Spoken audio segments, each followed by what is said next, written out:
Welcome to Bitter Bits.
Hello, hello, hello, hello, hello, hello, hello, hello, hello, hello, hello, hello, hello, hello, hello, hello, hello, hello, hello.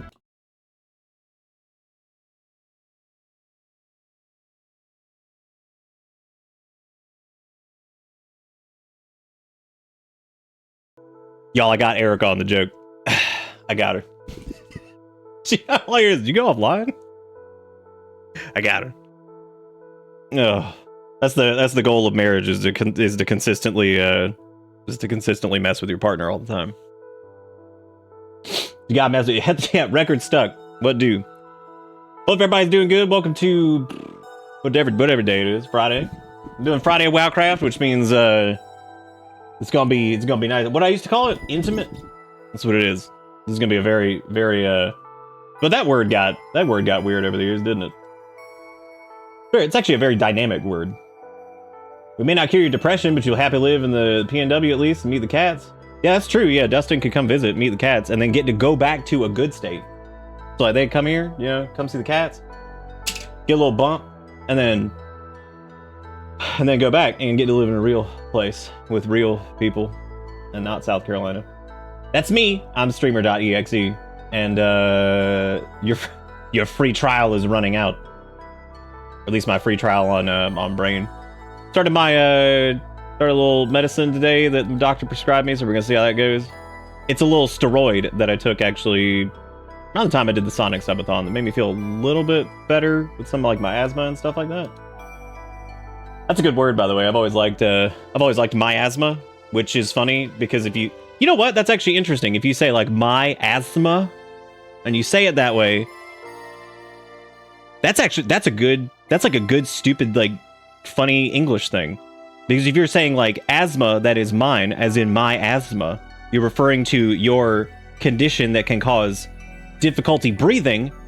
And then there's also just the word miasma, which is of course by literary definition bullshit whatever, a highly unpleasant or unhealthy smell or vapor, normally associated with like plague ass bullshit and whatever.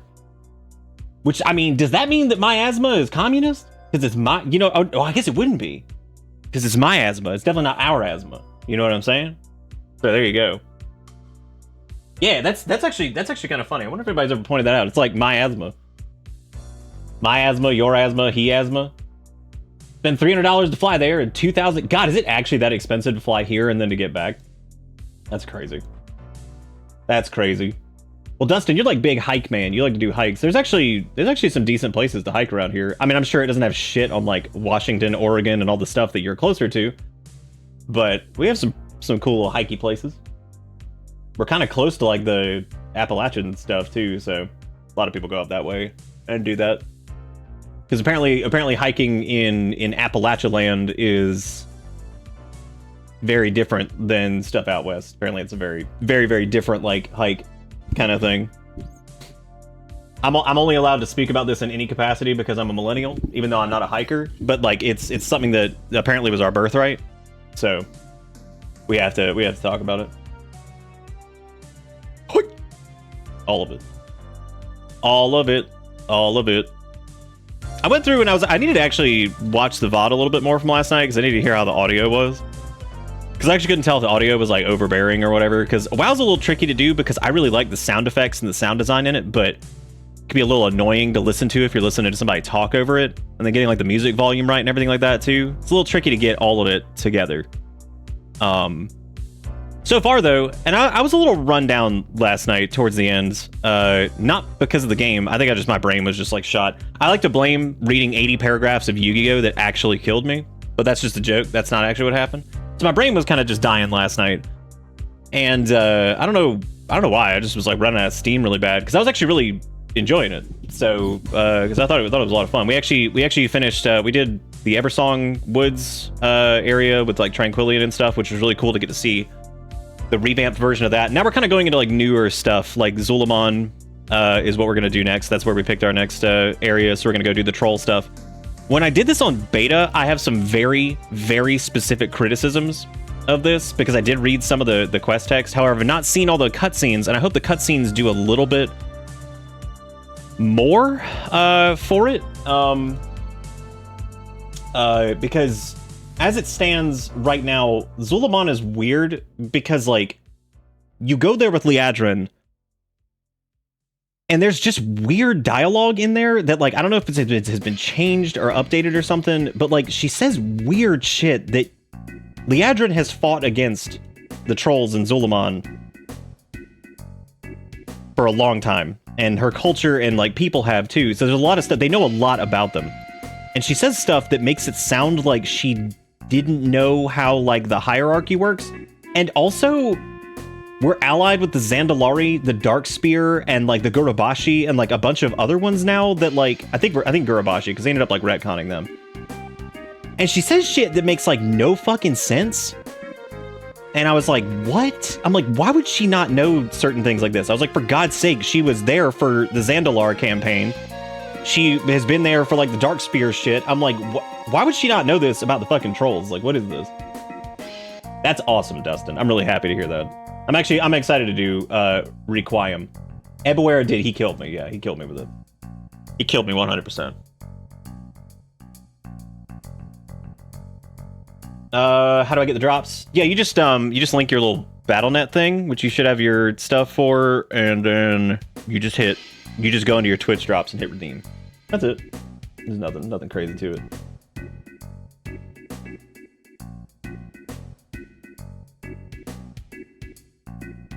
When I bulldozed Tranquillium off of was being besieged by cultists, did we mop them up? So Tranquillium? Oh, I get it now. Yeah, we found the idiot, and Xalatath was like, thanks for being my minion, jackass. Enjoy getting your ass kicked by Azeroth's champions, which was pretty fucking funny. Like, that was good. She didn't even kill him herself. She's like, they're just gonna kill your ass. She's like, I've watched them. They're murder hobos. But we're technically not murder hobos anymore because now we have houses. That's like one of the few reasons that I was a little upset about having a house, because that means our character is no longer just a murder hobo that gets pointed at shit to kill it. A little disappointing that we have houses to a degree. So they just yell when I'm needed. Oh yeah, I'm gonna try Dr. Enough here in a little bit. I brought it out here. So I'm gonna sip on that, but I gotta finish my coffee first.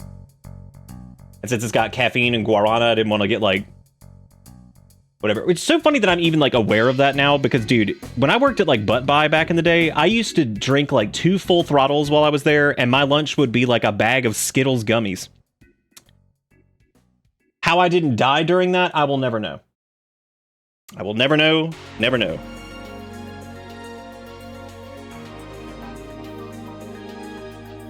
Because that was where I realized that I probably had ADHD like 95 years ago, and I should have gotten checked out for it. Because my buddy who worked at Samsung had like a spare Adderall because he took it all the fucking time, and he was like, "Yo, man, you got this long ass shift." He's like, "You want to try one of these?" And I'm not normally one to be like, "Yeah, give me that prescription medication."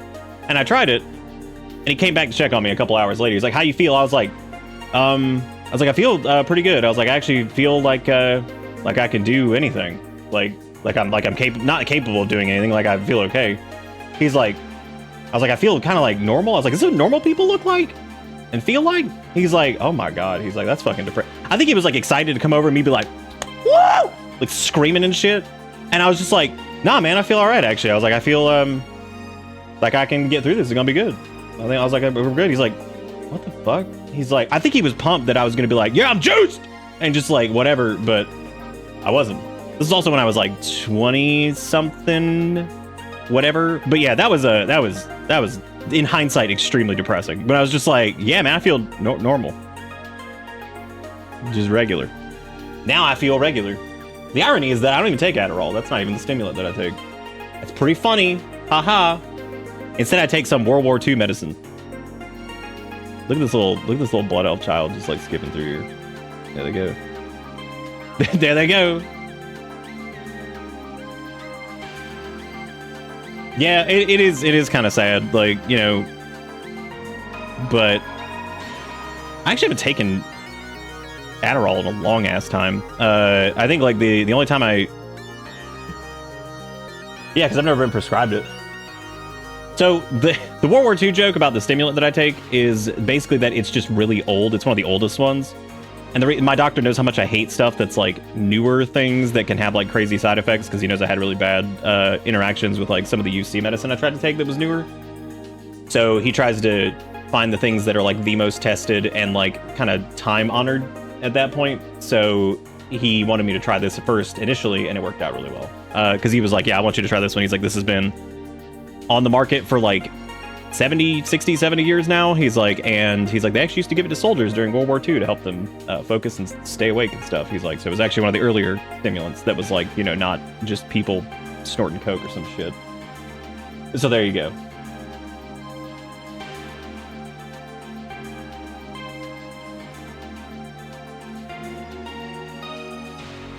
I can hear 0 thoughts. I just have them. They don't make sound or pictures. Nice. Oh, we talk about the whole like the internal monologue thing. I firmly believe that that's one of those things that is not described correctly enough, and people don't reply to it. Like, I think everybody, because I think people also oversell like thinking in your voice, because like I do that kind of, but then also like not. Like I have plenty of thoughts that like the only time I ever feel like I really think in my voice is if I'm saying something in my head to try to articulate it beforehand and trying to like imagine what I would sound like saying it and see if it sounds stupid or something like that. Like I don't sit there and feel like I'm having a conversation with myself, but like I do hear myself in my voice, but not in the, it's just like I feel like that's one of those like weirdly like complicated things. The discussion's like way more complicated than just like you hear your own voice or you don't. You know what I mean? Like, because I think there are people that also do it sometimes and then don't others, and then there's some people that like don't really do it at all because the way they think is just like a little bit different. I don't know, it's one of those like weird things that I think is like probably a really like kind of fascinating psychological thing for people who probably actually, you know what the fuck they're talking about, i.e. not me, because I have no idea. You know what I mean? I'm definitely not the I'm definitely not Brain Master. If I was Brain Master, I would have had control over my own. You're not JD from Scrubs, no narrated monologues? We watched the first 2 episodes of the new season of that Zach Braff was doing, and it's pretty good. I think it's actually pretty good. I think it probably is one of the more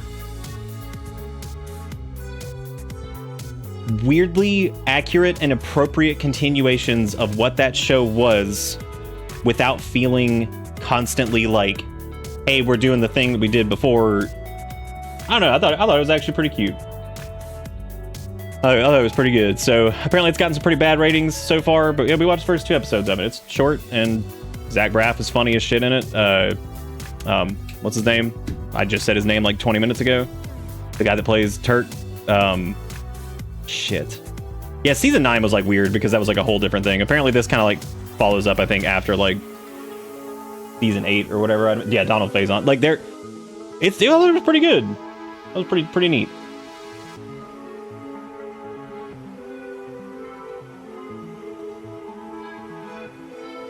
I talk to the cats and Bella Ghost all the time. It's okay to talk to animals. I think that's healthy, actually.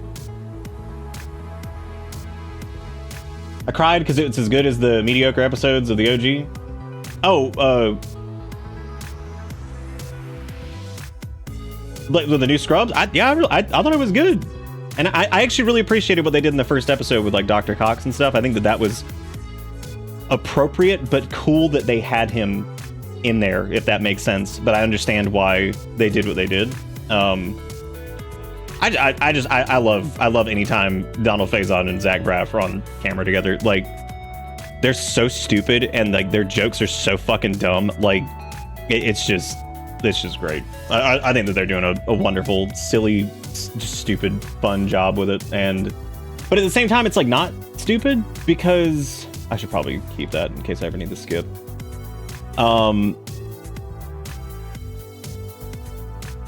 Oh, I'm done talking about it. Erica's like, don't forget spoilers.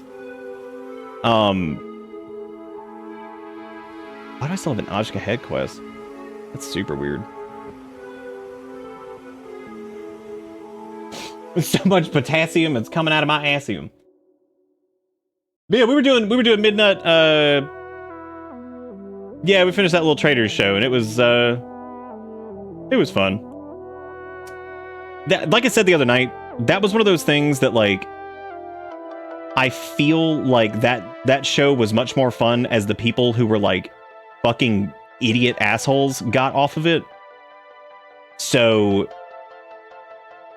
it was one of those things. Like it's because it's like the whole like concept of like spot the traitor person who's like sabotage all that deception thing. So like it was fun and it's cute. It's just, and again, Alan Cumming is just hilarious to fucking watch anything because he's just ridiculous. But like the that show's like insufferable when they have shitty people on it, because you're just like, I really don't want to see people from fucking Real Housewife land who are just like the shittiest fucking people and are just scummo the clown.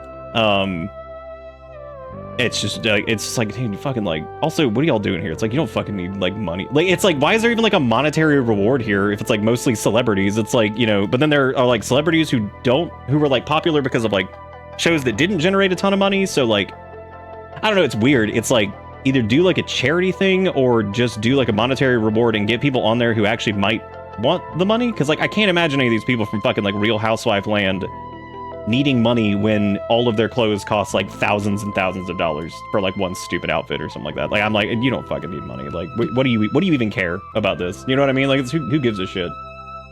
Anyway, let me turn off this music that was listening to, because we're turning on the music in the game. Listen to that music.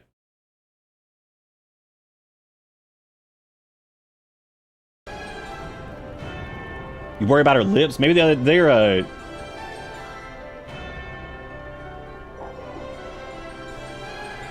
you planning a purchase? I 100% forgot what I was even talking about because I started talking about this traders thing and whatever. I was on a thing and I went off and I have no clue what I was talking about.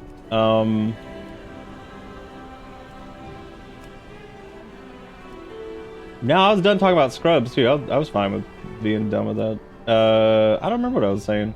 There was a new Warglaive heirloom that exists now, but I don't even know where to buy it because it doesn't show up here.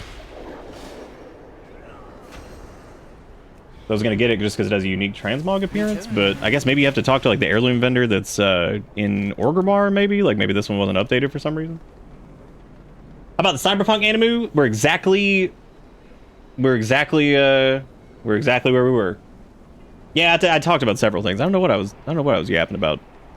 But anyway, yeah, so we did some stuff last night. We're running around in Indivisible. We're playing our Death Knight, because that's been fun. Unholy's really fun right now. Then again, I think most of the classes feel pretty good. Like I said, I've got some gripes.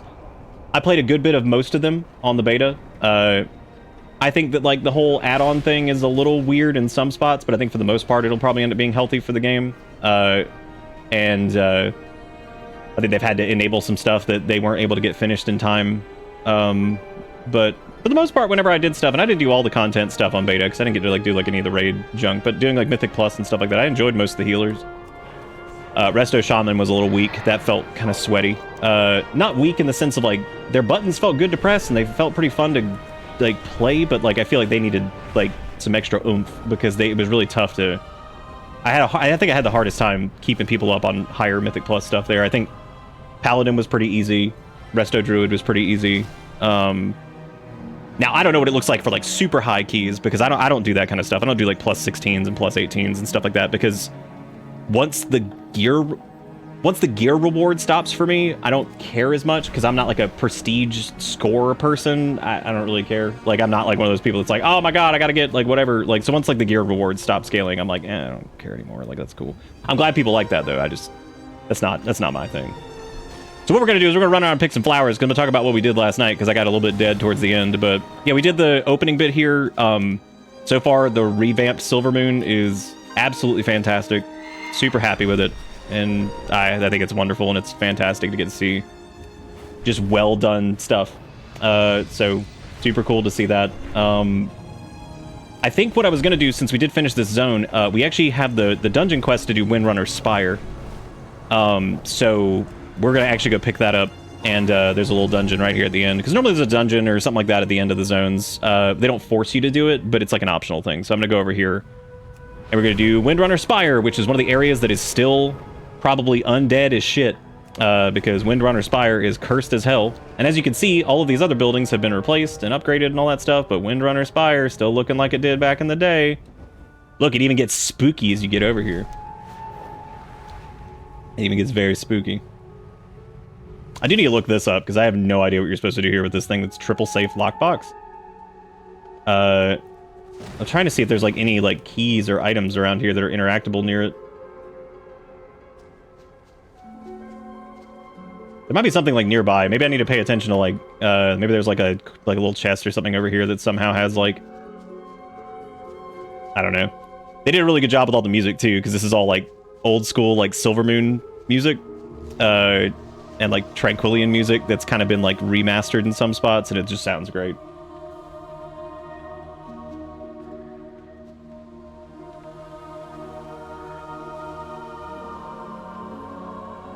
So who we got over here? We got a bunch of side quests over here, actually. So I'm not doing a ton of those just yet. I think what I'll probably do is start doing those soon, because it seems like they're pretty good so far. But I'm just going to grab what appears to be the dungeon quest for here, and then we're going to queue up for Windrunner's Spire. Which I did several times on the beta, and I enjoyed it, so... But I'm interested to see if there's any like cutscenes and stuff. I also re-downloaded a dialogue UI. This is an add-on that changes the quest text, and I did this specifically for y'all. So I don't normally care too much about this because I can read it just fine on my own, but I figured this was good because it lets it kind of zoom in on the quest stuff. That way the text is a little bit bigger, a little bit easier to read. I think it's a little bit just better for like I think it's a little bit better for like streaming and that stuff. So I re-downloaded this because I do think that that's as far as like an accessibility thing. It also has a text-to-speech option, but I can read stuff if I care. So this is, we just need to quell the restless spirits of Windrunner Spire, because they said his melodies once soothed us, but now they are drowned out by the din of violence. We are going to do this.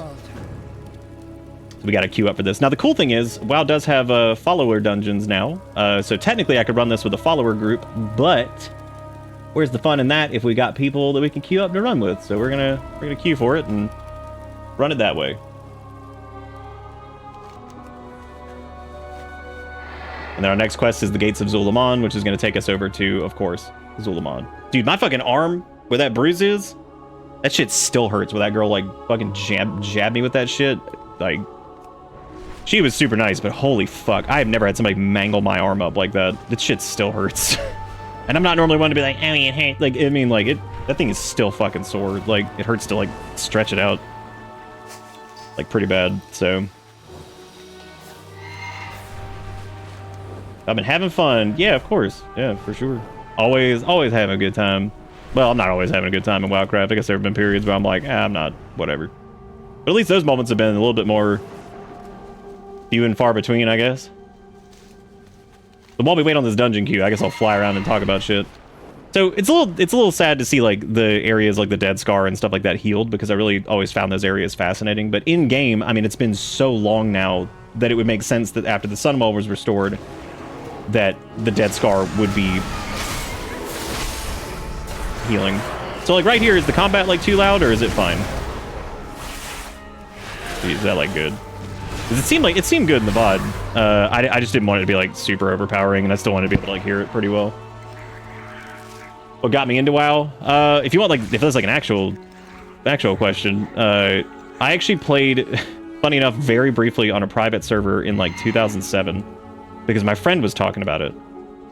And that was not the friend I actually ended up playing with. One of my buddies that I worked with at Circuit City was super into it, and he wanted me to. I had a friend who was super into it in like 2005. Oh, well, I guess we didn't have that much time at all because the queue was super quick. And he was really into it, and he tried to get me to play, but I didn't play at the time. But my buddy that I worked with at Circuit City, he was...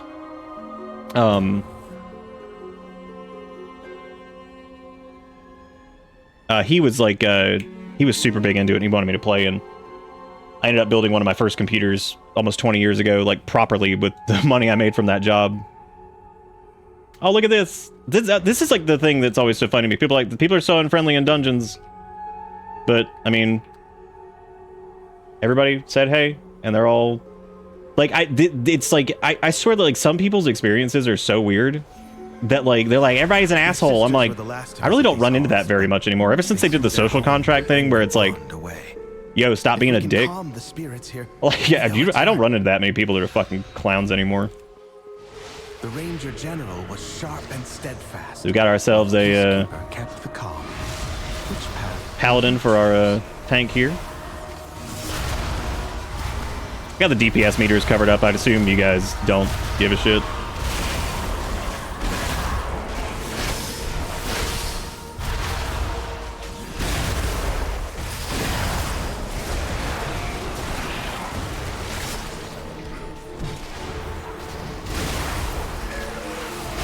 We're gonna do our job over here as a Death Knight and pull this thing out of its shield.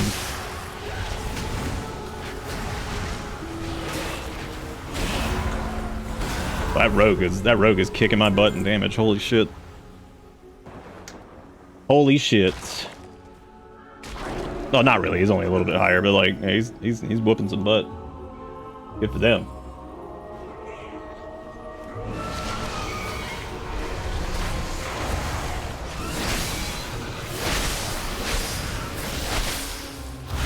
God almighty, dude. Sub is insane right now. They do so much fucking damage. She spent many days tending to the gardens here, but the wilderness has... Because like their cooldowns are just like always up. Like they are just...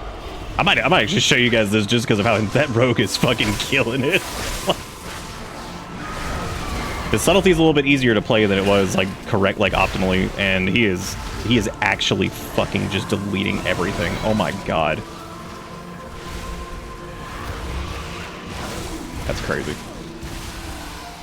Super good.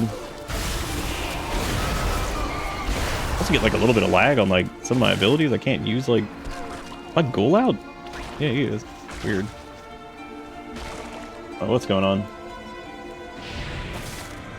Yeah, I remember like, so sub rogue, it's short for subtlety rogue. Subtlety over the years has gone from like, they kind of changed the music here is fucking killer. So good.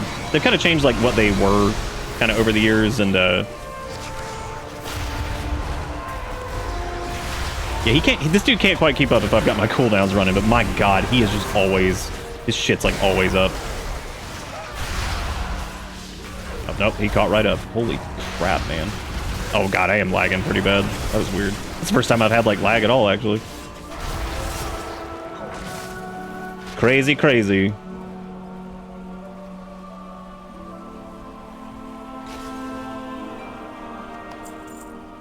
Anyway, yeah, so it's always stood for Subtlety Rogue. That's the full name of it, and they've always kind of had like a. Sounds of my harp brought Verisa joy beyond. Oh, I just realized that the ghost is Sylvanas' brother, Sylvanas and Illyria's brother, the Wrath Windrunner.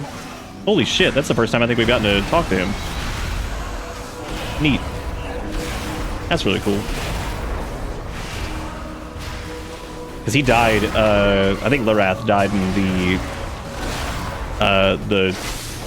when Arthas attacked Silvermoon in Warcraft 3. I'm pretty sure that's when he died. Because I know they had a brother.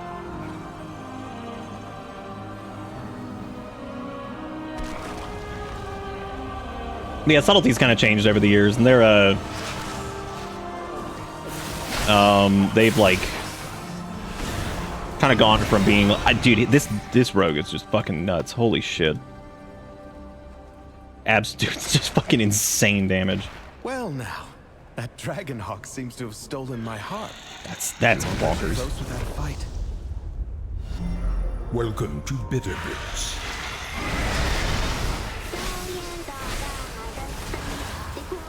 Oh my god, somebody has the Dolly and Dot toy. That's so funny.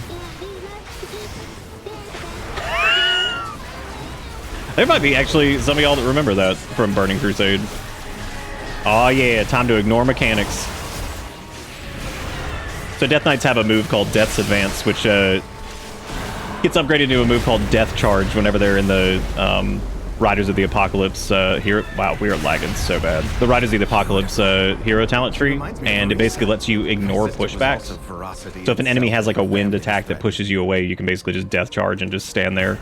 Which that's like the trade-off with Death Knights being like a slower class, is that while they don't have the mobility of something like a Demon Hunter, if there's like a movement mechanic where a boss will like push you or something like that, you can literally just hit Death Charge, and it leans into the fantasy of Death Knights being like this immovable wall of death that you just can't it's slow, but it will always get you, basically. Sylvanas didn't ask That's kind of for always been their Ranger thing, is that Death Knights don't have a lot of mobility, but everything to the task, you know, the idea of death just approaching constantly, and it's just inescapable. Like it'll just chase you forever.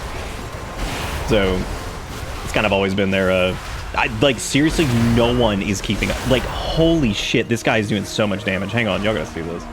I'll put the damage meter up in the top left corner. By our mother. Fucking look at him. He's just going.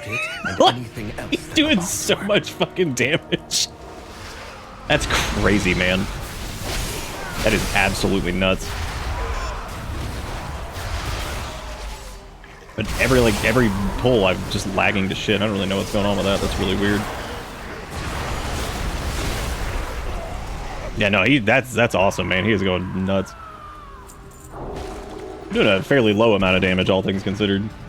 They do have a considerably higher eye level than me, and they're still level 80. So the way like scaling and stuff works in WoW is like a level 80 due to the way their scaling is currently. And so they'll have the level 80 gear and they'll have like all that stuff. Their set bonuses still work too from the War Within. So level 80s will do kind of like more damage due to like the relevant like scaling damage that's going on. But that I'm not undercutting. They're just ripping. Like Sub does so much damage right now too.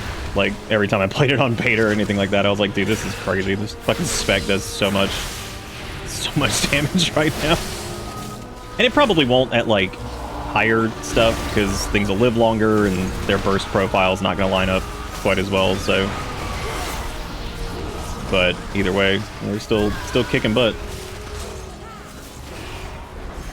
Comparatively, I am doing like ass damage in here. Pretty bad. Pretty bad. Me and that demon hunter is struggling.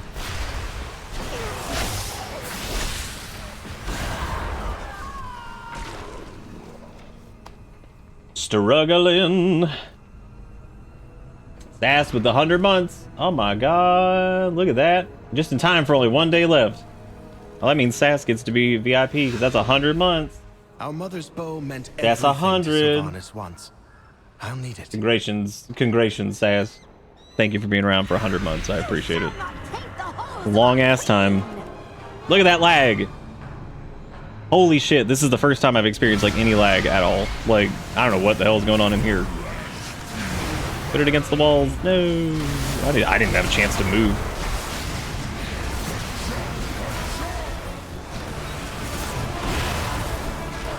We're not even getting to see some of the mechanics because this rogue is doing so much damage up there. God, that's crazy.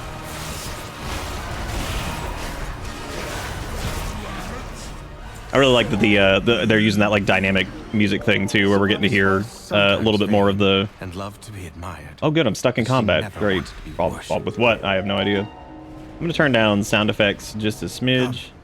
We have one more relic to find. There is apparently a hidden value in this for sound that is specifically combat sounds. And somebody found that out recently when they were making a volume slider add-on, that there's like a thing in like the API or whatever that you can like control combat sounds specifically. And I was like, ooh. I was like, I hope they figured that out because that would actually be really cool to be able to like just turn down combat sounds a little bit or just turn them up. And then like all the other sounds like outside of combat you could keep kind of turned up too. Because normally the reason I turn effects down is just because of the... Oh my god, this lag is horrible, but I don't know what the fuck it's coming from. It's probably... Maybe there's somebody in the party who's like... Sometimes that'll happen if you get stuck with folks from like New Zealand and shit like that if they're playing, but it's normally not that bad. It's probably also just server load. There's a shitload of people playing. For good reason. Yeah, that's true. They took yeah. my life. Savaged our home. Because it also the overworld was fine. Because I think like instance servers sometimes get hit. Because like most people don't realize that like instance servers are going to be different than like the overworld servers. Which makes sense. Anybody that's worked with like computer shit would understand that like there's going to be probably different, you know, hardware and like things sectioned off like instance servers, and then there's world servers, and there's the chat servers and all that stuff, and they all integrate together, but they're all like different. It's interesting too. There's like the... I hate when I say this is interesting super fast, and it says, I'm like, this is just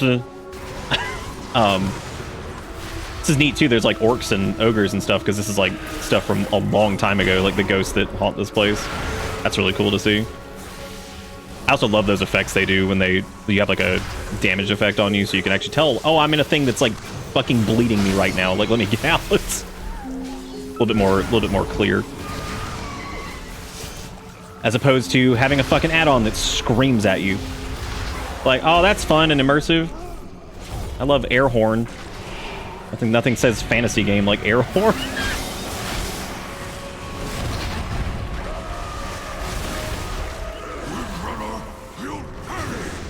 Followers of Washington State's driver's license agency automated service in Spanish have instead been hearing an AI voice speaking English with a strong Spanish accent. Man, good.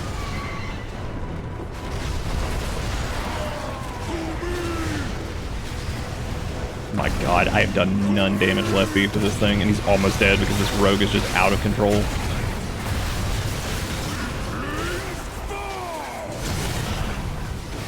I just feel like half of my spells just are like not, they're just not happening. Like, I'm just like hitting shit and shit's just like not happening. I mean, that's fine. Like, we're getting through it fine. I'm surprised at how. We've done it. Yeah, it might be like a me to their server stuff thing and not them. I don't know. That's strange. Yeah, I love this dungeon though. It's super cool. Atmosphere is really good. The sound's really good. And hey, we finally get to go into Windrunner Spire and like get to see some of the backstory to it. And I'll use these relics to return peace to the Spire. Perhaps then my sisters will return to me. It's actually really sad too, because I think he was their younger brother. The restless heart that haunts us. Please lay it to rest. Hey, look at that. It's Sylvanas. But it's like some weird like version apparition of her or something. Yeah, like I'm just hitting Scourge Strike and it's doing absolutely nothing. I had a buddy who insisted that it was not Scourge Strike, even though Death Knights were members of the Scourge. He's like, it's Scourge. And I'm like, it is not fucking Scourge. I was like, it's Scourge because it's the Scourge and it's the word Scourge. I was like, it's not Scourge. Oh my God. I haven't talked to that dude in forever. Oh, I should probably fucking, I wasn't even paying attention to that. Too busy talking about Scourge. Yeah, my damage is like all right when it happens. I'm just not like, it's half my shit's just not going off. Silver Moon training dummy. Oh my God, that's look at this. It's so cool to see housing decor dropping in dungeons. That's just like the neatest thing. I hope that one day this add-on, by the way, tells you what the bananas for scale is. This is apparently 3.61 by 1.62 by 5.54 bananas music for scale. they return home. Thank you. Oh, do I need to roll on this? Yeah, I do. Look at that. People said, thank you for party. Look at that. Yay. Well, we helped. Look at that. We cleansed Windrunner Spire of the sad. Sinu Amanore. At last, the spirits that linger these halls have found peace. I hope that one day my sisters will be able to do the same. As for myself, I shall fill these halls with music until they return home. Thank you, champions. Oh, that's really sad. I mean, that's sweet, though, that he's still here. Maybe one day all the Windrunner sisters can come back and see their brother. It is. It's a proper unit of measurement. That's a really good emote. Bitch with the fucking dog. You know what popped up earlier was it was like a compilation of like somebody's like favorite Adventure Time moments. And dude, that scene where Jake gets bitten by the spider and is like screaming and like slamming his fist on the ground, but there's just no audio, is still like one of the funniest like visual gags I think I've ever seen in a cartoon. Like, it is so goddamn funny. Why's the comparison not working for this? Oh, come on, dialogue UI. You can do it. I mean, pretty much everything's gonna be an upgrade at this point, so I'm not really like super worried about it. I just wonder. Well, that's annoying that that's not. Maybe I might need to turn that off. Some add-ons are still being wonky just because whatever. No, I guess I'll take the shoulders or whatever if they had shoulders. I don't think they did. They had a helm. May the eternal sun guide. May the eternal sun guide you. Baladash, Malanore. Yeah, some of those voice lines, I looked into it. Apparently the apparently the dude that was doing some of like the weirder VA for the Blood Elves that I was like fussing about, it was actually the guy who apparently does the VA for the Volpera, and I was like, well, that's probably why it sounds weird. He does a fantastic job with the Volpera, but the Volpera voices are not what I would associate with oh god, not what I would associate with was it Scary Flower? What I would associate with the Blood Elves, because the Blood Elves are very like arrogant, kind of sarcastic, haughty, like so. Like a cheery kind of Volpera sound was not really like. It definitely wasn't working for me. I was like, that's weird. That guy's a really good VA too. That's why I haven't heard it yet though. But he also, some of his like line delivery was really weird, which is the other reason I thought maybe it might have been like a beta thing, because a lot of Blood Elves will say Baladash Malanore, and that's like a, I think it means like greetings, or it means something. Let me look it up. It means what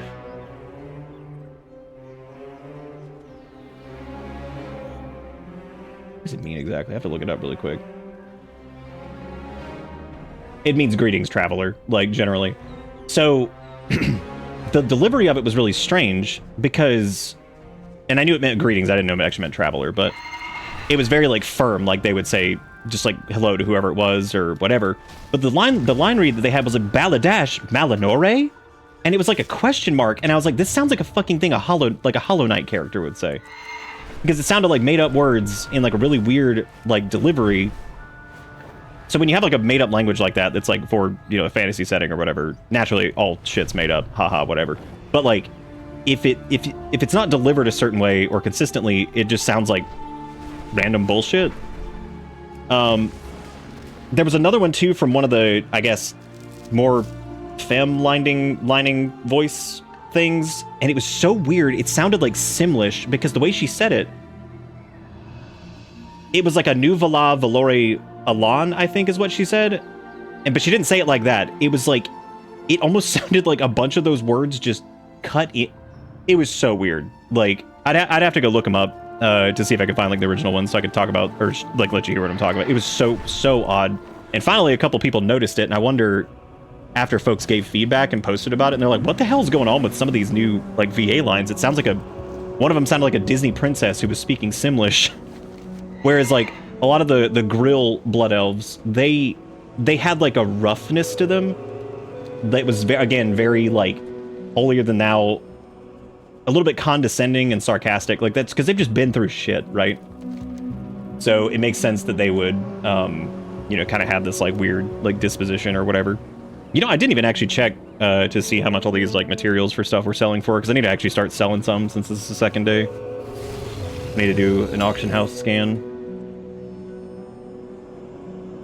My $90 mount that I paid like 20 bucks for. The magic of converting your gold into money. No, a new Balore Delana, that's a different thing. I forget what this character was saying. It was like a merchant, and it was like a whole different thing, but it just straight up sounded like Simlish. Like it was really weird. But no, I've always loved like a new Balore Delana. Like I love that shit. Like the way they deliver it, and like the meatiness of it, and like the little bit of like cynicism to it. Like it was perfect. I fucking love that shit. Like I would have killed the fucking voice like a Blood Elf at some point. That would have been fantastic. I guess I still could at some point, but I mean, you never know. I don't really know anybody at Blizzard or anything like that, and I don't really have like a big list of acting credits or anything, so I think it'd be probably pretty hard to get in there. I would have loved to have done that.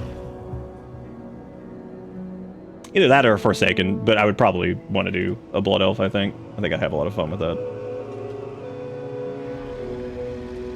So right now I'm actually using an add-on. This just scans the auction house, and what this does is it scans all the entries so it can get like a rough pricing for things that you're going to list, which the game actually does for you now, but this just does it a little bit more in depth. This can make sure that you don't get, there's a really nasty thing that people who are auction house bots do, and they're pieces of shit, and what they'll do, since they have like infinite fucking money, they will delist and relist stuff over and over to drive the price down on things to catch people. So it's like an undercut strat, but it's different. What they'll do is they'll take, so these are like natural undercuts. So this is like 31, 30, 29, 28, 27. But what you'll see is periodically these bots will like list something at like 10, so that when you go to list, you put it in and then immediately they'll snipe it and then relist it at a higher price. It's like the scummiest shit ever. The best thing to do, in my opinion, if you're ever like listing stuff on the auction house, if you're just trying to make money from just gathering, like I'm doing right now, is let it do the fetch, go like 3 or 4 up, and like you can post there. Like that's normally what I do, is just try to get it like, you know, up here, because that's a little bit safer to post in that range.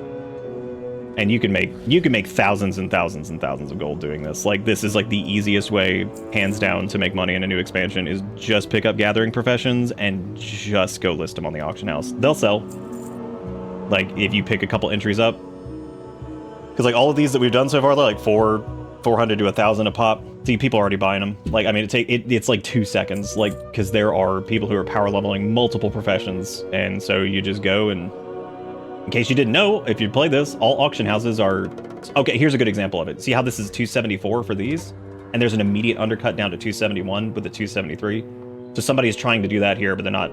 Because you have to kind of be subtle with it, because a lot of things will warn you if it's like way too low of a price. So you have to be subtle, and then you gotta like catch people, you know, and get them to basically fuck up. Which is really scummy, but never thought, you know, I didn't think... needing to be an absolute piece of shit and video game economic stuff was whatever. Damn, 3K just for that. So my Death Knight only has like 315,000 on him right now, so we'll see. We'll see kind of what we're looking like later. This is just shit we've just gathered while we've been playing. Like, we haven't gone out of our way to go turbo mining or anything like that. We've kind of just been doing.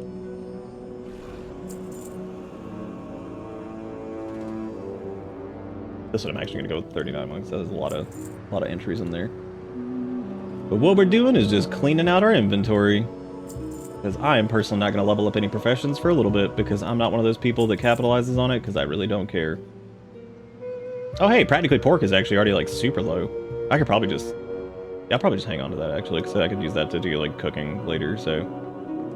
Plant protein, vegetarian, a meat substitute from various creatures in midnight zones. Oh my god, because it comes from the light bloom creatures. That's so funny. That's so stupid. Fucking plant protein. Oh my god, that's funny. That is so dumb. Okay, those are not worth doing. Not worth doing. Alright, let's see. Still hanging on to my noble signet ring. I feel like that's gonna end up being probably important. There's also this is for the paint thing. All right, well, let's go do some Zul'Aman junk.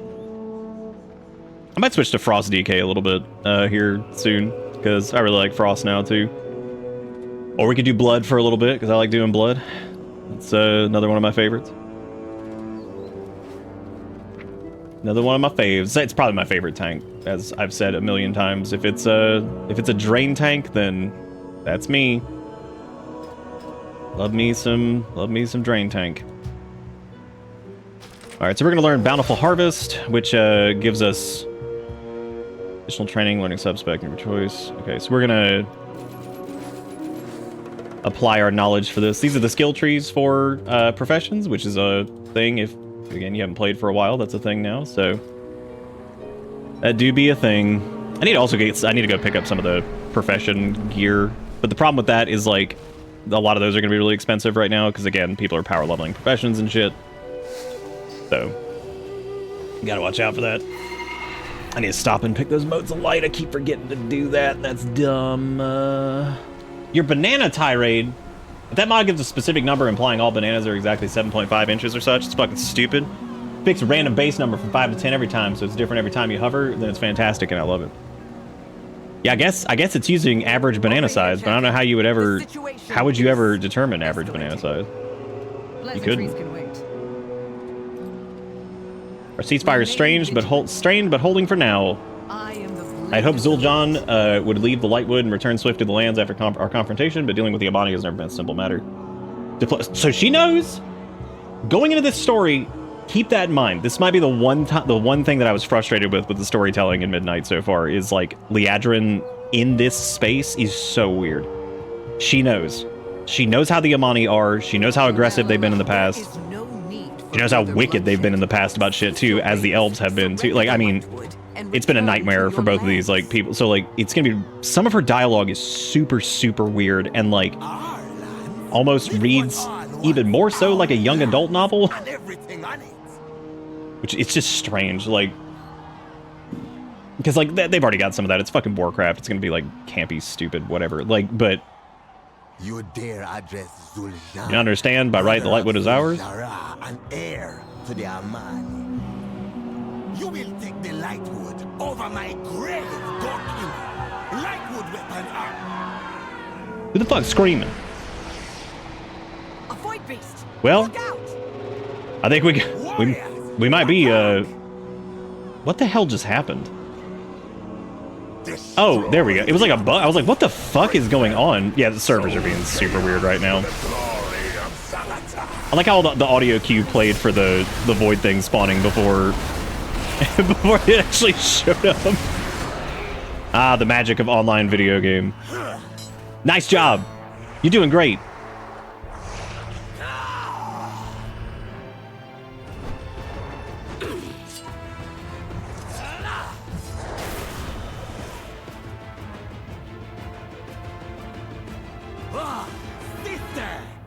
Sister, did you forget I'm the leader of Zul'Aman? Is that why you did not listen to me? Oh damn! I didn't know our character was gonna be in this cutscene. We could have looked like an idiot. That dude, they need a situation for that. They need like cutscene character. That way we look like an absolute jackass. Tell me quickly before I slice your head from your neck, elf. So these are, I think, are the grandchildren of, or just the children of Zul'jin. Zul'jin was like crazy. He was a badass. Like, Anaria Shala. see, Liadrin says Anaria Shala correctly. Look at that.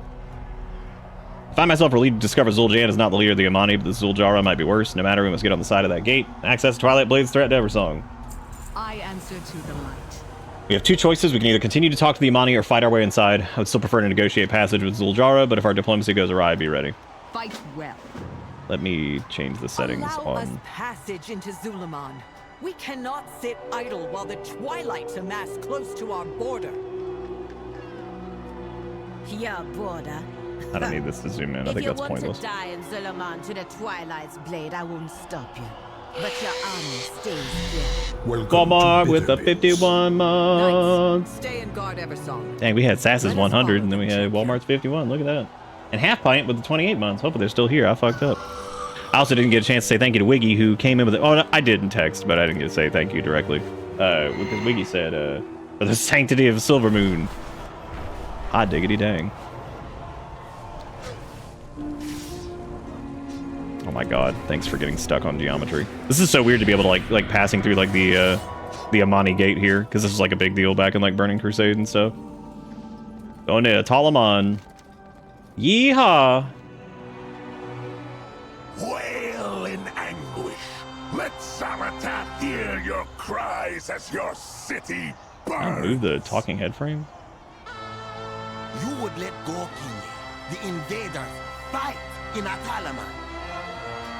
We needed our warriors to protect the city. Who else gonna help us, John?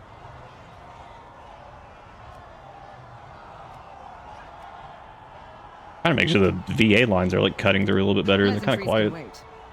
Let's see. Stay sharp. This is a volatile situation. We may have to do more than engender their trust, but don't turn your back on the Amani. So she says, I'm going to pay a lot of attention to this and see if maybe I was just like misreading stuff last time. I must say I'm surprised that Zul'jara allowed us passage. It's been many years since I or anyone from Eversong has stepped foot inside this border. They're also at war for like 80,000 fucking years, so like... Icon indicates the quest has been completed by your warband. Why would that show up? That's not even...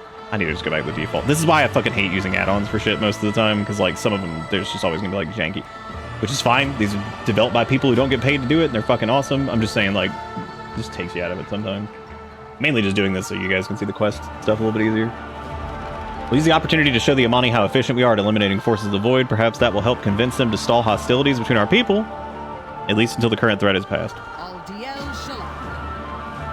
do you bring the leader of the If you want to survive here in Natalaman, find and beat the city's battle drums that will rally our remaining soldiers forward to join the fight. It will bring all the tribes of Zulaman to Witherbark, Reventusk, and Shadowpine to our aid. And tell our civilians to retreat to the altar of Malakras if we need to evacuate. Use the drums to spread the word. Find me at the altar of Malakras. So the situation with the Amani is interesting because after the whole thing with Zul'Jin, the Loa, which are their gods, basically have kind of like abandoned them.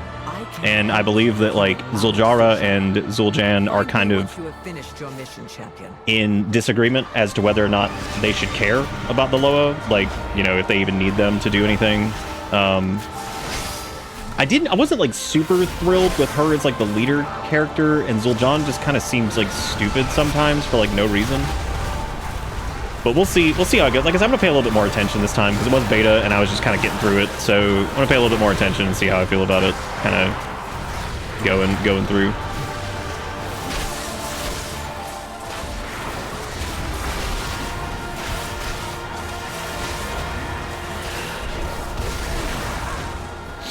Also, I appreciate anybody hanging out for this. I know this is like not the best like stream content stuff, whatever, but what I wanted to play tonight, so I figured we'd do it. And for the folks who want to see it, I appreciate it, and I'm glad you're here. Y'all the bomb. Y'all the bomb.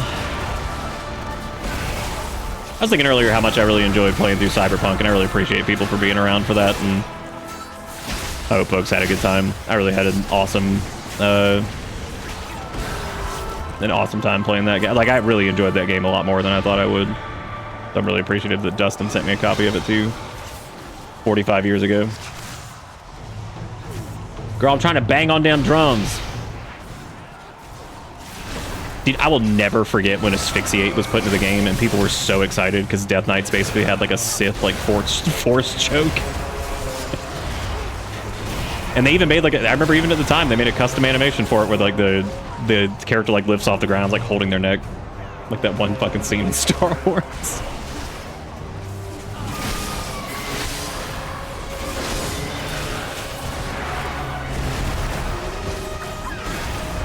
Very, very thematic for their single target stun, basically. Their other stun is that the ghoul jumps on them and just starts like mauling the target. It's like, go. I'll, like, rush to these drums because there's no point in fighting all this shit here.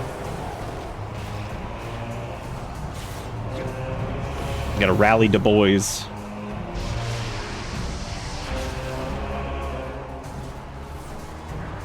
Watch this man watch paint dry, so we chill. We chillin', watching paint dry.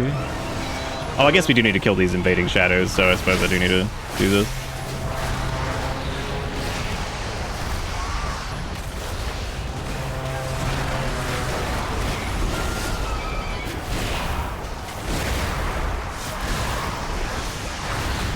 I need to actually check and see if I'm using clawing shadows.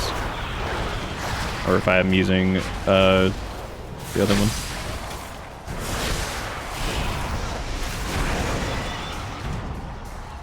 Oh my god, that like random like patch of lag. This wasn't happening at all last night.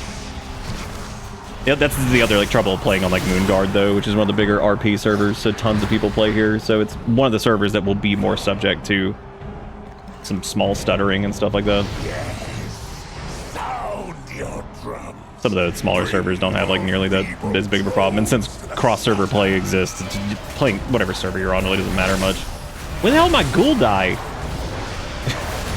What the fuck, Worm Slicer? How are you dead? You finished the game yet? Oh, thanks for that silly message. I had a sensible chuck. Oh. Your doppelganger? Yeah, I saw that and I immediately thought of you. I was like, oh, I'm sending this shit to Kunzer. Because I wasn't going to, because I know that that's not like specifically, but it was the sports thing that got me. I was like, oh my god. I was like, fucking sportsman. I just thought that was funny. So stupid.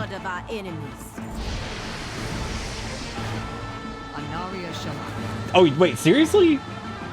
Holy shit, that's really funny. Because you know he's here. Like he's in a SC. The other tribe did not Apparently he's fantastic. Like, that's why that's really funny. We have the light. The drums have sounded, but elders have not come. We cannot lose them. They are a link to our culture, our sages, and our best minds. Torundo helped devise the Lightwood weapons, and Doru is our provisioner. We need both if the battle goes on. Go find Doru in Demarket, in Torundo in the Tribute Hall. The last one is the old Loa speaker, our uncle Kendoru. He may need a special persuasion to leave. Leave me then. All right. Twilight's Blade General Mordoon has got us by the throat. We're not winning, and we are too few. It's actually kind of sad to see like the Amani, who were so like threatening and like such a massive threat to like even Silvermoon, and like just all this shit like falls so far like this. That like they get attacked by like basically the Twilight's Blade and they're just getting their ass kicked. I will watch their But because they don't have the Loa anymore. Like they're just trolls with no connection to the Loa, which is really sad. I mean, but also the Amani they were not good people. Like the Amani were absolutely fucking terrible.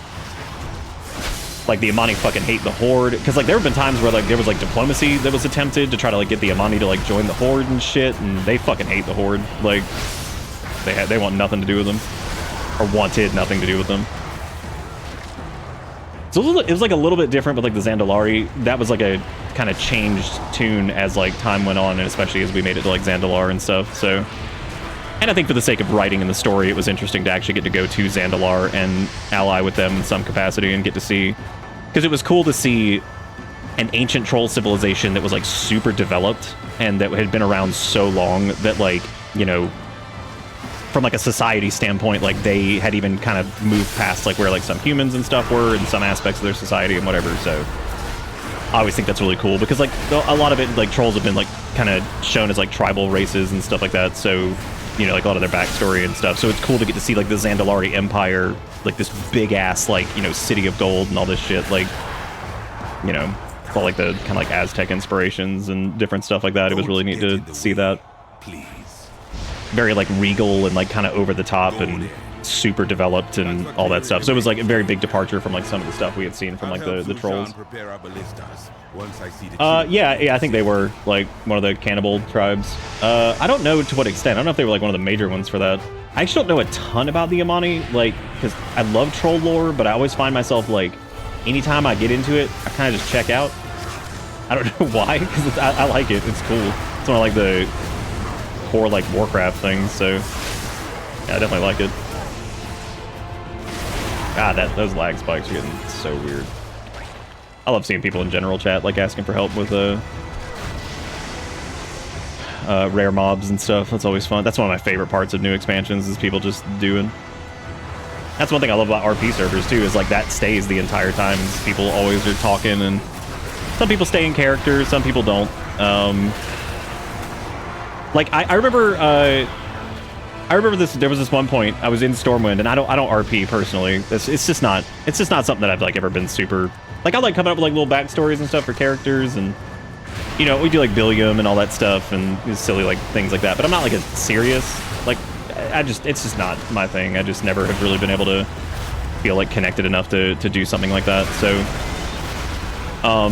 but I think it's cool. I think that the people that do it, especially like the ones who are like make these elaborate backstories, especially when they're not like, you know, I don't want to say cringy, but like the standard fare that you've seen a million times. But I was defeated by whatever, blah blah blah, and I was the best paladin ever, and then I die and become the Giga Death Lord Death Knight. It's like, oh my god, okay, yeah, we get it. Like, you know, I knew Arthas, and we used to go get beer on Wednesday.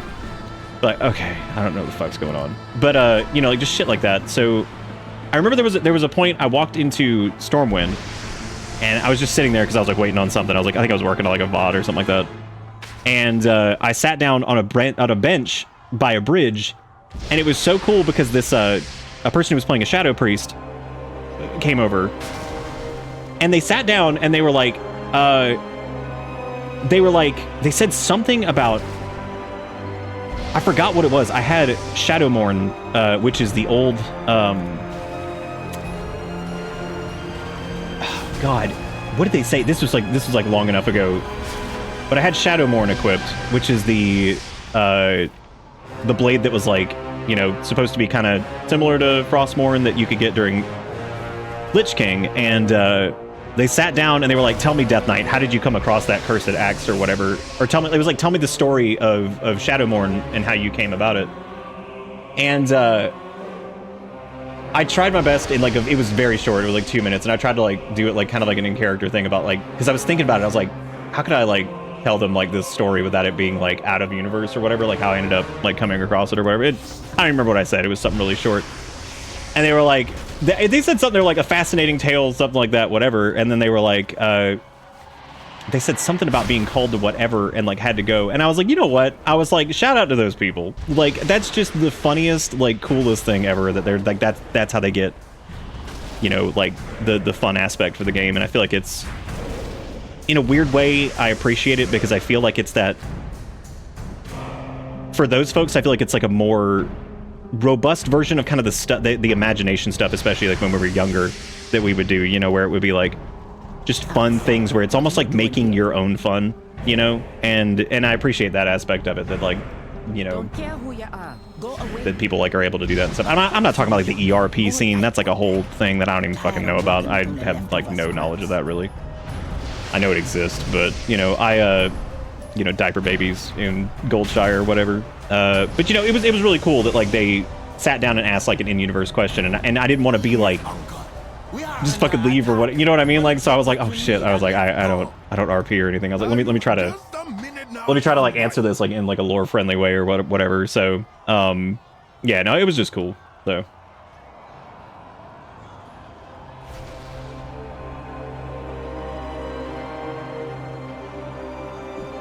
oh, I mean, you are, yeah, you're great, Kingsley. You're good, dude. You man. Let's see, should I invoke the keen eyes of Alkazan or Halazi to dispel what's hiding it from me? Why not both? Yes, why not both? It's time to evacuate, Loa Speaker Kenduru. Oh my god, this is literally like, okay, Grandpa, let's get you to bed, because he's trying to summon the Loa and they're just not here. Damn, that's fucking sad. He's like, yeah, hold up, let me get the Loa out here real quick. It's like, oh man. You can't just say diaper baby in Goldshire or something like that and not expand. I don't have the screenshot anymore, but Jigakuro does somehow.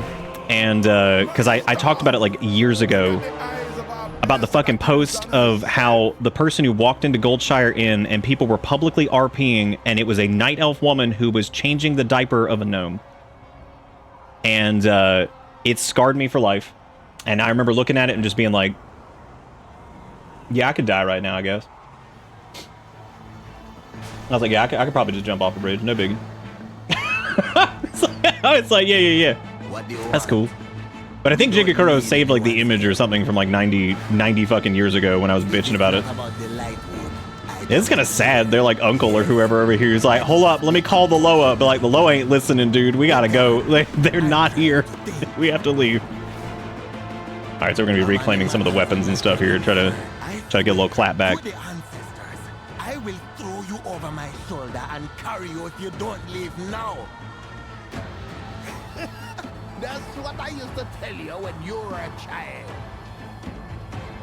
Yeah, I kind of don't mind Zul'Jan so far. I don't know how I feel about Zul'Jara. I wasn't like the biggest fan towards the end of this.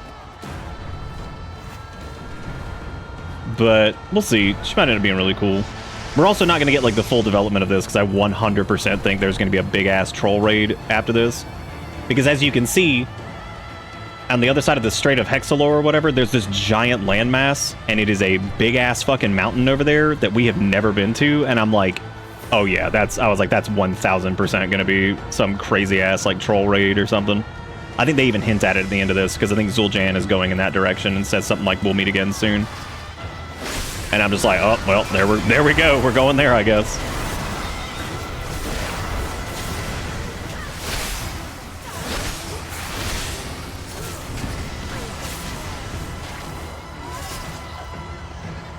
Yeah, okay, well, that's the, you could probably honestly just look up, like, I mean, I wouldn't curse this on you, but, like, you could probably just search diaper baby fucking Moonguard, and I guarantee it would show up, but I don't recommend doing that. I don't recommend doing that specifically, but I mean, you probably would get results, but maybe just not what you want.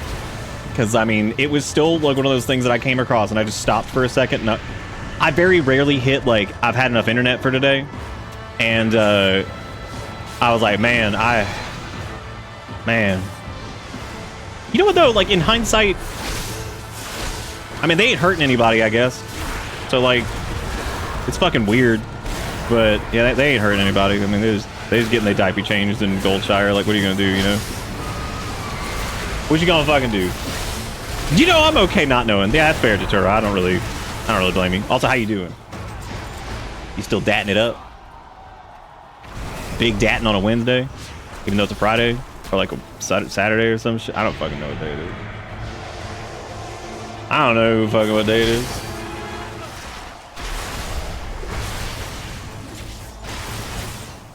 I really like that animation for Necrotic Coil. That's fantastic.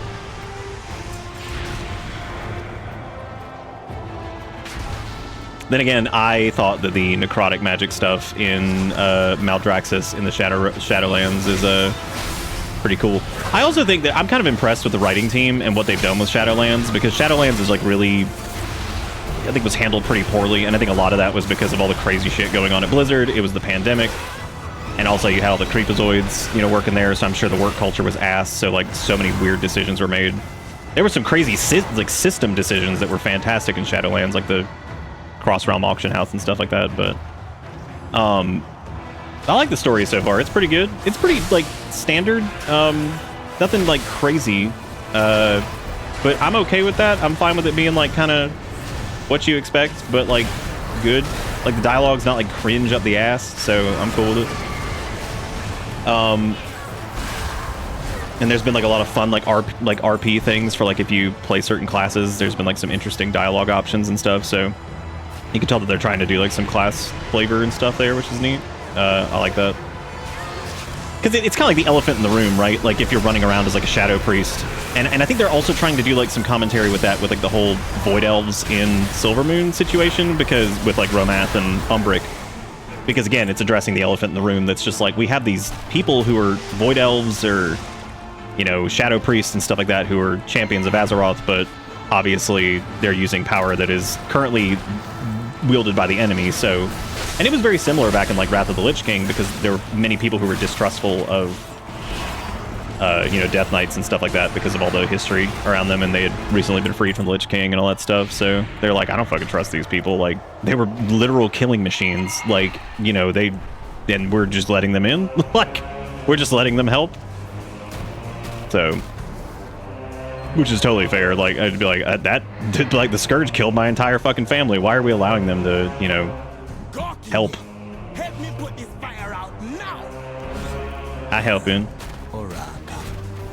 You and you, take what's left of the ballista bolts to the altar. Zildjiar doesn't think the Lightwood is worth the risk I am taking. We'll prove her wrong. They'll tell him to retreat, get the Lightwood weapons. Nothing stirs Amani blood like an effective axe. Go back where you came from. Yeah. Team dead. He's parading around like he's already won just because they seize Firewing Terrace, make him pay for his arrogance. Who? Benvis Blade Spatter? God, what a good name. Let's see what Leodrin has to say about this. On our reconnaissance flight around the city, Zildjiar and I got to look at the Twilight's offensive. They're summoning more Twilight Blade directly into Altalaman. We can counter them by disrupting their dark summoning rituals. This will stop the flow of the cultists in the city and give the Amani time to strategize. Kill the ritualists or any troll breakers already portaled into the area. Fight well. Damn, Ish found it. Our people need rescue and shine. Take the elf and look for survivors. I've been doing Burning Crusade Anniversary and looking at retail. It's just so much faster. It is, yeah. Retail is faster. I think I really like where retail's at. I think that ever since, I would say, parts of Dragonflight and then the War Within, like gameplay wise, I think the game's in a really good spot. I really enjoy like that.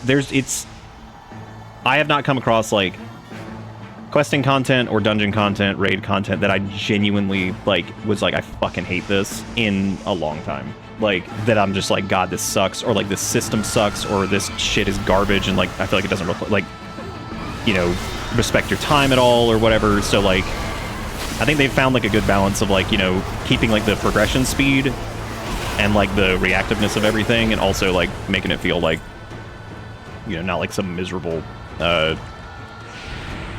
just like grind to get to places. But you know, Classic and Retailer, they're very different games. I think at this point, it's a very different experience. And I think that them doing Classic was a good idea because I think it let them kind of reflect on some of the things that worked, and then some of the things that maybe didn't work. Like Heroic World Tier, which was something that they toyed around with in Legion Remix, which basically made the world environment much harder, but more rewarding, was apparently inspired by like hardcore and some of the classic stuff. And it's something that they're experimenting in that type of system with Midnight with something called Prey. And it's a system that's like an end game thing. When you're doing like world content, you can be ambushed by a really powerful mob that has a bunch of mechanics that you have to kind of like handle on the fly. It gets harder and harder depending on what difficulty you're doing. So it kind of makes the world feel more threatening while you're out, especially if you're like doing like the mythic difficulties of like these things. And it's world content, so it's never gonna be like crazy, you know, difficult, but you know, add a little bit of like extra spice to doing stuff out in like the world environment. So I'm actually excited to do that. I didn't think I'd like the Prey system, but first off, the NPC who does it in Silvermoon is so fucking cool. Like, he's like in Murder Row, and like he's just fucking cool. Like, he is such a cool character. And it's pretty neat. And it has like these neat stories of like these people who are either like people who like betrayed, you know, Silvermoon, or like people who were like these weird entities that have like existed or whatever that have been like threats for God knows how long, and it's kind of your job to go out and like hunt them down basically. And yeah, I don't know, it's neat. Like, it's a Prey is a pretty cool system. It was more interesting than I thought it would be. I think there's a talent that might be like bugged or something that is getting my ghoul just absolutely slapped, and I don't know what it is. There was one where like our ghoul would take like damage or something like in place of us, and I think like they're either taking like too much damage or something, because like they're getting killed, and I have no fucking clue how. They might be getting stuck on an enemy and like just fighting it by themselves, and they run out of range or something. Gonna make an ALI unalive itself by asking to upscale that image. Yeah, there you go. That's how we defeat AI. Just keep feeding it diaper, baby. That's it. There's also a hero talent that instead of just letting you mount up in combat, what it does is when you're in the world, you can just ride around on your undead steed, and it's called On a Paler Horse, because we already had On a Pale Horse. So they're like, what if the horse was paler? And I'm like, all right. Oh, this is old Beavis Benvis. Yeah, some people hated that name, and I was like, I think that name is fucking hilarious. That is so stupid. Straight up, it's right here, yeah, because you have Death Charge, which is the thing that replaces Death's Advance, which is the more practical one. But yeah, you get On a Paler Horse. While outdoors, you're able to mount up your Acarus Death Charger combat. So it's a cool way, like, Death Knights get to do, like, mounted combat, which is neat. Music in Zulamon's really cool so far, even in, like, the battle sequence thing.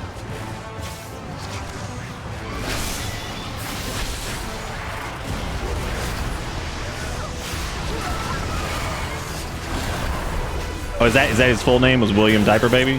Great. Killing my portal mages gets you nothing. We will still trample your pathetic swamp city. Damn. Just hitting the trolls where it hurts.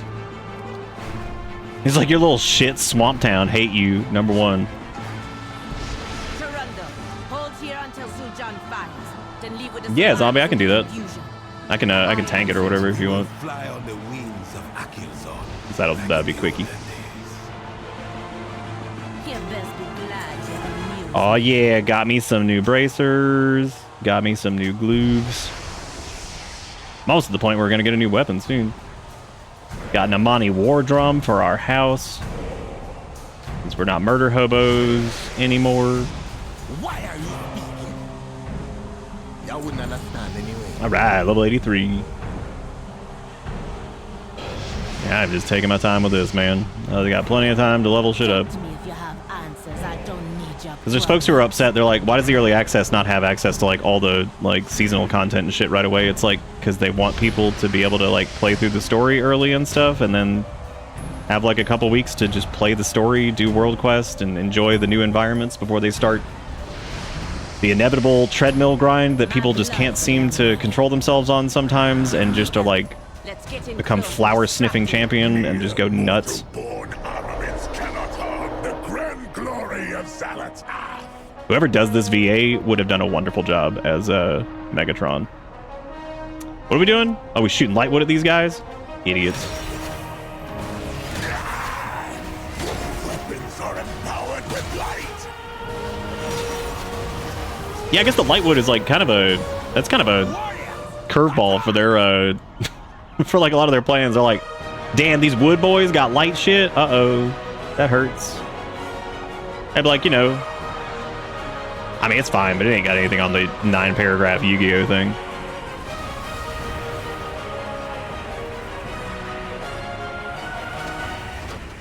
Shoot all the ballistas. God damn, that thing was bruised up. I actually didn't notice how bruised it was until I saw it like at a distance.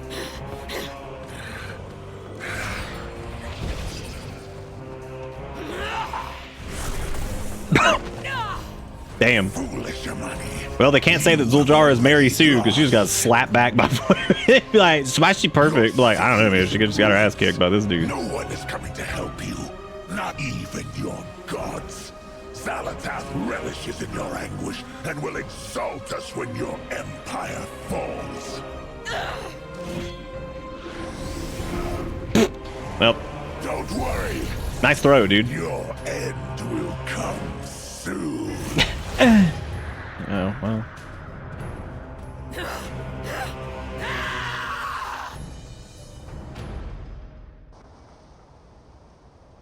Are you Running away? Coward! The victory should have been ours. This was no victory. We bought the civilians' escape with blood. Mind yourself. Not as many as I would have thought, Kunzer. I haven't seen many that are like yum yum Zul'Jara. A lot of people don't like her, and they don't like Zul'Jan because they're like, I think folks think that like their dynamic sucks, and that. But I kind of get where some of it's coming from, and that was from playing like the beta quest and stuff. But like I said, I didn't see the cutscenes, and I read through it pretty quick, so I'm giving it kind of like another run through here because this was probably one of the weaker zones. Not thematically, I think visually it looks great. The theming of it's cool. The idea that the Amani have lost their Loa and that they don't answer them anymore. And, you know, I think that that's interesting now, especially that Zul'Jan's gone. I don't know about the dynamic between Zul'Jan and Zul'Jara yet, but we'll see. You still wish to fight with the Amani? Meet me on the north side of the village. Zul'Jan will have gone ahead to speak of his deeds and yours, but do not enter the village without me. Amani kill strangers on sight. I think we'll probably be all right. If we help eliminate the Twilight's blade, the need for Lightwood and the raids into Eversong will end. We can end the threat inside and outside our gates.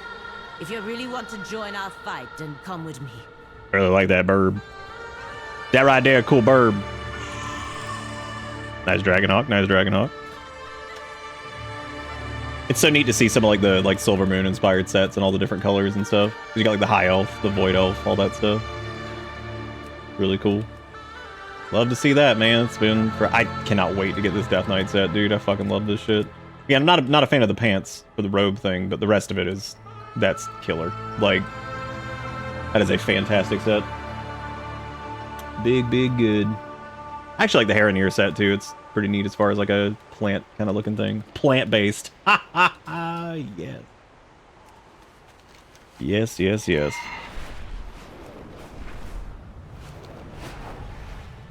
Oh.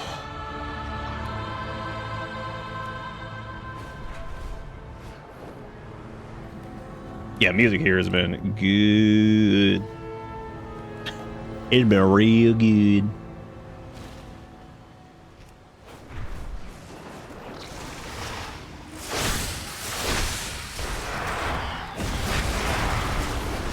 I think I need to putrefy like earlier in the. God, there goes that lag spike again. Jesus Christ. You know what though? Honestly, if this is like the most I'm having trouble with is little lag spikes like that, that's pretty good. Knowing historically with MMOs and some other ones that I've played, like God, the first few days are just the most Even smaller ones, like the first few days, are just miserable. Downright unplayable.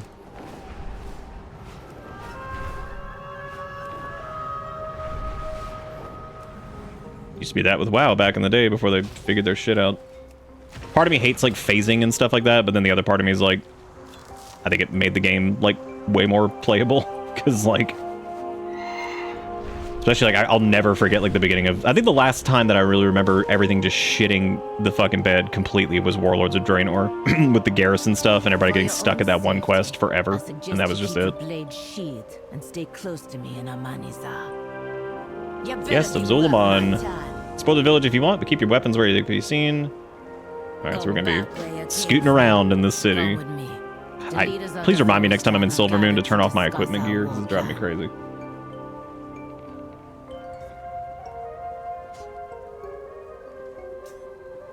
From the side quests that I did do on beta, they are pretty good, but I'm just kind of holding off on them for right now, just to... I like to do all those kind of like later. They do tie into like the zone story, but I actually found that in Midnight so far, the zone story just following the main quest is actually pretty damn good. Like, hasn't needed like a lot of support on its own. Been pretty straightforward. It's been good. Nothing like exemplary, but it's good. Oh, that's cool. Look, you can skip the meeting here if you just... See, I love that there's options for that now. You can just like skip the meeting if you don't give a shit. You just want to keep going. And then there's also options for like stay a while and listen to get like more lore and stuff if you want to hear it. I feel like that's always going to be the perfect balance because like not everybody's going to want to hear the story. No time for bearing our tusks. We need a plan. Toronto. Dude, has the new transmog system exist and you be looking like that? Oh my god! It literally keeps your... Oh my god. That's criminal. Forgive me. You can't be doing this. Can you not call upon them? We got a whole new system that retains your appearances, and you're out here looking like a fucking Burning Crusade character. We never needed them. We can rely on our own strength. I ask again for your assistance. It's like giving somebody like a whole wardrobe full of like nice looking clothes. And they come out wearing like a fucking oversized Winnie the Pooh stained t-shirt and like fucking booty shorts, and you're just like, what the hell happened? What the fuck happened, dude? Dear money never die. There was thousands of dollars of nice clothes, but like, yeah, but this shirt smells bad. Big, oh, you're right. Join Zildjara and Liadrin as they check on the Altalaman refugees. Cool No deal. point in talking about That's really nice that they actually put the They decor abandoned specialist, I think, us on the long map now. ago. Come, let us check on the refugees. All this stuff here. This is gonna be. Does that require level 80? Wow, that's actually a 180 necklace, and it just costs the Voidlight Marl is the that's like the new resonance crystals, I think. So weird seeing decor specialist. Oh my god, and all these crazy troll things for your house. Dude, the housing team just killed it. Like, and it's a team specifically that works on it. Like I think they're actually the team that does housing is like located in Boston. I'm pretty sure. Like it's like an external, like a satellite office for Blizzard that they work at. Like it's an entire separate team. And you know what? It pretty much needs that because, like, I mean, that was a system that was going to require so much time and effort that, like, I don't think that the main team could have taken that on and it been, like, good. Then stop the Wait. Branch from kidnapping us in the middle of the night. Can you... Hang on, I know you guys are fighting and, like, arguing. Can I pet the animals over here? Oh, my God. Yep, you could pet every single one of them. Hot diggity dang. That's really cute. And you can pet the animals. Look at the pangolin! Look at him. Blessed. Blessed. Yeah, I would say if I had any criticism for Midnight that was so far is that Devourer is like, the spec is fine, I think. And I think it's good at 90. I think it is really rough going up to 90. Them doing just the green thing for Darkspear to be like the Amani customization is really strange too. That feels like really half-assed. And Void Elf Demon Hunter is also super half-assed. Like, apparently they didn't even... You would think, since they share the same model, that they would have been like, okay, just let Void Elf Demon Hunters, I don't know, use like similar hairstyles to Blood Elves, let them use like the same tattoo options, because apparently the tattoos look different. There's no void colored eyes, they're still fel, which is weird. There's no apparently their racial like doesn't have a visual for it or something like that. It's just strange. And I know they have to account for the fact that you could be a Void Elf Demon Hunter that plays Havoc, or Vengeance, but like, yeah, the Void Elf Demon Hunter thing is like really half-assed. I don't really know what the fuck was going on with that. I need your report. It feels like they wanted to do it, but they were way more focused on just the spec itself, and they weren't really focused on Void Elves being Demon Hunters, so like there's like weird bugs involving them that like just make like no sense. It feels like one of the like underbaked aspects of the expansion, which is so strange. And I don't know if... part of me feel... This happened back in like late Shadowlands and like early or like mid Dragonflight, where you could kind of tell that like it's almost like they were intentionally neglecting something because an overhaul was coming, because that kind of happened with Ret Paladin, where Ret Paladin was in a really weird spot and people were like, god damn, Ret Paladin fucking sucks right now, like this is so terrible, this is like the worst the class has ever been. And I think the reason that they didn't make too many changes early on was because there was an entire rework for Ret Paladin coming. So I think what might be happening here is because people have been clamoring about customization for so long, and I think that they're probably working on it, is that there's probably a big customization overhaul coming. And I would bet that like they kind of just went like half-assed on it just to get it like good enough for right now, because I would imagine like either midway through Midnight or Last Titan, they're probably going to do a big-ass customization overhaul, so... Because they've kind of hinted at that before, and they're like, oh yeah, it's like, you know, whatever, it's like something we want to do in the future, which sometimes means we're already working on it, but we're not ready to announce it. And then sometimes it just straight up means they're not doing it, but more often than not, like kind of like with housing, it was something that they talked about for a little while, and then lo and behold, like a year and a half later, they were already talking about it coming, you know, soon, so. Who we feeding? Oh, the homies? Nice. People's situation is far more desperate than I realized. I got spine breakers just running around. I'll always love ordering your pet to go wait somewhere. It's like, would you go up there for a second? He's like, yeah, I'll wait. Yeah, I'll wait, I'm up here. Oh, he's like anti-ice and shit? That's good. I'm really glad. You know, that's a good example of like a dude that was kind of raised like country boy that has got his head on straight, which is always nice. Because they didn't get like sucked into the bullshit.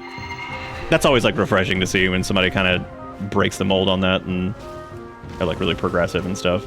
That's cool. That always makes me happy. You would think more people would be like that, given that like the changes that our shitty ass government makes directly impact them, because like it impacts like lower income people and stuff like that way more than other folks sometimes. So like you would think those people would be like immediately fuck this shit, what an asshole, but a lot of them just get dragged into the bullshit and they just don't ever get out of it. We are working as fast as we can. Bro, that gay capo? Damn, what he do? Sass, how could you? Keep it up. How could you fucking do the wrong thing? Chance against the void. On this, the day of your 100-month resub. Maybe the Shadowpine How could you? can help. Yeah, oh, I'm sure they will, Zombie, because some of them are just straight up bugs that should not exist. Like the tattoos being like a different color than they were supposed to be. It was like a bug with like their hair color. It just feels like half-baked, and I feel like it's half-baked because same goes for the Darkspear thing, because I feel like they don't want to just add allied races willy-nilly, which is why the Haraniers seem like they're a little bit more fleshed out. Because like the game's gonna get real bloated if they're like, okay, here, allied race for the Amani, and it's like, Jesus fucking Christ, now we've got Zandalari, Darkspear, Amani. It's like, God. And then like because it's already kind of happened with like the dwarf situation where it's like we've got dwarves, we got dark iron dwarves, and now we have like the earthen. And then with the elves, you've got the Nightborn, you've got blood elves, you've got the void elves, which kind of share like the high elf thing with some of the customizations. Then you've got like the night elves and fucking the Haranier, like half elf, kind of midway between trolls and elves. Like it, so it's like I definitely get like they probably don't want to just keep adding allied races because it's just gonna get super bloated. Like they're cool and it's like awesome to have that, but I feel like if you just it might be smarter to maybe do a whole rework of it at some point to be like you play as like a, Shamans as well. you know, high elf like archetype, and you can do like blood elf or void elf Did you or let your whatever. people perish because you you know. did not try every option? Because it'd be like them adding like Wildhammer dwarves, which they could just do that in a customization. So I think there's some things they can do in customizations, and there's some things they can't. I think in the case of the Amani, that's gonna be tough because that's gonna be hard to do as a customization option because they look so different. So.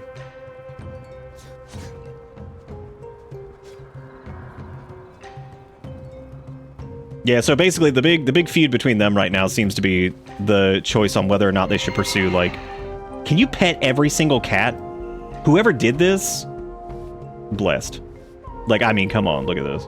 That's fantastic. Like, every little animal that's just running around you can pet. That's so good. I like that that was somebody's, like, little passion project. They're like, okay, you just pet them all! Why is there a weary pangolin? What's wrong with him? What are you doing? Oh, you can pet him, too. Look at that pangolin. He just looks like a big old pine cone. Did you know that's why pangolins are called what they are? It's because it's pine cone sounds like pango. So, fun fact that you just learned today. That's completely real and not made up.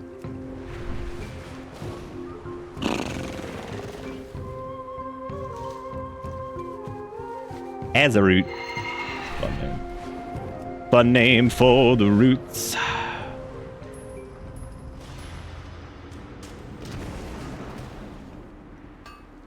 God, I've got to turn off profession gear. I hate it. I actually like it a lot. I just hate it switching back and forth. I wish it would like stay on for like a few seconds after you mine something and then just like go away. You were with me as a child when I last went to Akilzon's temple. Zul'Shara, do you not remember? Yes, uncle. But even then, the Loa did not speak to us.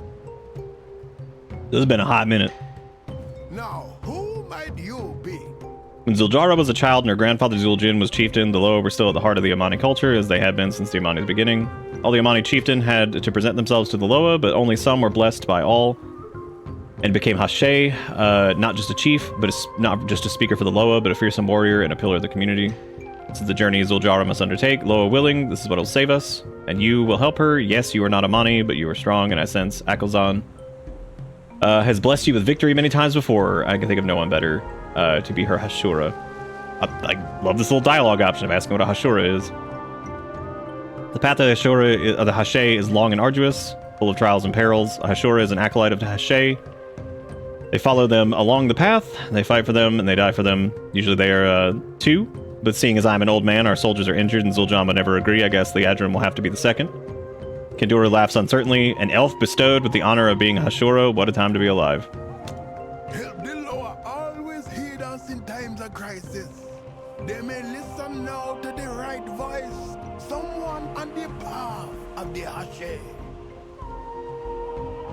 What do you bring the leader of His the uncle lost Amani? his sense. It's a tale for children. Maybe if there was the old days, generations ago, before the elves arrived. But the last chance we got is to try to speak to the Loa, then I will try. You best be glad you amuse me. Zul'Jara lets out a low growl that only you and Liadrin can hear. Now we're running out of options. It's time for the old myths and dreams. So be it.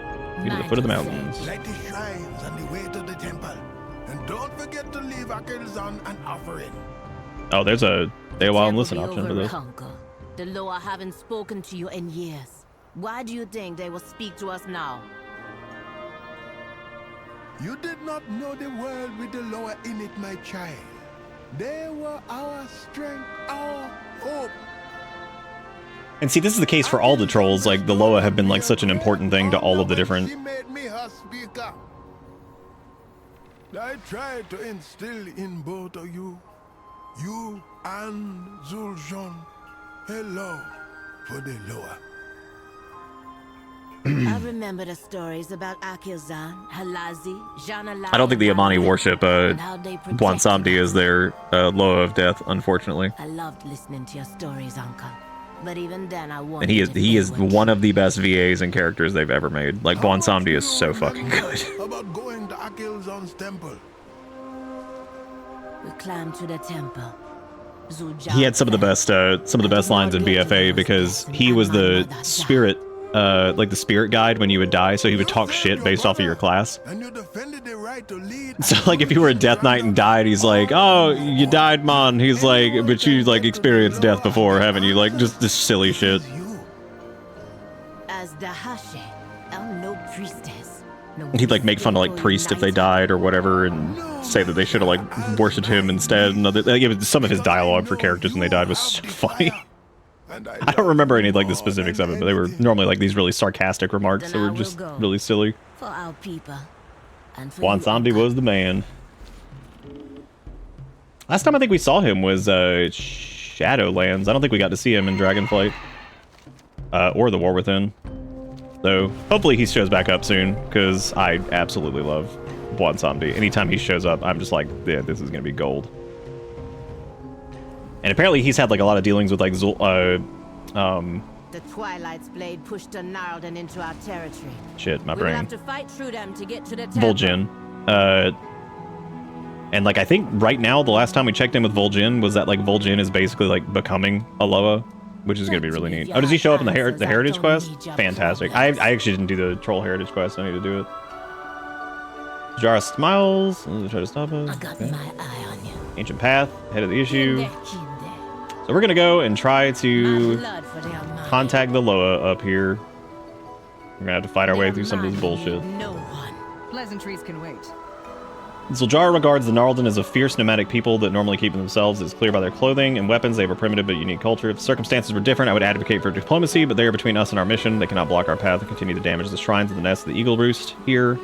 We'll eliminate those that are in our way. If they're anything like the damn to destroying the shrines and the nests of the Jaredin from Dragonflight, then they're gonna be assholes. Then we must strike them down.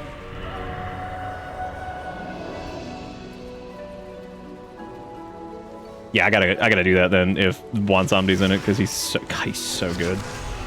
Yeah, I'm pretty sure as far as like Vol'jin goes, I think he's like in the process of like becoming a Loa.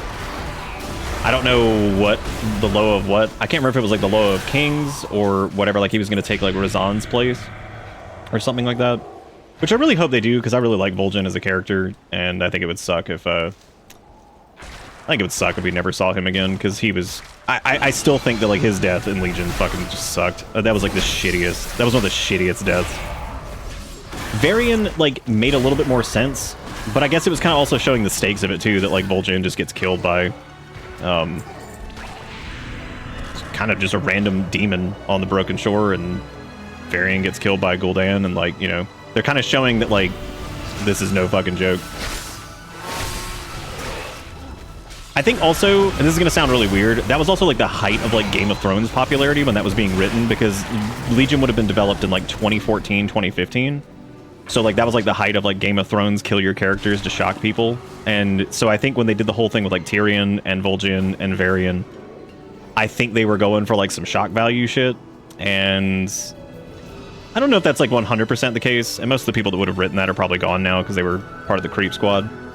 But like, yeah, I don't know if that was like them trying to go for like some kind of like shock value, because they're like, here's this character that everybody loves and is crazy good, and he's getting killed by a demon. Like, I don't know if they were going for that, or if it was just they were trying to just show the stakes or what. But I mean, the storytelling in Legion was fun, so it's not like, you know, it was all bad. Anytime I see a caster fighting an enemy, I always try to death grip it off of them. So like, here, I can help.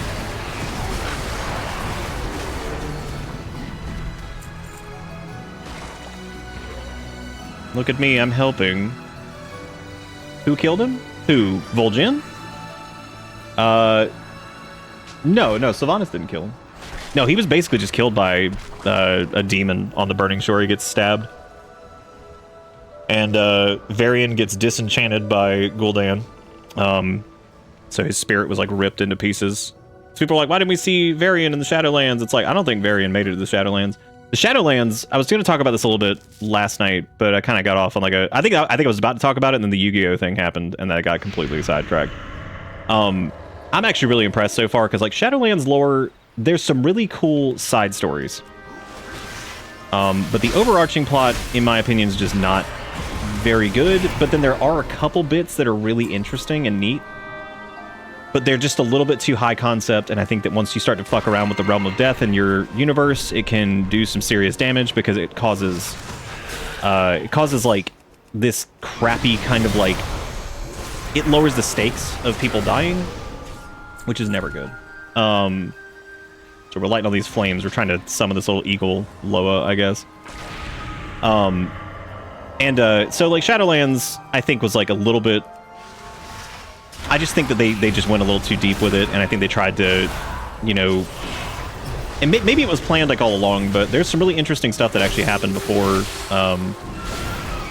So like, this is kind of hard to talk about because like it requires like a little bit of explanation. So like Shadowlands like main plot is, I think on its own it's like whatever. It's like pretty standard as far as like fantasy storytelling shit goes, but my problem with it is that, like, again, it over-explains the realm of death, and I feel like that becomes, like, a huge problem. Which I think things like comic books and video games and stuff like that can struggle with anyway, because sometimes that can be, like, tenuous at best, regardless, like, depending on how they, like, you know, describe it. Especially, like, comic books and stuff, I know are really bad about that. Or have been in the past, depending on, like, the series or whatever. Just, like, randomly bringing characters back and shit. So, you know, so they go through it, and they're trying to make it, like, this whole plot with the jailer, and they try to do this whole like, oh, he influenced a bunch of shit and planned all this stuff from the start and blah blah blah, and he was actually the driving force behind stuff, which is stupid. I think that sucks. I think whoever decided that was a good idea, that was like with the first problem. It's like, oh, we're gonna make the jailer be behind stuff, and we're gonna make the jailer manipulate Sylvanas, who is known to be like a brilliant tactician and all this other shit, and she gets the wool pulled over her eyes by Nipple Man, who, whatever. And apparently Shadowlands stories, like, fixed, or not fixed, Shadowlands story apparently changed at some point, and I think it was supposed to be different, and you can kind of tell that from some of the early trailers and concept art, because I think the original gist of it was that the jailer was not going to be the main threat, and the Primus was actually going to be the one who was actually pulling all the strings, and it would have been much more interesting, because the Primus is actually what we see in some of the early concept art, so I think early on he was supposed to be kind of the big bad, and it was supposed to be like a lot of things are not as they seem. It's kind of going in this direction, but it's actually this dude who's been fucking shit up the entire time, and like a lot of it was going to be like, I think, deception and kind of just like, I think it probably would have ended up being too confusing, and I think it ended up being confusing anyway for some people. So I'm kind of proud of the people who are trying to write around it now, because they've done some interesting stuff ever since Dragonflight, and in particular, there's a really good... So basically the end of Shadowlands is that the jailer wants to rewrite reality, fucking Thanos bullshit nipple style, and he is going to use basically a thing that is a construct of a group that is called the First Ones, who are apparently part of the people that like originated the universe itself, or at least that's what we're told.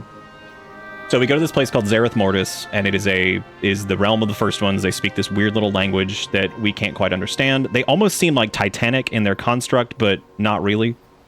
And we go through, and the jailer is basically going to use Azeroth's World Soul to power this engine to completely rewrite everything around them in the way he wants.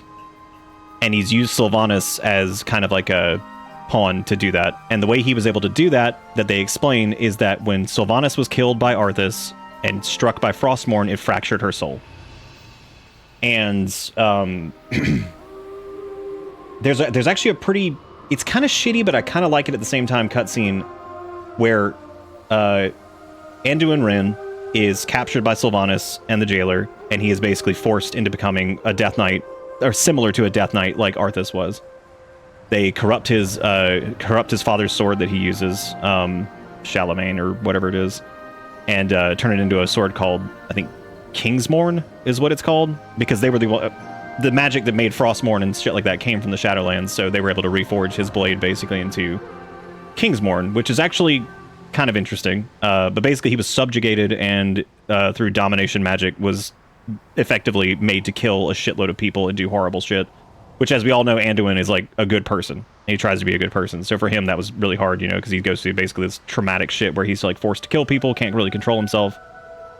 And eventually, we go through the boss fight.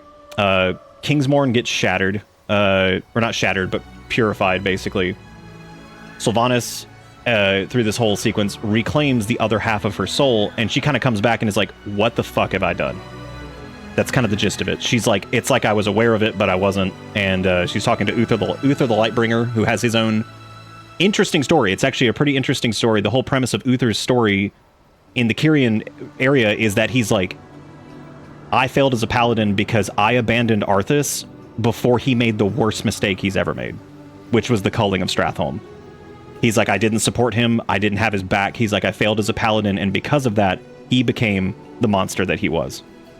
See, it's like all the shit that happened in Shadowlands that I think a lot of people kind of missed because they were miffed about whatever else. But like, there were some interesting things, and I thought that was a cool plot line for Uther to have, like, be seeking this like redemption because he feels that like he was the reason that Arthas went down this dark path because of the whole, you know, declaring vengeance and going to Northrend, and if that had never happened, he wouldn't have ever found Frostmourne, and the shit would have never happened. So Uther blames himself. He's like, I fucking failed as his mentor. I failed as a paladin. I completely abandoned him. And Jaina kind of has the same thing. She's like, we abandoned him right before he made like the worst mistake he's ever made. Which that's a whole debatable thing too. That's like a fucking trolley problem. Like Stratholme is such an interesting incident because everyone had already been infected. They were all going to turn into Scourge, and it's either do we wait for this to become an army that we can't even fight, that we have no control over, or do we kill these people before they turn into Scourge while we can? And and again, it's like a trolley problem situation because it's just like, holy shit, like, do we kill these people? They're not Scourge yet, you know, like some of them are just sick, but it's like the whole like zombie dilemma, like, and you know, it's like, do we just, and Arthas is like, we gotta purge this entire city. I mean, we're not going to be able to defeat the Scourge if we let Stratholme fall, basically, to the Scourge. So, but you know, Uther's sitting there and he thinks that a lot of this is his fault. Jaina kind of blames herself for that too. And as Sylvanas reclaims her soul, she sees a flicker of Arthas's soul as a little like floating thing of anima, and she's like reduced to nothing, no body, no soul, nothing. And she's sitting there, she's like, in my pursuit and my hatred of you, I'm paraphrasing this a little bit. She's like, in my hatred and pursuit of you, I became you.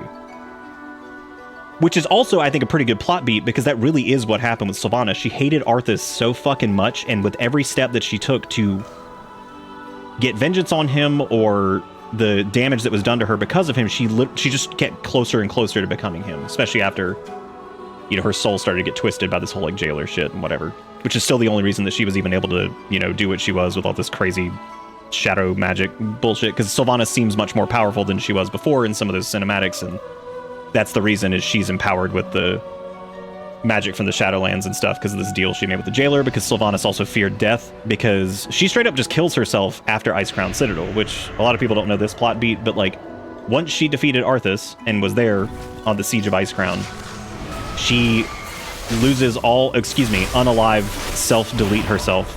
She just is like, this is it. She's like, I have nothing left to live for. He's dead. This is it. She just kills herself. And in that moment, she dies, and she sees only darkness. There's nothing there. Like, it is complete, like, just black. Like, and she sees nothing.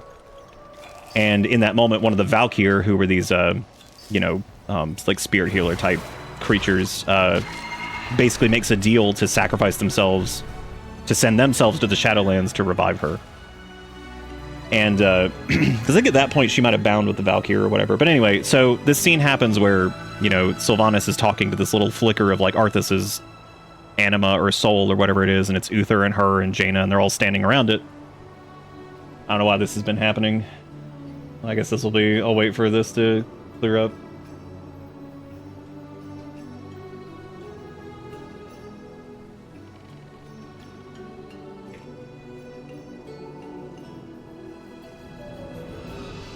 I don't know what this is, because it's not our internet, because everything seems to be working on this end, so...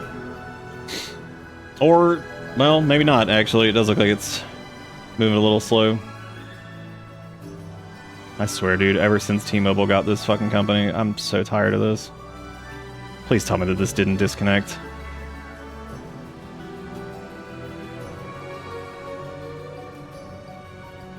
It's like that just like crushed our viewership last night too, and it was already not great. I don't really mind that much, but it sucks when it just gets like hammered like that, especially when it's already kind of a lower night.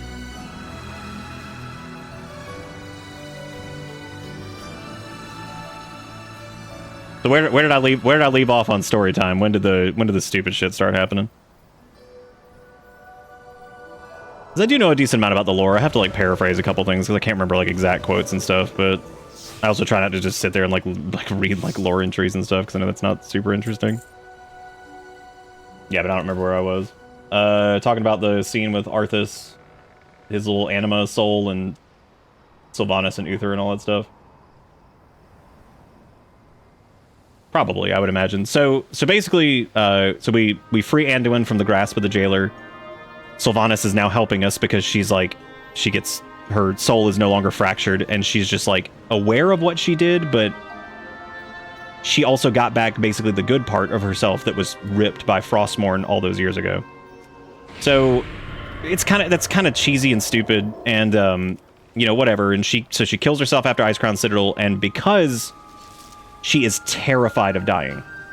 And so that's what kind of starts some of her more like desperate, crazy moves after Wrath of the Lich King, because she sees that what awaits her is just endless dark. And it's cool because that's the same thing Arthas says to his father when he sees him again, when Frostmourne gets like fractured. She's basically like, because he asked his father, he's like, "Father, is it over?" And he's like, "No king rules forever, my son, just this apparition." And he says, and you think there's gonna be like this redemption, and he just says, "I see only darkness before me," and then dies. So it's implied that Arthas saw the same thing that Sylvanas saw, and it's probably because of Frostmourne's corruption that both of them saw that, because if her piece of her soul was ripped and sent to the Shadowlands or contained in Frostmourne or whatever, then she would have seen the same thing. So she was terrified to die. She did not want to die because she knew that once it was over, it was like this nightmare of just endless black, nothing. And so that's when she starts like, you know, making like weird decisions. She starts surrounding herself with Valkyr because the Valkyr can sacrifice themselves to keep her alive. She ends up finding a super powerful Valkyr in Legion and almost gets like immortality because of it, basically. I think her name was Aegir, I think was the Valkyr that she found. I can't remember her name, but Gen Greymane basically denies it to her because he ends up destroying it and like stealing it and all this other shit, because Gen Greymane fucking hates Sylvanas, as it makes sense because the Forsaken and the Worgen have fought forever. Or the, you know, Kingdom of Gilneas and all that stuff. So all that being said, Sylvanas was terrified of dying, and that's kind of how they explain that, like, when she makes this contact with like the jailer or whatever, however this all goes about, which I forget the exact way it goes, I think that's kind of how he persuades her to do this, is she kind of sees that the realm of death is fucked and like it doesn't make sense and all this shit. Like, she's like, we need to fix it. Like, it's broken. This world is broken. And that's when she shatters the Helm of Domination, which is a conduit basically between the Shadowlands and all that stuff. And that's why Icecrown Citadel looks the way it does. Because it mirrors Torghast, which is in the Maw for Shadowlands. So all that happens, and like then BFA goes down, and apparently the whole reason that, so when Vol'jin is dying, he's the leader of the Horde, and this is in Legion. The whole reason that Sylvanas even becomes leader of the Horde in the first place is Vol'jin says that he gets he communes with the Loa before he dies, and he says Sylvanas Windrunner needs to lead the Horde. Well, as it turns out, that was basically the Loa that spoke to him, it was all fake. Like, it was all faked to make him put Sylvanas in charge, and then that way she could basically be a plant to do the shit like Teldrassil, to send all of those souls to the Maw and all that stuff, and that's why she does the whole burning of Teldrassil thing and all that, to basically fuel all the shit going on in Shadowlands. So all that happens, whatever. They say goodbye to Arthas' soul. She says, you know, in my pursuit of you, I became you, and I hated you, and all this shit, and now you're just nothing. And he just fades away. Some people were mad about that. I wasn't, because it was a nice way of doing a nod to Arthas, which we had already closed his story, but it was more about Uther, Sylvanas, and Jaina, all these people who were impacted by him, more or less kind of saying goodbye to whatever was left of his spirit. He didn't get to say anything, didn't whatever, and people are like, oh, he's so dumb, he's like the best character ever, that was stupid. I'm like, I mean, like, dude, if Arthas had shown up as a fucking Force Ghost at that point, I'd be like, oh my god. I'm like, he's been dead since 2011, fucking let him be. Like, he was a great Warcraft villain. leave it alone. Like, it's cool that, like, this is just some little flicker of what he was and a moment for those characters to reflect on it. I was like, that's fine. Like, that makes total sense. I was like, if fucking Force Ghost Arthas shows up and he's just like, everything's good. But guys, let's all hug before I leave. Like, that would have been so just stupid. Like, just showing up, like, really? You're gonna bring back Force Ghost Arthas? And with all the crazy shit happening in Shadowlands, if they brought back him, I'd be like, oh my god, stop. Like, like, stop. Just leave him alone. So anyway, so Sylvanas does all this reckless shit because she's terrified of death, and then, of course, when she's offered the opportunity to fix the Realm of Death, because it's broken or whatever, whatever's left of her soul in that case is like, yeah, hell yeah, let's do it. So she allies with this asshole. She eventually gets her soul back, and she goes before the Arbiter of Judgment, because the whole reason that the Shadowlands is even broken in the first place is basically because the Arbiter of Judgment in the Shadowlands judges souls as they come through and sends them to their respective afterlife. Whether that be like the Kyrian or the Venthyr or like whatever it is. Well, when Argus the Unmaker was killed, which was a world soul that was corrupted in Legion, so similar to like if we killed like Azeroth, when Argus the Unmaker's soul was sent to the Shadowlands, it was so massive that it basically just fucking killed the Arbiter. Like, because a world soul was sent to the Shadowlands, which that should have been the first red flag, that even if it is a world soul and it died, and it literally broke the fucking Shadowlands, because then souls were just getting filtered in like weird ways and they were going straight to the Maw, or they were going wherever into like turbo hell, because the thing that would normally pass judgment is dead. Like, it got destroyed because a fucking world soul was sent through it. That probably should have been the first red flag that's like, wait a minute. Why can't the Shadowlands handle a world soul? If this is the Realm of Death, it should be able to handle a big thing like that dying, right? Sure. Well, you know, we go through all this shit, and they end up putting a new Arbiter of Judgment in, which is one of the Kyrian, who's a pretty cool character. It was actually one of the characters that was canonically trans, which was really cool, and the way they handled it was really neat. It was just a really sweet way of handling it, because basically, I think in life they were, they never felt like they were like the correct gender or whatever, and like in death they were able to assume the form. It was a really cool little story. Their name was Pelagos. You can actually look it up. It was pretty cool. But Pelagos basically ends up becoming the new Arbiter of Judgment. And because Tyrande Whisperwind fucking hates Sylvanas, because Sylvanas killed her people and burned the tree when she was going crazy, they have a big ass like trial basically where they're like, the Arbiter of Judgment looks at Tyrande and he's like, you get to pass judgment on her. I can't do this. He's like, you decide her fate, like what the hell is going to happen to her, because Sylvanas goes and willingly is like, yeah, I'm here. Like, I mean, I deserve whatever the fuck I get. And Tyrande basically is like, death would be too fucking easy for you. She's like, you're going to go into the Maw and you're going to go find all of these souls that you wronged, and you're going to basically collect them and free them and send them to their respective afterlife. And she's like, okay. And Tyrande sends her owl with her, the little sentinel owl, I forget what their name is, to basically watch over Sylvanas to make sure she continues to do that. They leave her ass in the Shadowlands, and the gate behind us basically closes.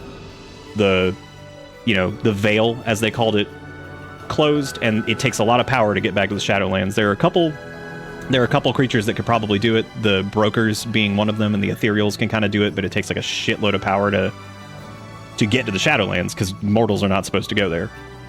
So we go through all this shit in the Shadowlands, and we get through all these crazy, seemingly Titan constructs, which people were even talking about at the time. They're like, for this being the Shadowlands, a lot of this seems very like Titan in origin, like, Titan constructs and all that stuff. Because when the jailer dies, he turns into basically like a doll, like robot thing, and like it like fades, and like his features like fade out, and he looks like just a generic, like, kind of, I don't know, like this like weird like machine almost. So, it looks like this like machine, and it's like, this is like very like Titan-esque, and people are like, why does it seem like there are extra afterlives, but like these that we see are so ordered, kind of similar to like how the Titans do. So there's a really, really cool quest, and this is why I say that I appreciate the writing team kind of writing around Shadowlands and not directly retconning what happened, and kind of writing around it, and maybe being like, maybe the shit that we saw and the shit we dealt with was not quite the whole picture, or maybe something is wrong with the Shadowlands. So there's a super cool quest. So we saw this stuff about Eretor talking about his aunts, like Varisa, and his mother, of course, Illyria. and then his other aunt, Sylvanas. And he's like, I need to speak to Sylvanas. And they're like, well, I mean, she's in the Shadowlands. You can't just traverse the realm of death. Like, that's not easy to do. Like, in lore, or in the game, we were able to go back and forth because it's the game, right? But like, they state specifically the amount of magic and the amount of like finesse to open up a gate to the realm of death is like a big fucking deal. Like, even like the Ebon Blade can't do it, and they're, you know, death lords and have all this like necromantic magic and shit. So he basically goes to the brokers, who are like kind of the other half of like the ethereals, and they're able to do this kind of stuff, but again, it takes a lot to do it, and it's a very short amount of time that they can normally do it, because he's basically like, hey, I need to get to the Shadowlands, I need to talk to my aunt about some stuff, and like what the fuck happened and all this shit, and to get advice from her. And so he goes there, and he finds her, and Sylvanas is like, she's like, I've spent a long time here now, basically collecting these souls, and she's like, and she asks him, she's like, do you feel what I feel while you're here? And he's just like talking about like how it feels off, basically, in the Maw, where she's claiming these souls. And she's like, I've noticed it for a long time now. She's like, there's something is not right about the Shadowlands. And they kind of have this big conversation about it, basically, where she is saying that after being there for years and like getting these souls and sending them to like the correct path and stuff like that, as she does her redemption, basically, for what happened, she says that there's something wrong with the Shadowlands, something doesn't seem right, and that she feels something much darker and much primordial beneath the Shadowlands. Which, that's pretty cool, because that means that like this whole thing about it, maybe the Titans ordered the Shadowlands in the same way they ordered like all these different planets and shit like that, and deployed these constructs and all this shit. Maybe the Titans did that too, and they just did a really, really good job of covering up the fact that the Shadowlands is basically a Titan construct. Because if they can control the realm of death, or at least seemingly control it, then that would put them, you know, way ahead of some of the other like cosmic forces that they're dealing with. So, you know, if that's the case, and I thought that was a really cool detail that she's like, as I've been here, and now that the veil is closed, something feels wrong about this place. Like, something doesn't feel right. And, you know, so I think it's really, this is a long-winded story that some people are pissed about that. I think it's pretty cool what they're doing with Sylvanas, and I think it's good that she's like a background character, but in a roundabout way, because she's always been closely attuned with death and like all of that stuff, because she was killed, raised as a banshee, led the Forsaken, all this stuff, that she would have this role kind of that she's like stuck in the Shadowlands, and she's like, something here is not right, and she knows something's not right because she's so closely attuned with like death in general, so you know she can kind of feel it, and Erator comments on it too. And I just thought that was really neat, and I was like, that's pretty cool. I was like, I hope that they keep going with that, and I hope that it ends up being, because people are like, yeah, they're gonna retcon Shadowlands. I'm like, they're not though. I was like, retroactive continuity is like specifically going back and changing something directly. I was like, in this case, this would just be expanding on the lore that was already given. It wouldn't really change what we did because all of it happened, but it's, you know, we could have just been completely fucking fooled the entire time by these weird ass Titanic constructs and stuff like that were like basically masquerading as like the realm of death and all this shit, you know. So like, I don't know, I think that'd be really cool. Like, I think that if they make it to, and then if they just kind of leave it at that for now. And I'd be cool if they just never fucked with it again, and they're like, maybe the Shadowlands is not what we thought it was, and it is scarier, it's very dark, it's very primordial, and then just leave it. Because that would let them do some shit with Shadowlands that's still there, but like, don't fucking touch the part that's like, yeah, there's something weird and creepy and dark that exists underneath this that may be the realm of like true death or whatever, and then they could just leave it at that. That way, you know, it doesn't fuck up the concept of afterlife quite as much, and they could do some interesting stuff with it. Again, all this doesn't matter because it's just silly story in a video game, but I think that that's a pretty cool way to write around and expand on what's there, as opposed to just being like, well, that sucked, let's just go back and say none of it happened, it was all a dream, which is just, that's kind of a cheap, you know, cop. It was a dream, nothing we saw there was real, oh my god, like, you know what I mean? Like, it's kind of a cooler way to be like, no, the shit we saw was real, but the question is that as deep as it goes? You know, does it go somewhere else, basically? So there'll be nothing there but birds and bramble. Yep. as my rant on that. I actually think it's pretty neat. Returning here seems like I like that quest with Eretor and Sylvanas. I just thought it was really neat that she gets to talk to her nephew kind of about it, you know? Like, so it's just a neat dialogue, because it's just two characters that didn't get to interact a lot, and she's of course going to be partial to him because he is her nephew, but she's also still kind of an ass because she's Sylvanas Windrunner, so, you know. The heads of our enemies will do nicely. Oh, we get some heads of enemies? Alright, we're doing some Disney. It's like, what you doing over in Warcraft? Be like, oh, I'm grabbing heads out of bags and I'm sticking them on altars. They'd be like, well, I remember that in Frozen. Yeah, man, we just putting some severed heads. It's no biggie. Just shoving them in these birds' nests. They're gonna eat them. They're gonna eat them.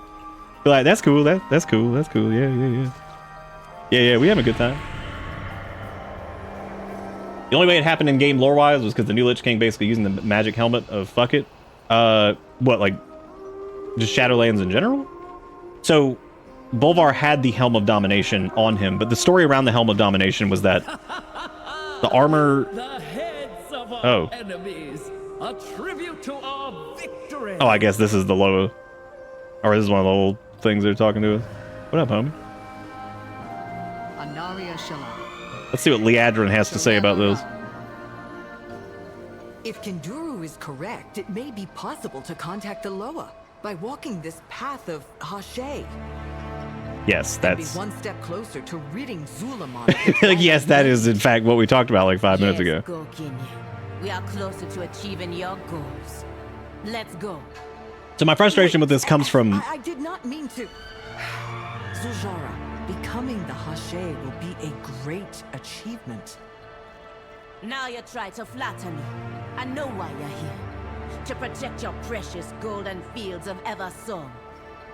Do not pretend to care about me or their money. Enough, Zul'jara.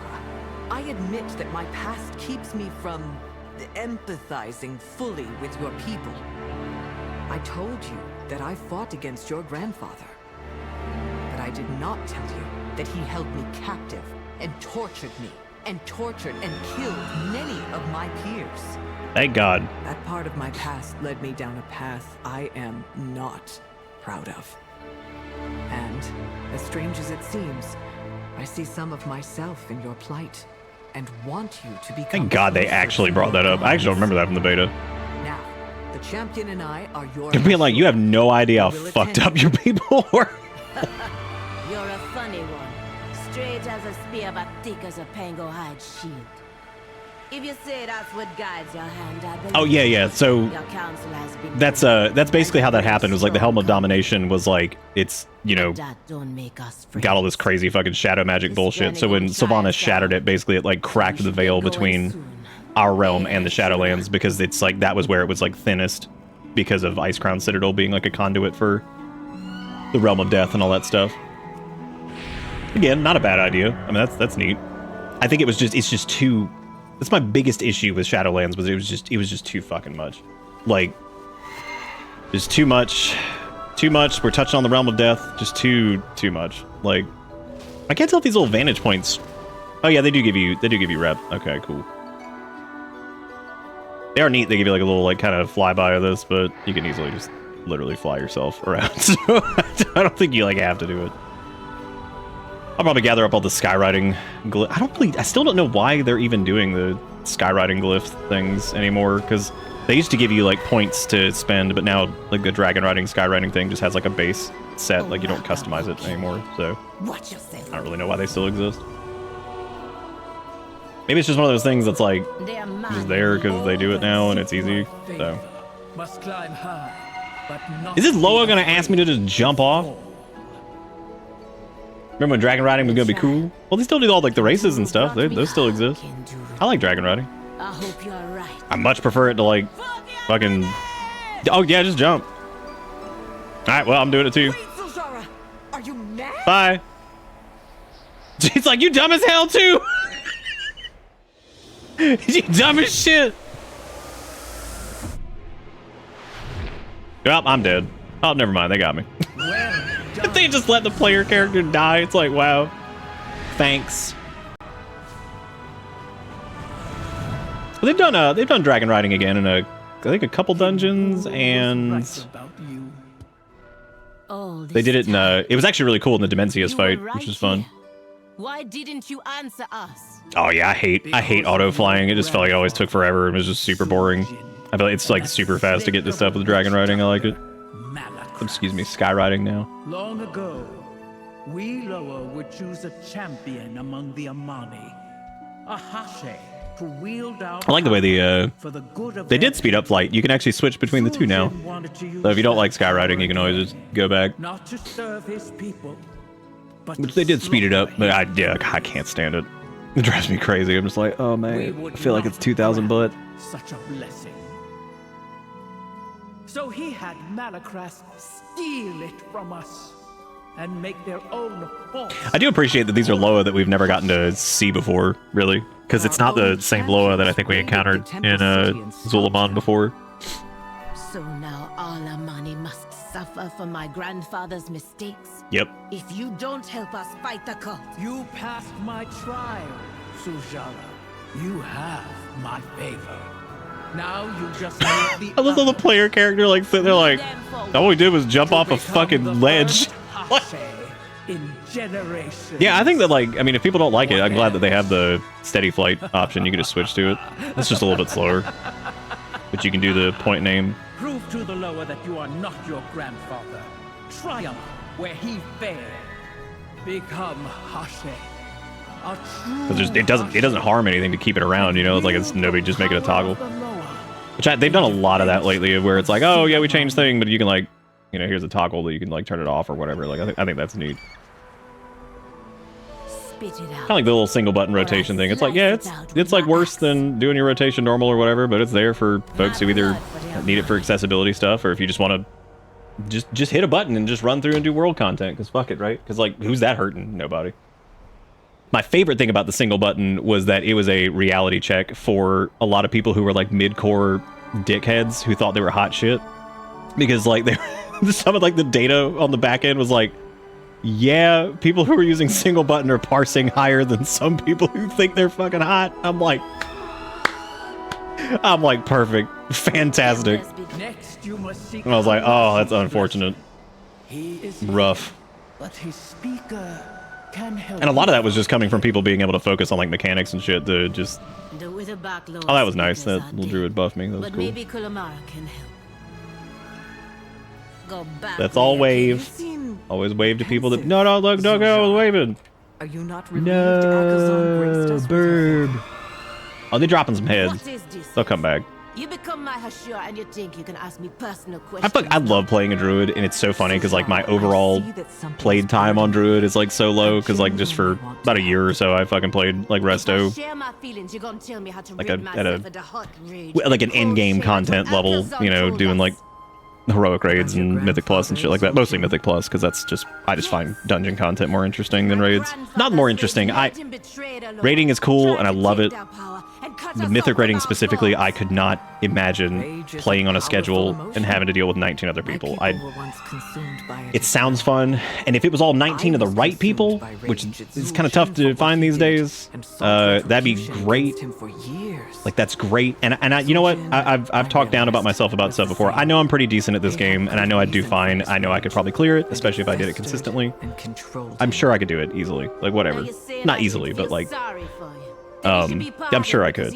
Like that's not like a problem. I think that whatever, but I think the true boss on that would be getting together 19 other people, and then you get like weirdos in there that are just dickheads or whatever. Like I said, it's about finding the right people because I'm old. I'm not putting up with fucking like some piece of shit, like especially if it's like super unjustified or whatever, you know, where it's like like I don't have time, dude. I fucking don't. You know what I mean? Like it's one of those things, and I think that was like people have talked a lot about like mythic difficulty in terms of like kind of where it is in the state of the game, because like mythic plus gets really fucking tough, especially as it scales up. I mean, like you're one mistake and you're just fucked for the entire run basically, and like, you know, it's like I don't know, like between like the routing and that was actually something I was going to talk about. There's the coolest new fucking thing that they put into Midnight. One of the biggest barriers of entry for Mythic Plus tanking is routing, because people get really stressed out about routing because of the percentage thing. there's a new feature that's called like, I forgot what it's called. It is super clever, and I was like, holy shit, that's a great idea.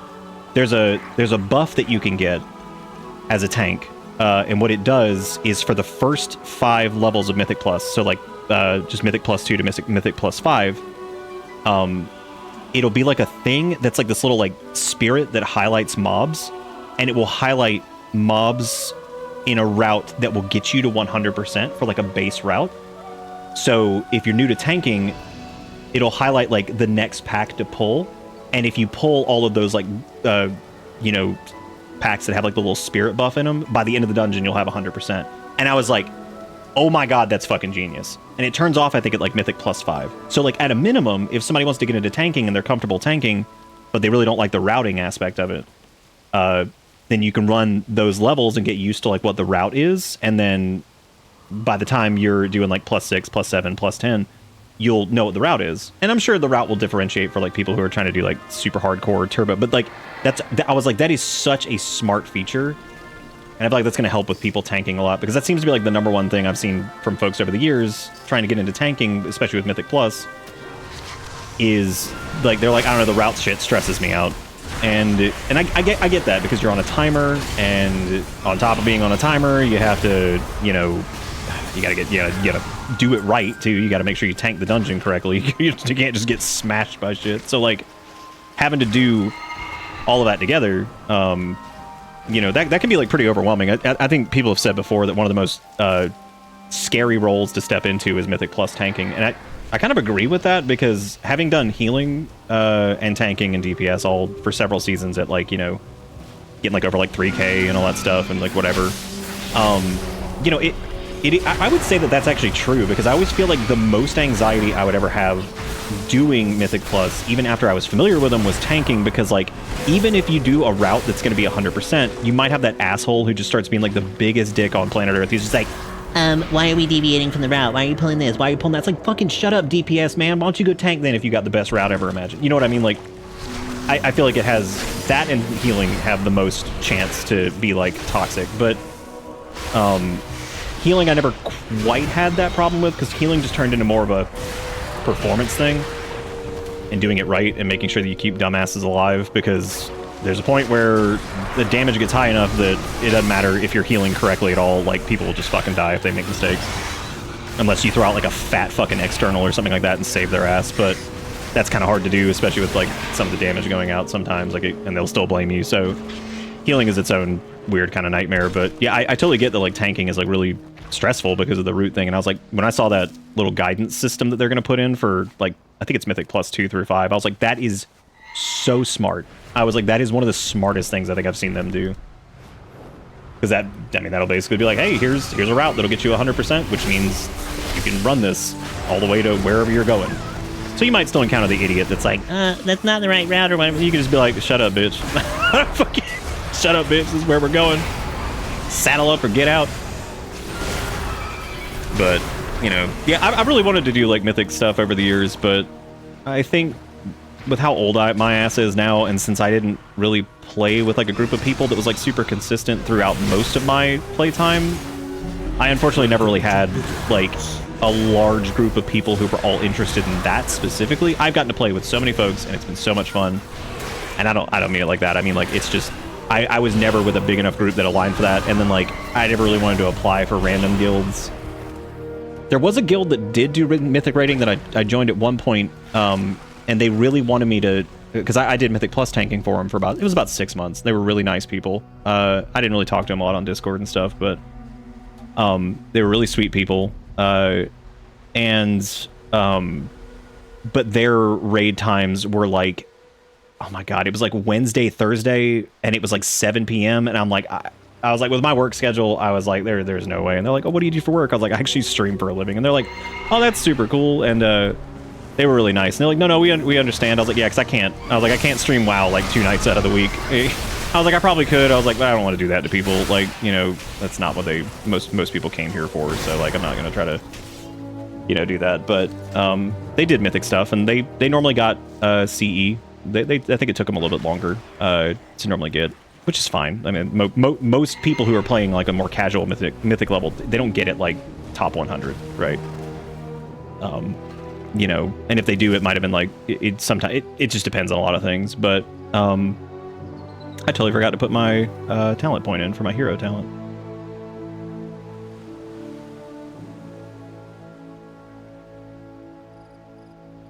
Yeah, I guess whatever.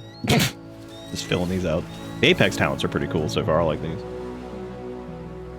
The only reason I raided with my friends this season, it was very much if we all respect each other's time and do what we're supposed to do. We don't have to pretend we're something we aren't. Yeah. I've also heard like so many like horror stories for it that like I hit the point where I was like, dude, I'll just pug heroic and I'll just do Mythic Plus. Because from a gear standpoint, I mean, Mythic Plus is like one of the best ways to get gear, period. Like, you know, Mythic rating, if you can do it consistently, is like still the best overall, like in the long run. But like with Mythic Plus stuff, I mean, you know, you'll get pretty much everything you need outside of maybe like trinkets sometimes, which sometimes the Mythic Plus trinkets are a little bit better anyway. So it was one of those things where I was like, okay, well, if the gear reward's not really great and it's a lot of stress of trying to figure out like scheduling and all this shit, I was like, I just don't feel like I want to mess with it. Like, if it's one aspect of the content that I don't do current, whatever, you know what I mean? Like, I'm not going to be like, oh my God, whatever. But I did kind of beat myself up for it for a while because I felt like, I was like, oh, well, I've never done that, so like, whatever. And then I realized, I'm like, you know, after watching so much shit about it and like people who did it and knowing people who did, I'm like, I'm sure it's something that I probably could have done, but it just never lined up time-wise to where I felt like I could commit to it. You know, I've watched folks who do it and then work their ass off at it, and then like the group is just doing stupid shit, or they get weird people in there, and then like it fucks up their roster, and then like they've been working at it for like 3-4 months, and then they just don't get it, and they have to either make the choice of sticking with that group or completely just the bottoming out, and then like that's gonna be fat fucking burnout. I mean, like that's gotta feel terrible. I remember even when I was playing Dasani, I felt awful that like I didn't do that like one challenge, you know, the God Slayer or whatever the fuck it was, because like I tried, but you know, just I did it with several bits folks and stuff like that. I just couldn't get it, and it just stars didn't align on that one, whatever, and it was just it feels like shit. You feel bad, like you're just like, well, I guess I fucking failed. You know what I mean? Oh shit, it's Murlocs. I just noticed. Which that one didn't even do that at us. He didn't even gurgle at us. That's a big fat one. Look at that one. It's the behemoth. Oh, they did. It was just quiet. They're gurgling at him.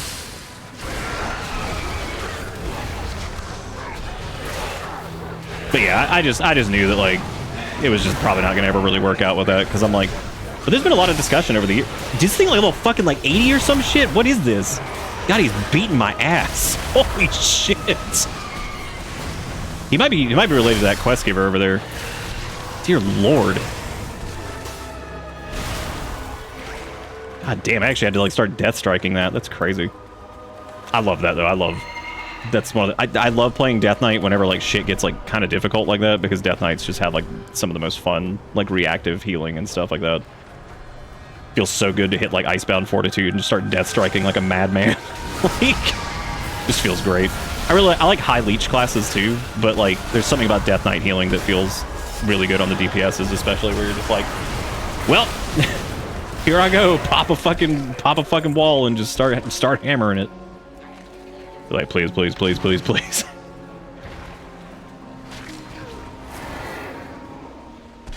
That's always been like the difference between like Ret Paladin, because they can kind of do a similar thing with like Word of Glory and stuff like that, but I've always felt that it was slightly... Is this rare named Murloc? Oh my god. You know, like Paladin healing is a little bit more like direct, because you spend your resource on Word of Glory, and Word of Glory is guaranteed to heal like a certain amount, you know, with your holy power, but it also consumes a global, you know, so like you have to heal, whereas it's nice that Death Strike does some damage and also heals you up too, which I think is neat. I've always liked that. Oh hey, look, an upgrade to our belt. I've always felt that was like a really good feeling, being able to still hit the target and do some damage and heal back up. Also, Dusk, thank you for the tier 3. Thank you, man. Hope you've been enjoying the thing. We've been kind of just taking it slow, doing the do. I've been yapping about lore. Thank you for being great. Hope you're doing all right.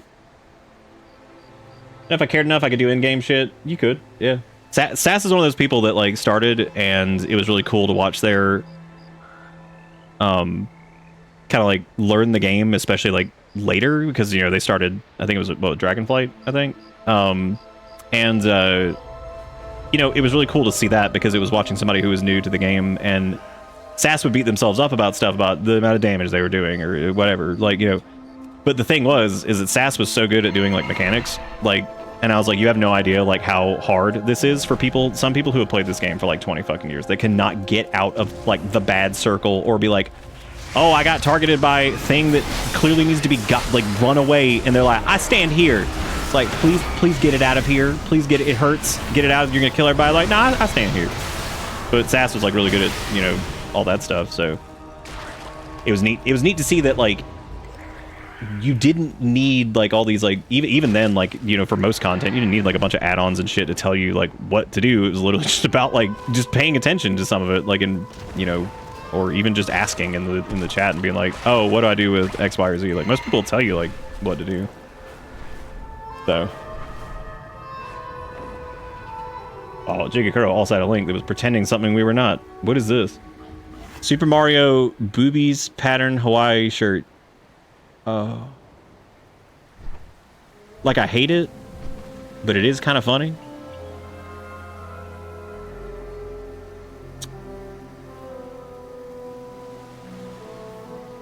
Oh man.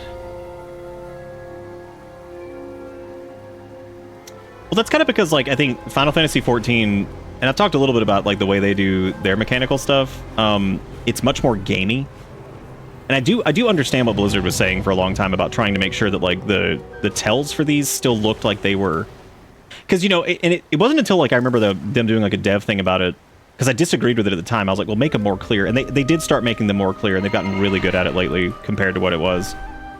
And you know, finding some level of like cohesive iconography and stuff like that, but then like making sure the color theme stayed there and stuff like that, because I do get like some of the combat UI stuff.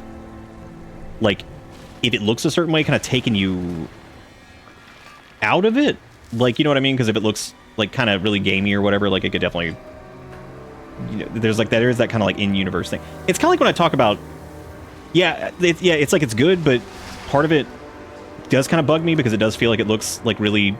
It's the same reason I have a problem with some of the raids in 14, because, like, I love that WoW has always put their bosses in their respective, like, areas, and it's, like... thematically, like in Castle Nathria, you can look around and see like all the tombstones and shit, and it's in like a hallway or something like that, and sometimes they build the fights around that.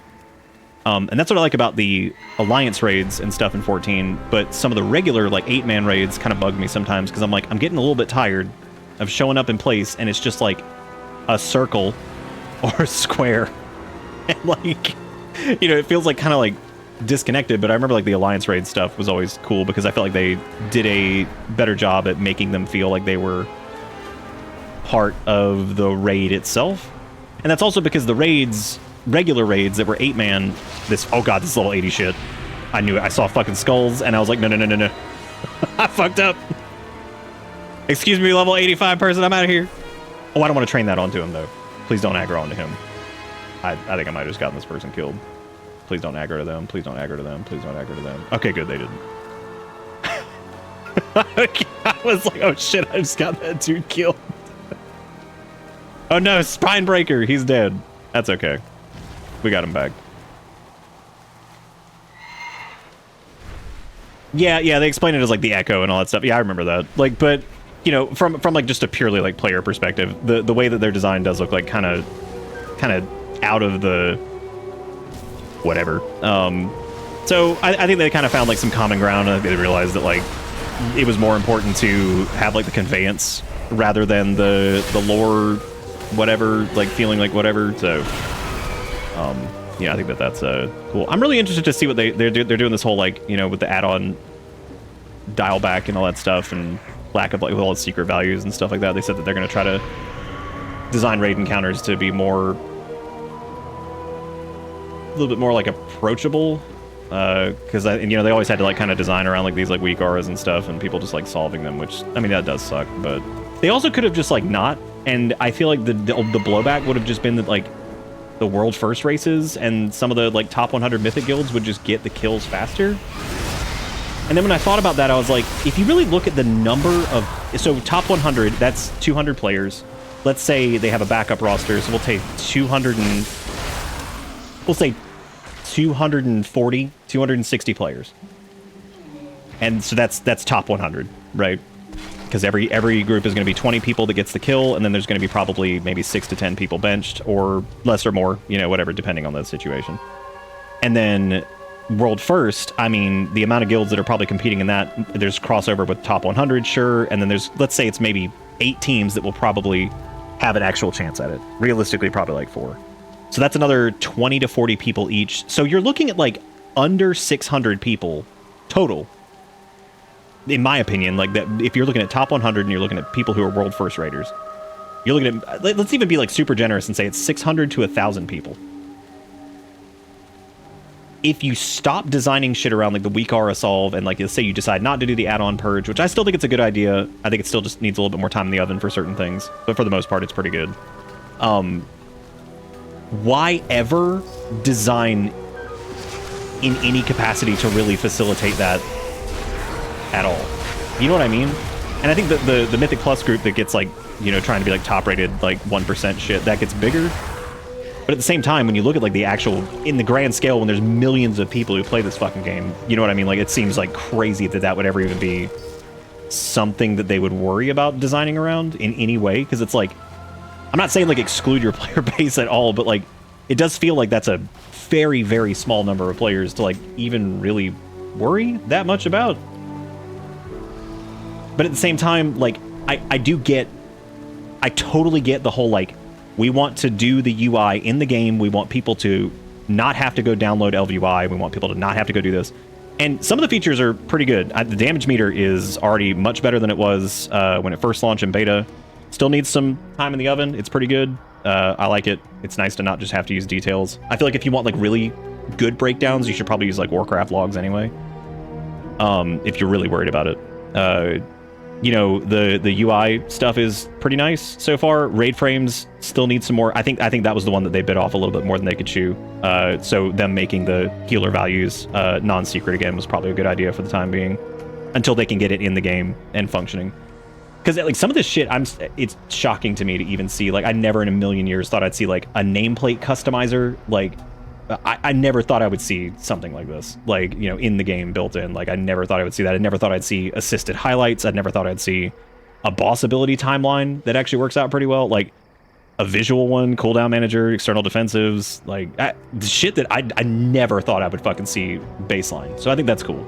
Some of the stuff does need a little bit more time in the oven, but I think as time goes on, it'll get better and better. Because the original UI overhaul was a little kind of rocky at first too, but over time it's gotten pretty damn cool as far as like the way like customization works. But anything that they can bring into the game that you can maybe kind of spice up with add-ons a little bit if you want, but like damage meters should be baseline, raid frame customization should be baseline, all this shit should be baseline, because nobody should have to go fucking download a bunch of add-ons to feel like they can play at a competitive level. So, and when I say competitive, I just mean doing like some of the harder stuff. So, you know, I admire the want to do that, but I do think that they maybe were like a little overzealous with like some of it currently. But the whole like weak auras, arms race and all that stuff, and the way they handled that was also really weird. Like weak auras seemed like they were very fussy about it, about not rewriting it, whereas like LVUI kind of said that at first too, and then as they started to dial back some of it, they're like, okay, we think we can do it. We're gonna work with it, and we're gonna make LVUI, you know, for midnight, because they've pared back some of it and all that stuff. And I thought that was nice that they did that for people that like LVUI. But yeah, weak auras just was like, oh, fuck it, whatever. Even though they've already some people have already proven that like a decent chunk of weak aura's functionality would still actually work for the most of the stuff people were frustrated about losing, like UI customizations, textures, and all this stuff. It just can't interface with combat data. But people are like, oh, I miss like these quality of life weak auras that I had to like, you know, auto misdirect my pet or something like that. So I get it. And you know, but I think weak auras also just was like really weird about it and got flustered and threw in the towels so fast, whereas like some of the other, oh my god, I forgot about the swimming. I forgot about the swimming transmog thing. I said that last night. I was like, I'm gonna forget about this. Shout out to the Murloc floaty, which is one of the greatest things in the game. Dusk, were you here for this last night where I was showing this off and I was like, I'm gonna forget? I'm gonna forget about swim. And here we are. I forgot about swim. Still cool though. Still pretty good. But yeah, I think the majority of changes as far as like damage meter stuff and all that junk, I think those will be fine. Once they get like buff filtering for, because they did a lot of work on the cooldown manager already, so it's gotten a lot of updates too. So as long, I'm cool with it as long as they keep updating it and they keep iterating on it, because I knew it wasn't going to be perfect out the gate. I'm like, I think that the concept of this, of baking shit into the base UI, at least at a minimum, of like being able to see like damage stuff or whatever if you want to, I think that that's good, and I think that that should be there. I think that should be like the standard for the. That should be the standard for the biggest MMO in the world that has retained being the biggest MMO in the world for like 40,000 bajillion years. I mean, like, yeah, it should have some of this shit just baked in. Like, there is no reason that it, you know, should have been like that for as long as it was. So I'm totally cool with that. And as long as it gets better over time, that's good. Now, if they just abandon it, I'd be like, y'all fucking suck. This, like, you do this giant ass project and you're like, okay, we quit. Like, what do you mean you quit? That we give up. You want me to chase that ghost of Aloha when our warriors be disappearing right and left? You bet that they'll give up? I don't know if they'll give up. I think that they did have to make a few concessions closer to launch to pare stuff back, because they're like, look, because realistically, when you think about the spaghetti code of this game, it's actually insane that they were able to do as much as they did in like 6 months. As far as like the UI stuff, like 6 months to a year. But a lot of people were confused because they were like, holy shit, we knew this was coming, but we thought y'all were doing this for the last Titan. And it's like, oh, we're doing it for midnight. It's like, oh my God. Like, it's actually crazy how much shit got done in that short amount of time. I think it was just like, oops, we maybe did. Tried to do too much. Okay, so we're working with the Witherbark now. We gotta help these guys out, and I guess we're gonna meet their Loa. We also get to deal with the Vile Branch. The Vile Branch might have been the ones that were eating people. I don't really remember. Warriors back and find a way to the Temple of Halasi. Maybe. Beware the myth, Ojara. It be unnatural. Well, I think stuff like we were talking about last night with like healer, like buff filtering and shit. I think they'll get that done soon. I think it was just a little bit more than they probably thought it was going to be, because I think it has to do with like, I can't even imagine what the hell it looks like on the back end. It's like I was talking about the other night when they did that update to something in Shadowlands that was like, it wasn't the auction house, but it was something completely unrelated. Like, and they updated it, and these poor fucking developers who probably like were in like grade school when this game came out or something. Like, they were in like middle school. They're working on this shit, and it's like, they go to like update like the auction house, and then like a boss, a raid boss in like Wrath of the Lich King doesn't have mechanics anymore, and it's like, what? It's like, what the fuck happened? I cannot imagine how infuriating it has to be to like try to rebuild like the UI kind of from scratch and like make sure it integrates with systems without completely destroying everything around it. Like, I cannot imagine how annoying that shit is, just to be like, oh man, check out this new, look guys, we have damage meters. They're like, oh, the Burning Crusade doesn't have any textures anymore. It's like, the fuck you mean it doesn't have textures? They're like, it doesn't have textures. It's like, why? It's like, I don't know, we put in a damage meter. It's like, what happened to the textures? Like, it ate them. I don't fucking know, dude. I don't know, dude. It ate them, I guess. It's so weird. It's like, what? It's so strange.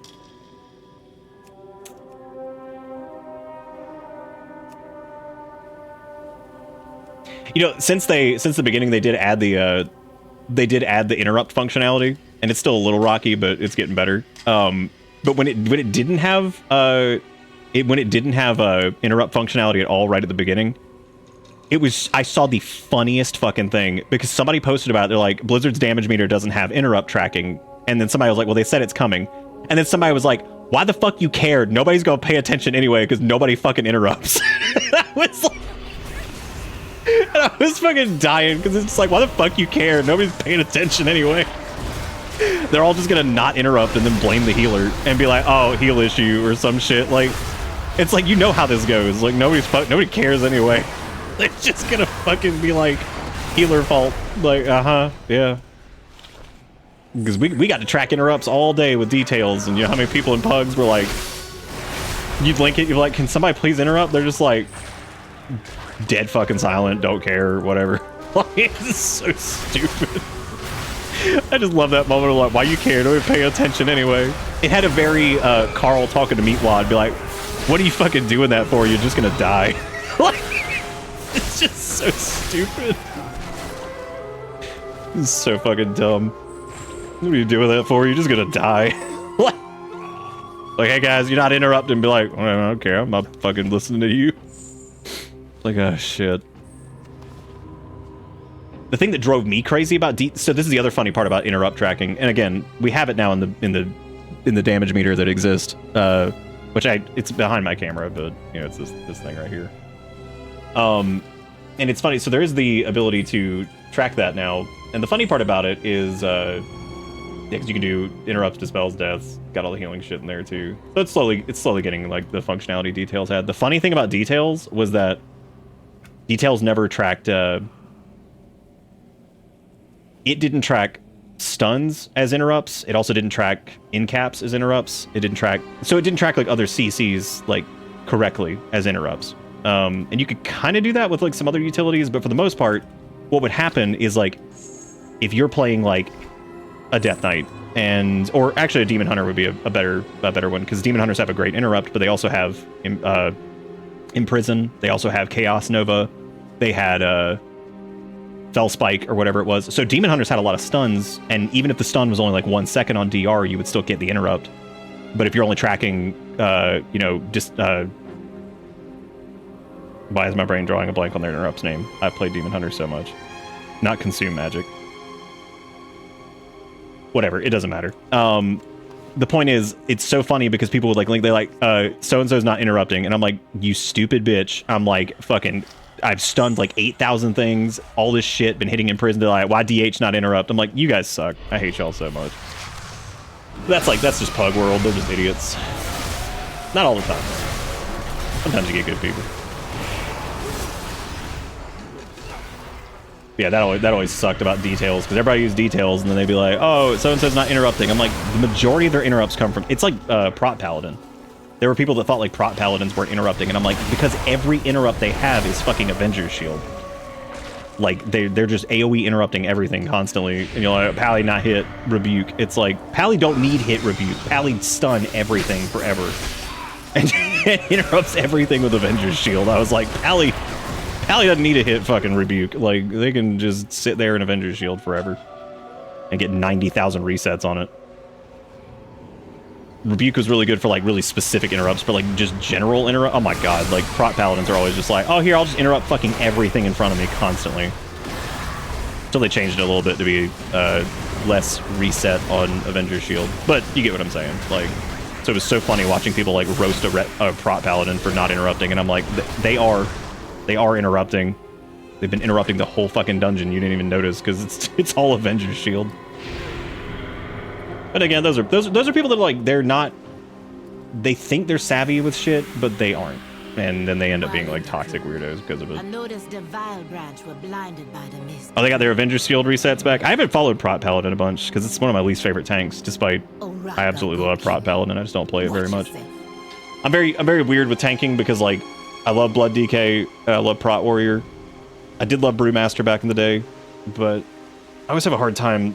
I was gonna say this earlier that like Druid is like one of my favorite classes ever, but the thing that drives me crazy about it is I absolutely love the fact that they can do everything, but like my brain doesn't do well with the fact that they can do everything. I was skimming through these, I didn't even read it. Whatever caused the mist, dealing with the Vile Branch changed nothing. Now we just find Ashe shrines in the dark. Use your hand in front of her face, testing her range, mislight the shrines. I mean, it's also been pretty clear what we're doing here. Like, this is not super involved. Impenetrable. We're going on the Loa World Tour. We push forward. The Hashe shrines will lead us to the Temple of Halazi. Dude, I didn't even talk. I went and watched the Pokemon announcement thing, and it looks fine for a game coming out in 2027. But my god, those starters are fantastic. All of them are good. The little like gecko salamander looking ass, whatever the hell he is great. The fire dog is the greatest thing I've ever seen in my life. I did not know I needed fire Pomeranian. the silly little grumpy bird. I was like, holy shit, all of them are great. I was like, this might be the first time I think I've looked at every starter, and I'm like, y'all are all amazing, and this is fantastic. It just goes back to what I was talking about before about Game Freak. They suck at making games, but man, oh man, they still. Oh, this person wants to group up. Yeah, we can group up. That's nice. That's the other thing about RP servers is I feel like you get people who want to like group and stuff to do like quest.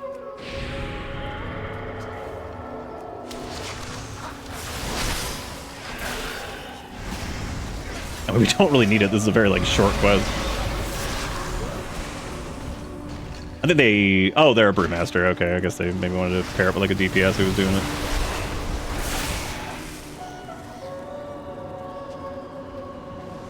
Oh, you didn't like Grass Owl? I did.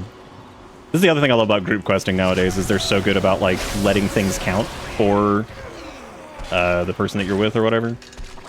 Like, you don't have to sit there and be like, I gotta loot it, now it's my turn.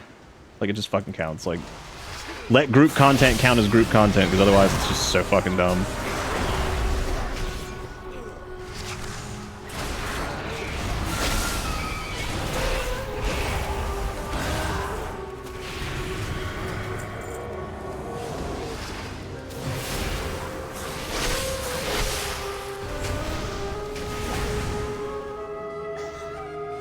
Fucking deleted.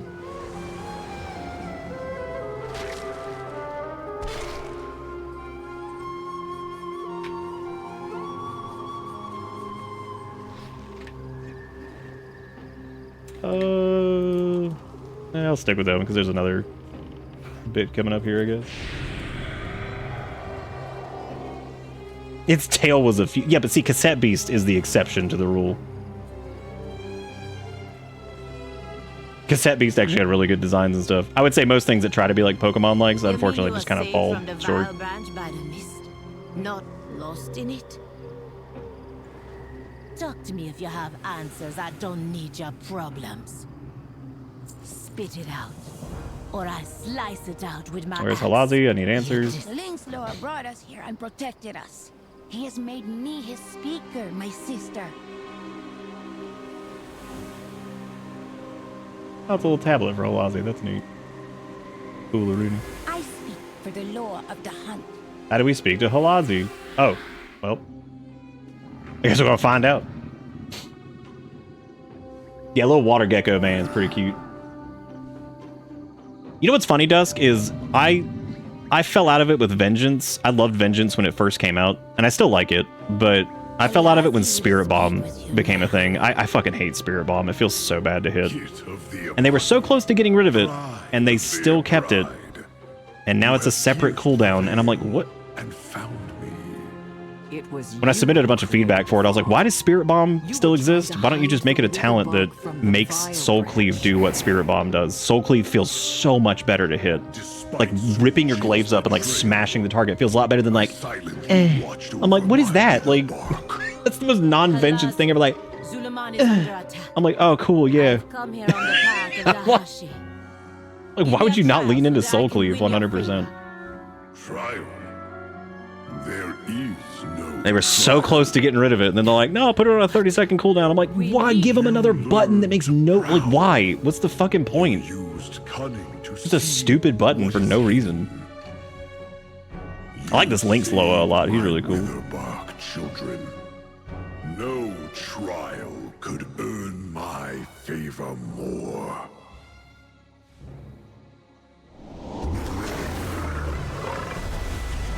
Yeah, I like Cassette Beast designs. I also like the that I've seen anyway. And then there's also that other game. What was the one? Played the demo for it. Really good. Less of a Pokemon-like and more of like a little team builder type thing that was just like a... No, not Temtem. Not that one. Shit. Started with like an A, I think.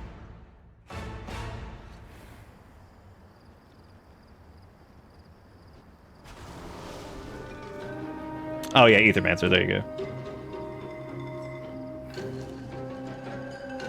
Yeah, this person was nice. See, like, how many assholes have you run into? Like, none.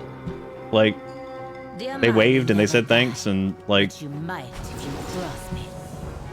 I don't know. Like I run into way more nice people nowadays than I used to. Like they're just cool. Like people want to do a quick group up. Like, oh hey, yeah, we can do whatever. And then They will be my prey, Amani Kid.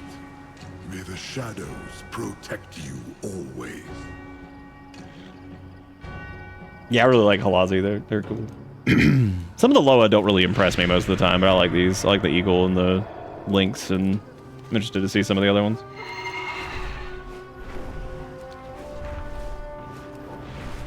Yeah, Zulamon's just not like... I love the environment and I like the Loa and all that stuff, but just the general... Like, I haven't been like quite as interested going through it. It's still good, I just... Like, I don't know, there's just... something to the story itself of it, just not... That's so cool that you can see the sun well from here, though. That is, like, one of the smartest things they could have done, like, letting you see that from everywhere. Like, just kind of shows, like, how insane it is. Kind of keeps it in the foreground of, like... It's good for storytelling, too, because, like, it keeps it relevant for you, because you're like, oh yeah, that shit's happening, that's why we're out here doing some of this stuff. Aren't the Witherbark in other areas outside of Zulamon? Ages ago, the Amani Empire held all the lands surrounding Zulamon. The areas were later known as the Hinterlands and the Arathi Highlands. We had colonies there, but when Zul'jin died, the Loa stopped speaking. My younger brothers journeyed to the Hinterlands and Arathi Highlands, hoping to gain control of them and return to living as we always had. We are all Witherbark, but there are many differences between us now. They even worship other Loa. Some of our cousins in the Hinterlands were driven out of the area not long ago. Some sought violence by joining our sadistic brethren warmongering in the Arathi Highlands. Those who wanted peace returned home here to Zulamon. Love some of the little side details. Those are super cool.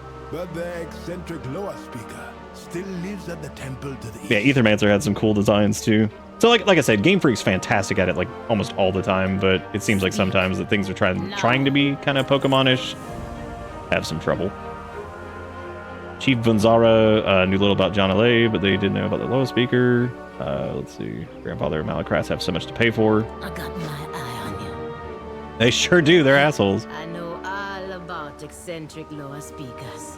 Thank you, Vanzara. Maybe this trial will be easier.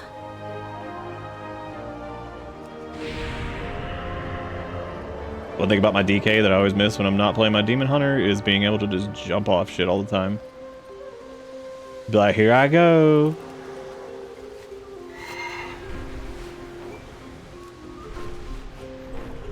A skywriting glyph. There it is. Yeah, I don't know why they still do these. It kind of made sense in the War Within because they were still kind of hanging on to some of it, but I'm not really positive as to what the hell they're doing it for now. Not the skywriting in general, like the glyphs, because they don't do anything. Oh, I think it's for the achievement to let you unlock Steady Flight in the new expansion, which I also think is dumb. I don't know why they don't just let you do it. I don't know what's up with that.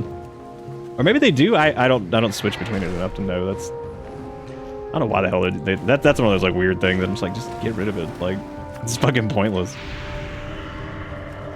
Just wasting time.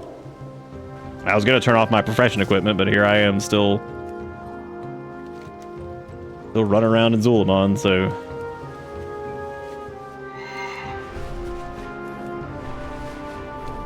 I need achievement points. Yeah, I see what you mean about like the... I wonder why that is. I wonder if it's just like they just don't have enough like oomph to like stand on their own or like personality or some shit, and if they do try to seem like they have a lot of personality, it just comes across as like really forced and stupid.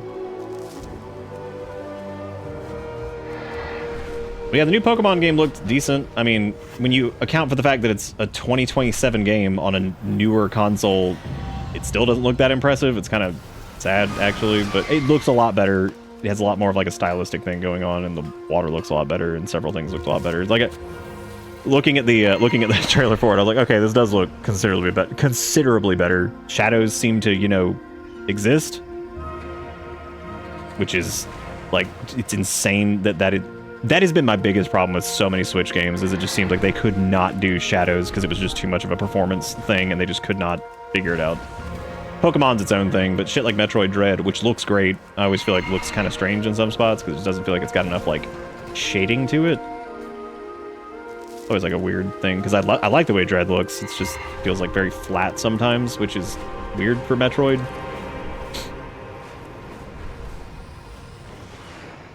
the living flame be gone, burned in many hearts. Purify yourself, and it will rise. Like this man's just standing on some coals like it's something to do. Spit it out, or I slice it out with my axe. Zulamon Flame Cradle. Let's see. Genele is the low of birth, death, and rebirth. Maybe the low of speaker is asking for sacrifice. Hey, Leadrin, how much fire do you think is in an elf's heart? Lay Amazards to empower the ember of Genele. I see the fire in you. Yes, find He speaks madness, but seems Got me some coal. I'm gonna go kill stuff. Did he just hand you that fiery coal with his bare hands? Animu's making us look really bad. We gotta actually make effort. It does look a lot better. It's, you know, crazy that it's taking extra hardware and extra this and extra that. When there were Switch games, it looked fantastic. So, old Game Freak just has like no clue what they're doing sometimes. Or maybe they've hired more people that do know what they're doing. Maybe not. Who knows?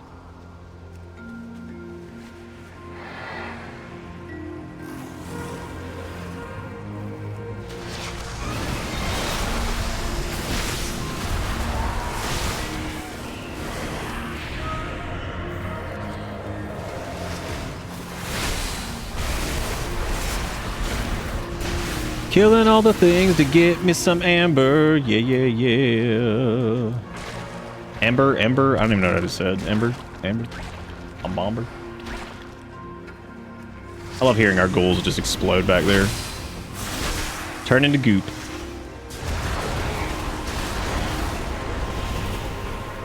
I keep tabbing through, like, enemies to, like, AoE, and Unholy really doesn't have to do that anymore because they don't have festering wounds. Like, you're supposed to just kind of hit your primary target and hit him with Scourge Strike, and that will spread your virulent plague. So you're supposed to, like, they're a little bit more, like, funnel-based, where you're supposed to, like, kind of hit one target and let it just cleave off, as opposed to tab targeting to pop festering wounds, and I fucking hated that gameplay loop.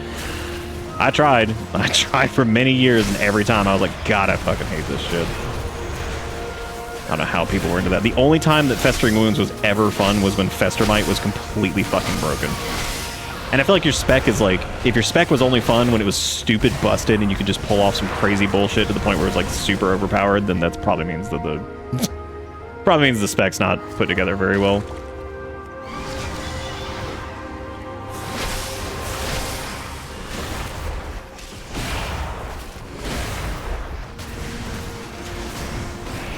Yeah, it's always amazing too, and I know we've had the conversation like 8,000 times about Game Freak, and it's like, oh, well, it's, you know, Pokemon Company, Nintendo, Game Freak, all this shit. Like, it's all kind of...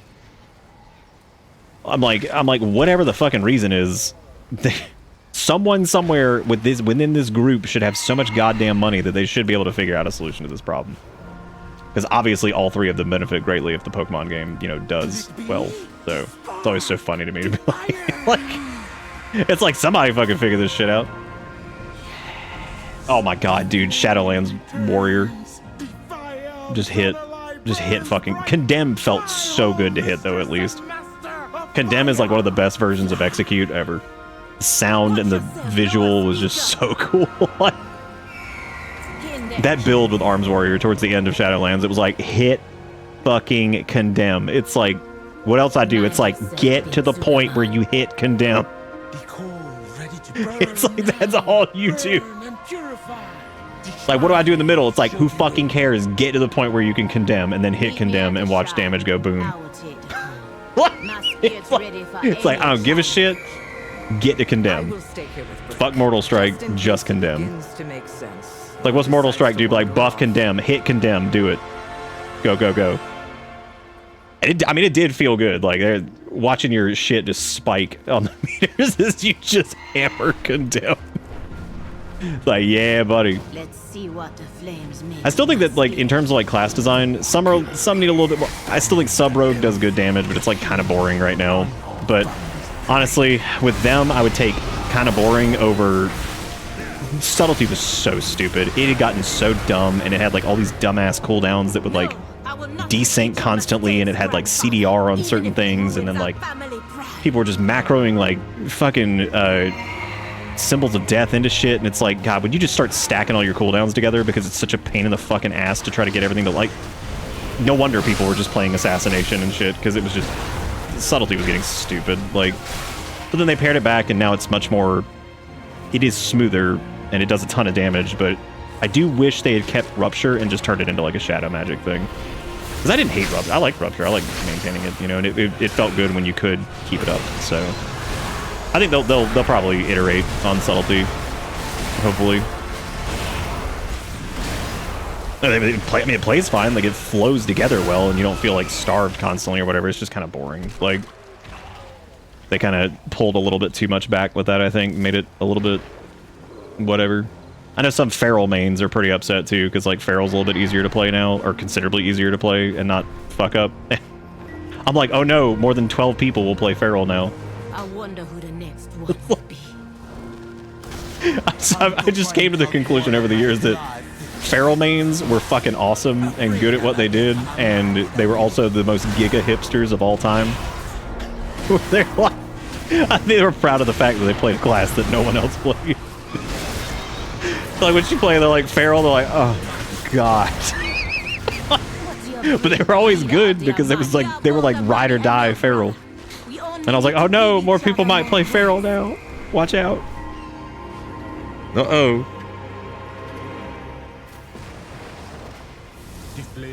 I'm trying to imagine like what the conversation looked like. It was just like, what are we gonna do with Feral? But like, I don't fucking know, dude.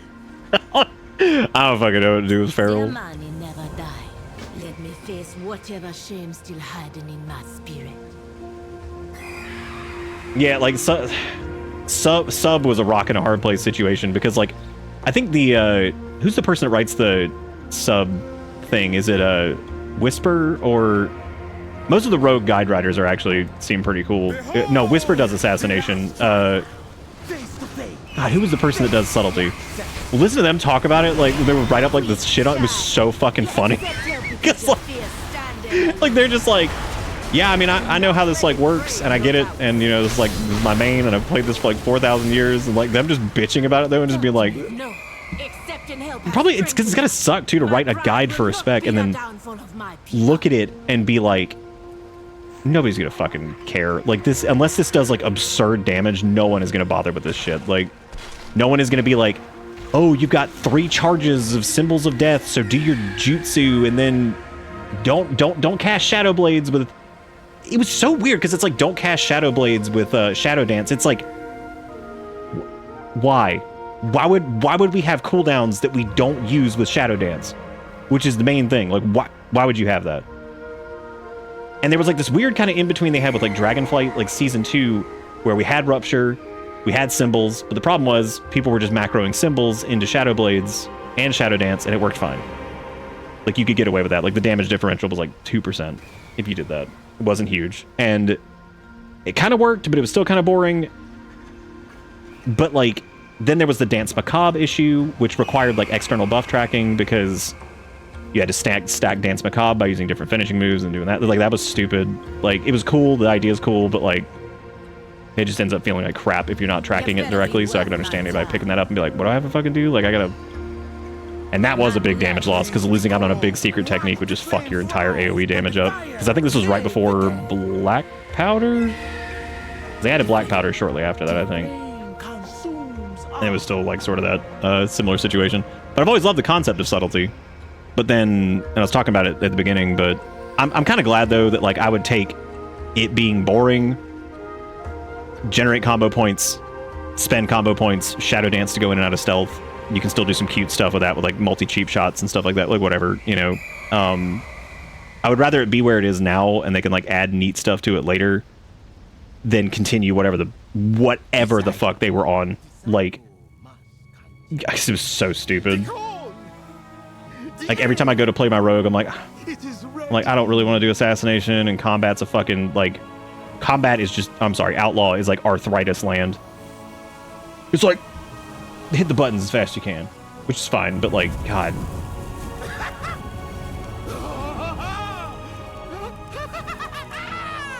You think he's a little bit crazy?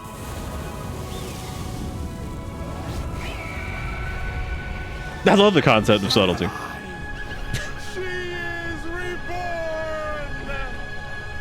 Zujara, your grandfather betrayed and killed me. Upset the cycle. Plunged me into eternal darkness. Forgive us, Janalai.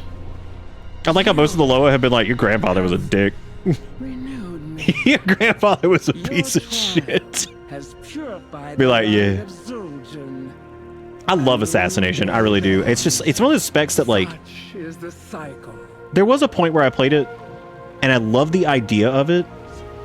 I love like the bleeds and the poisons and the like super cool. And I love that they tried to make subtlety like Shadow Master bullshit, whatever, you know, kind of Nightblade type deal. That's what it was called. That was the ability that was like Rupture, Nightblade. I don't know why they didn't just like turn Rupture back into that. Assassination feels okay right now. I actually like it all right. They did a cool thing with they made a little bit less emphasis on, because AoE had gotten really frustrating with it because of the reliance on stealth, and especially the way Mythic Plus pulls were starting to work, where it was like no downtime. So it was like so hard to get back like into stealth sometimes and do your thing, because if you lost out on Subterfuge and whatchamacallit, the one that lets you like spam like the empowered Garrote and all that shit in Powered Rupture. You know, like, so they kind of dialed that back a little bit. It's a little less dependent on going in and out of stealth. And now there's a pretty neat thing where they changed Crimson Tempest. So like you apply Rupture and Garrote from stealth, and then instead of using Crimson Tempest as like a regular spender, Crimson Tempest is it spreads your bleeds and shit that are on the current target to all the other targets. So it made it like a little bit more funnel, and it also made it a little bit easier to get your shit spread around, because it was hitting this point where it was like, okay, Assassination has to do all this work to do this big AoE, but then you have other classes that can just walk in there like Ret Paladin and shit like that. They can just be like, I hit fucking Final Verdict, I hit fucking, oh, not Final Verdict, Wake of Ashes, and then I hit fucking Big Bonk, and I do big fat fucking damage like right out there. Like, don't, like no setup, and you're just crushing it. Like, and granted, yeah, Assassination would outperform eventually once shit lived long enough, but for the most part, people like, it's like, why would I even bother like doing all this crazy setup if this Ret Paladin and some of the other specs can just walk in here and just hit button and kill? So they made it a little bit better in the fact that like you just have to put your bleeds and heavy shit on one target, and then in AoE you can use Crimson Tempest to spread them, and then use Envenom to get like the Toxic Vial procs and stuff like that. So it's pretty cool. It's a little bit less management in AoE, which I think is good. Single target seems pretty good too. But yeah, Assassination's never been my favorite, but I always love the idea of it. I think it's cool. Like, it's just a neat spec. Always has been. Yeah, you're right. When it played like ass, it played like ass, all right. Your flame burns brightly, Zul'jin. Madoru Janalai. I have learned much of myself from Yeah, I like the story they're doing here with the Loa and all that. And they're all the Loa are basically like, hey, what's up? Yeah, your granddad was a dick. Be like, yeah, he sucked. Be like, y'all suck? Be like, yeah, kind of, but not as much as he sucked. Because we're getting killed, so we can't afford to suck anymore. We're getting our ass beat, so we're having to work with elves. So we can't really afford to suck anymore. Oh, it's just I think you can do Bang BNet is mine. I think you already have me though. I'm just offline at the moment because I need to like go through and clean out my Battle.net friends list for. What I normally do is I just remove fucking everybody and then just be like, all right, whoever still plays and whoever still wants to whatever, you just fucking add me. Like, I do that every couple of years just to purge it and try to keep it like fresh for whoever the hell's like still playing.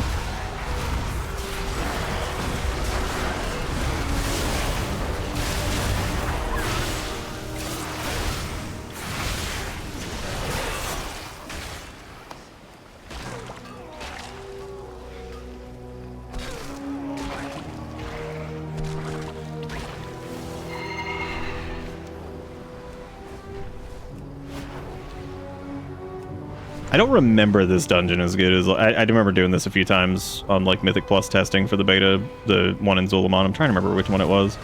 This was also like months and months ago at this point. I also try to like do it, but I try to like turn my brain off to like whatever the fuck's actually happening, so that way I don't like go into it like spoiled if I'm doing like beta testing. So like I'm there and I get to see some of it, but I'm not really like fully there, you know what I mean? So I can like kind of play it normally when it comes around and enjoy it. But I still kind of want to see it and test it out and give feedback and stuff. I don't think any of the specific feedback I gave, unfortunately, for Devourer went through.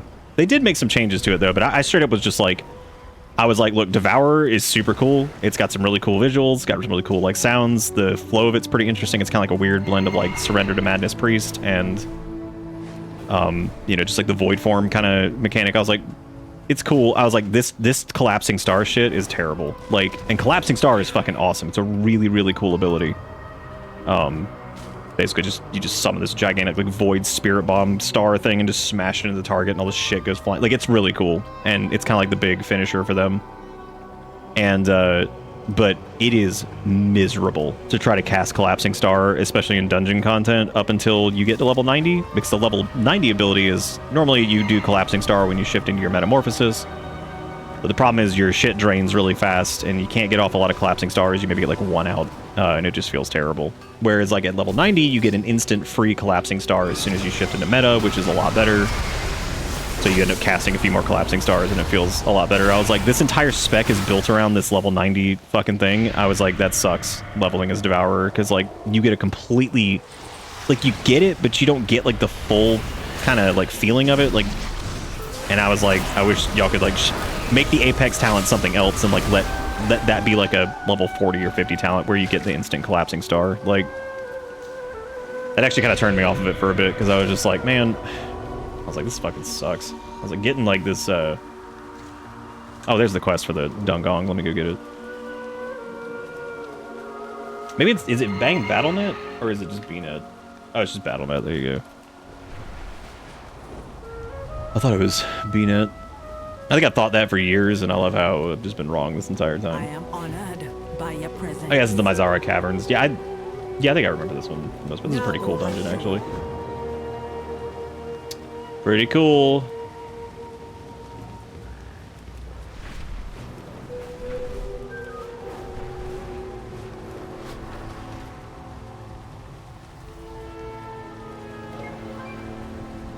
It's been a really, this has been like a really solid expansion so far, in my opinion. I think it's been a lot of fun. Oh, Zombie, you're, since it's a random queue thing, your character's Alliance, right? So the only things that's still faction locked is random queue dungeons. And I don't know, oh my god. Holy shit! My god, these things are I'm dead. I have 2% fucking health.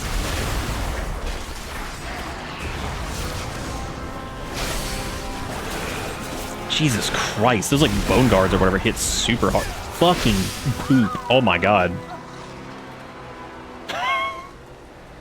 That's the first time I've just gotten clobbered by like same level enemies. This thing's hit like a truck. I should not have pulled that many. I don't think they were level 90s. Damn. Maybe they were or something. Let me check. Oh, I didn't pay attention to like their levels and stuff. Oh, well the bone guards are not even hostile. I guess they got hit by a cleave or something. Oh, they are. They're level 90. Okay. I was wondering what was going on. I was like, dude, what happened? I'm getting my ass kicked. That makes way more sense.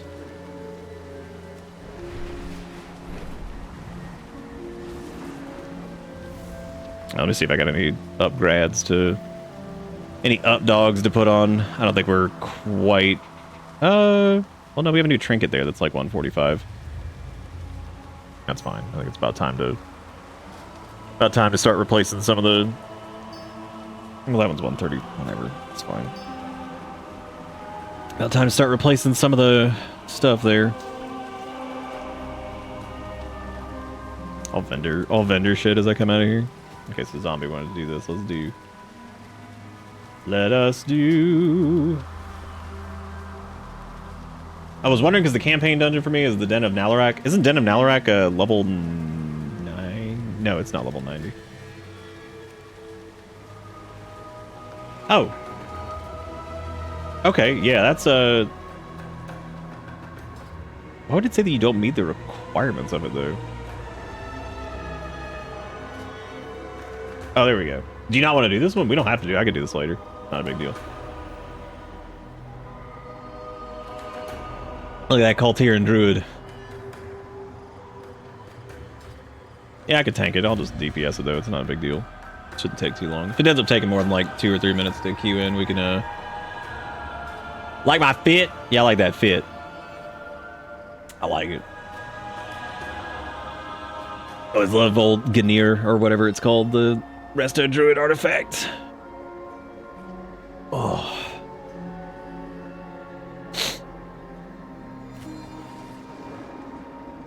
I always love the Cultier and Druid forms, like the more like Drust stuff. I do wish they kind of like unlink Druid forms and just like let people do like whatever. I think it'd be fun. But then again, I think some stuff like that could also stay because, you know, I'm not opposed to some of the flavor stuff, like Night Elf Druids looking a little bit different than like like their base forms or whatever. Looking a little bit different than the other ones. He's like kind of like a little bit of spice. Kind of like all the different paladins having like their own unique chargers. Like they can use like, you know, similar chargers to other people, but the option to have like your racial charger I think is cool. Which they updated the Thalassian charger for this, which is really great. I don't know if we can see it here because it's not it's a paladin one. Nope. Yeah, I can't see it. But the new Thalassian charger up model looks really good for Bud Elves. There's apparently a unique one you get for doing the Erator quest line too. That's the relinquished Scarlet charger, I think. So you get like a Scarlet Crusade looking paladin charger. I'm so glad that they've just let the Scarlet Crusade and all the remnants of them just still be the biggest fucking assholes. Like, no redemption, just dicks. Like, they're still just the biggest pieces of shit. I'm cool with that. Let them stay evil. Oh, dude, I love druids. I was talking about that earlier. I think that, like, it's like the fact that they can do everything is, like, so appealing to me. And then at the same time, that just means, like, my brain just, like, turns to soup. But I love being able to, like, fill every role. Like, Guardian Druids, especially the Arcane build for, like, the Moon Guardian Druid. Like, I love that shit. That is so cool. That's, like, one of my favorite things. Nothing like being a space bear.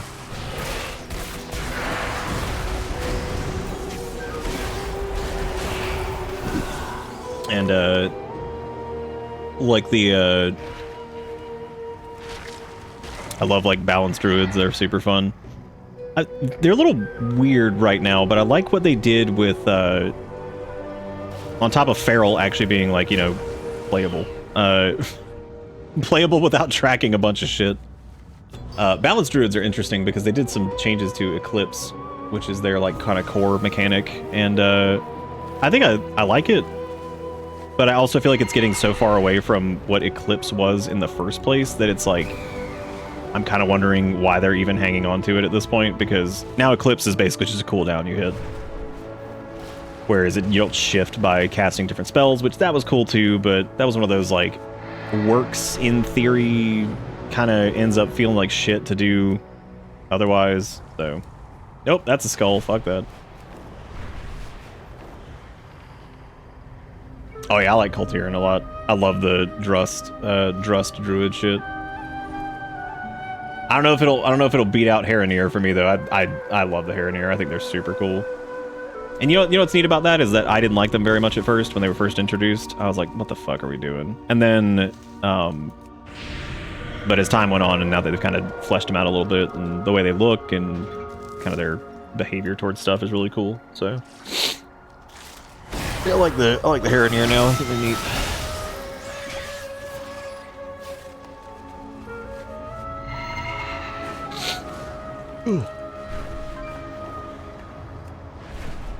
All right, how long have we been waiting? All right, give it another minute or so. If it doesn't pop, I'll just switch over to blood and I can just tank it. Cause I don't mind. I love me some blood DK. That is my favorite tank. Favorite tank. Prot Warrior's up there too, because it's just great. Guardian Druid's great. Brewmaster's cool. Brewmaster got some good updates too.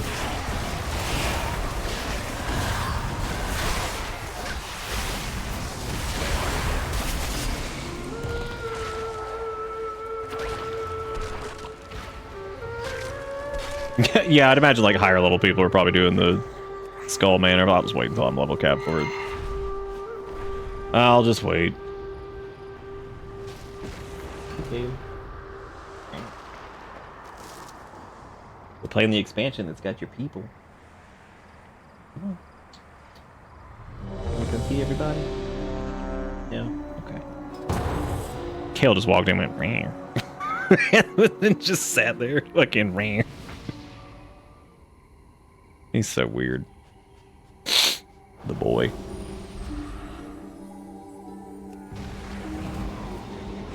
Yeah, this is a neat dungeon. I remember this one. Pretty cool.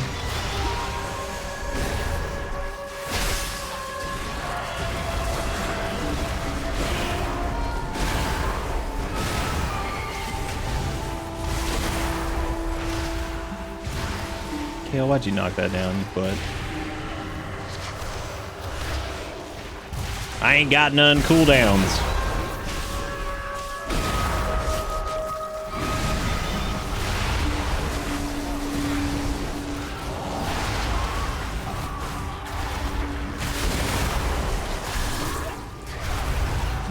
Yeah, dude, I love like Balanced Druid and Feral and all that stuff. I just love Druids. I think they're great. I think I've always loved Druids, and I think the thing that really sold me finally was that fucking dude that just hit that damn Tranquility macro. It was one of the funniest things I've ever seen. Like, that was the most Druid bullshit. So good. Be the one bringing my people here. People that you do for now.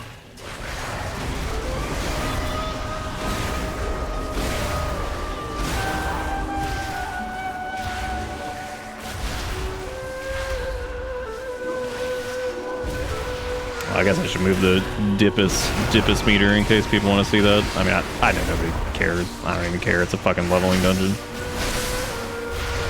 Don't give a shit. But I know some people like see number go up. Oh no, I'm Farog!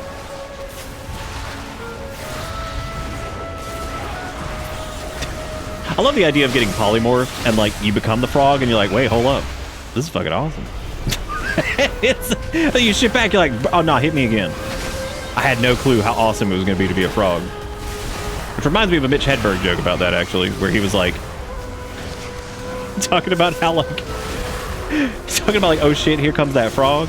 And how like, no one has ever said that in like a threatening way. They've always been like, oh hell yeah, here he comes. I hope he sits next to me. Stealing my kill. Who be letting alive these little Just feel like, oh hell yeah, here comes that frog. All right. I hope he settles down next to me. Because it's true, like a fucking frog hopping up to you, like you're never gonna be like, oh, get him out of here. Like, I'm like, hey man, what's up? I do like eating flies. This is good shit.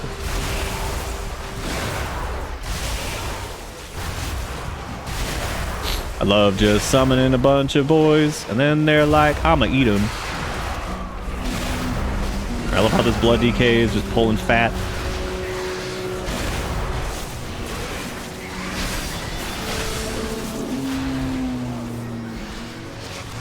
That idiot in here. Hit your interrupt button and they don't cast anymore.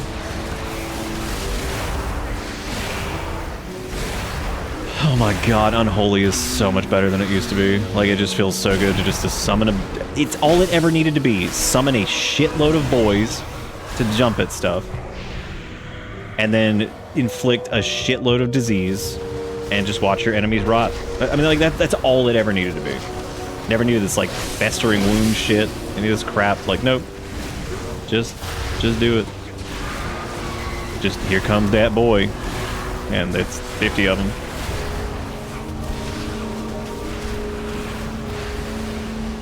Oh, I'm gonna stand right in this. AMS. AMS.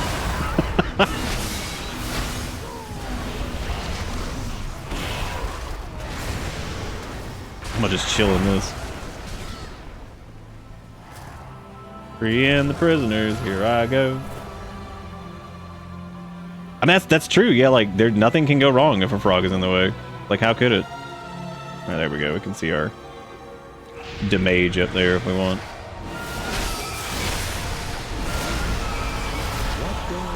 Oh no, this poor Shadow Priest pulled this and the tank left. Oh no.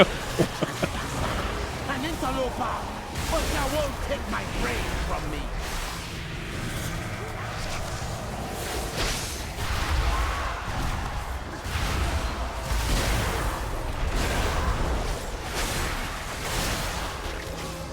Damn, he just going.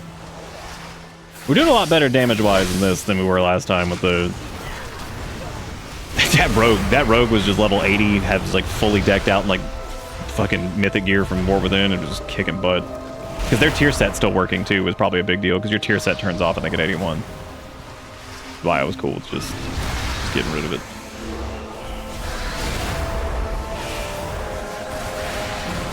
The other thing I like about Unholy is it's not giving me carpal tunnel because you just get your diseases up, do your shit, hit the buttons. Just like Outlaw is just like, especially with like rogues and stuff, it's just that and Fury Warrior and a few of the other ones. I just feel like I'm hitting buttons constantly, and not like in like the fun way where I'm like, yeah, it's like, oh my god, I just keep hitting these fucking buttons and it's killing me.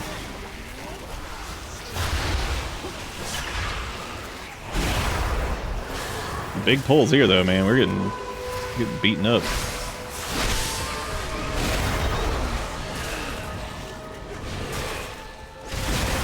I will hang on to Army of the Dead for the next round.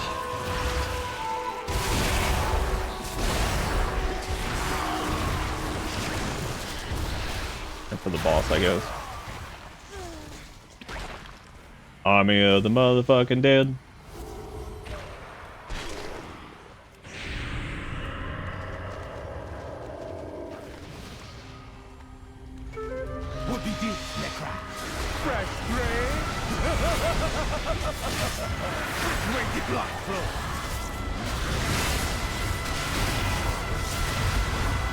If I don't get that,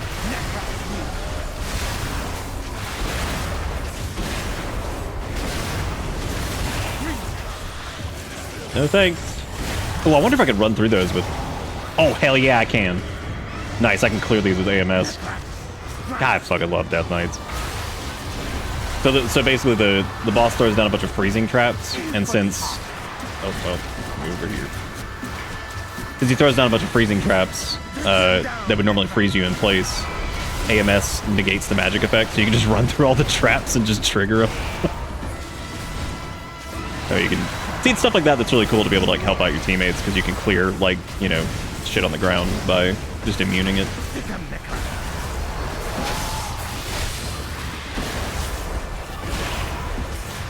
I think utility like that's one of those things too that some people like forget about. I'm about to do it again. Here I go. with me, God, the music fucking rips. right on target. Yeah, they're kicking butt with the troll stuff this time, man.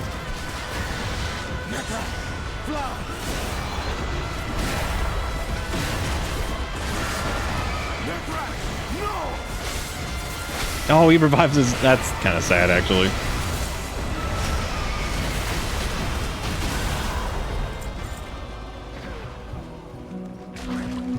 A good kill, Hashur, and I rescued all that was still alive. But why did Nurajin bring them here? The kidnapping won't stop Stupid until we motorcycle. get to the root of the evil. Follow me.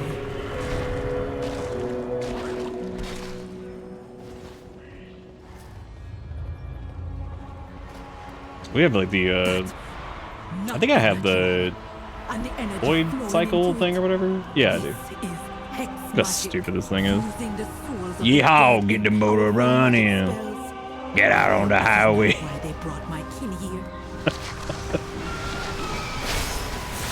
Oh shit.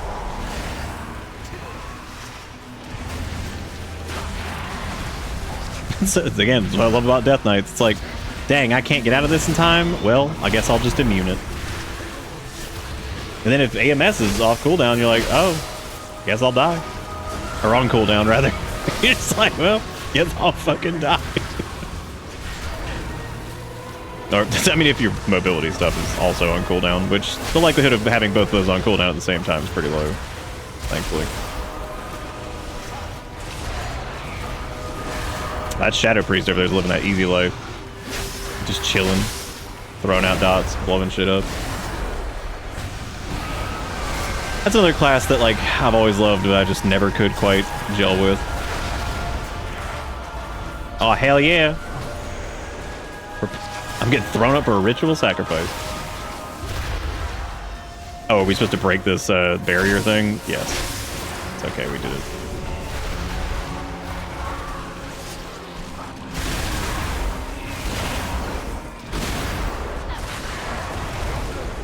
See, like, this thing is drawing us in, but if we use the death charge move, we can just stand here. Become the unstoppable force of death. How many of my people have died here?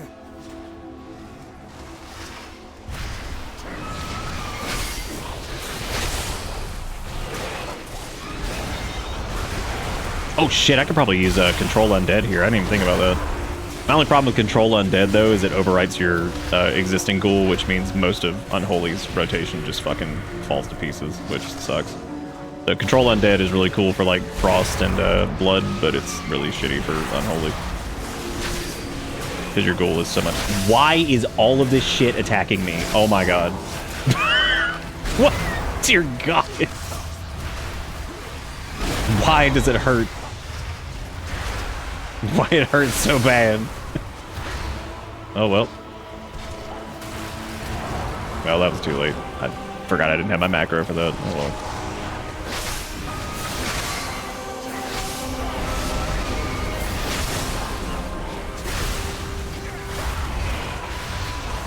Because those things that are doing reanimation, we have to interrupt, or else they'll just keep doing that forever. I do not have blinding sleet right now. I've just got a... No thanks.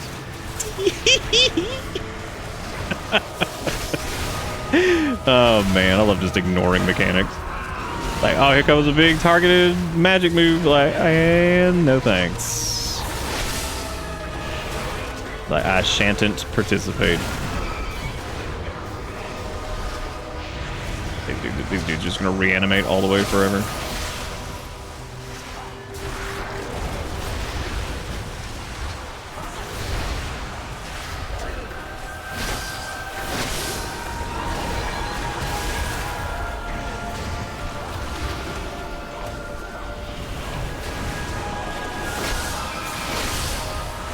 Yeah, music here is really cool.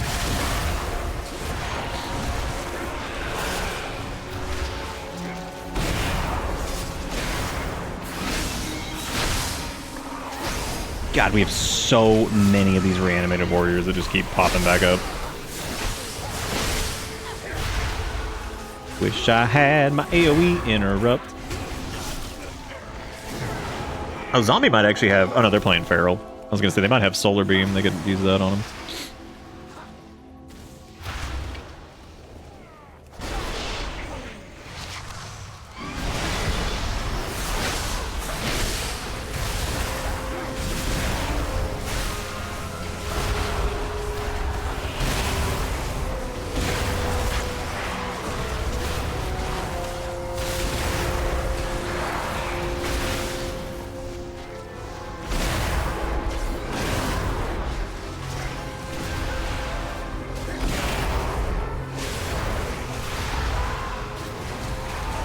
Look at all those reanimates.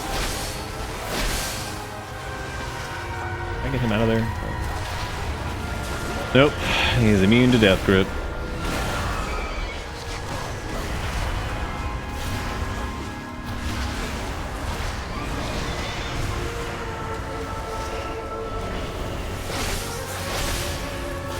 Oh, I should actually be able to... The reanimated warriors, I can death grip them to interrupt that too. I just realized that. Well, maybe. They might be immune to full effects while they're dead. Let's find out. Nope, I can do it. Nice. Perfect. There we go. I can just interrupt those dudes. Hey, Sugar, how's it going? Caleb Finn knocked over this empty folded box, and it is like the greatest thing in the world for them right now. They're just sitting there, chilling next to it. It's not even a regular box. It's not like unfolded or anything. It's literally just sitting there. They're like, yeah, this is good shit. They're like, finally some good fucking food.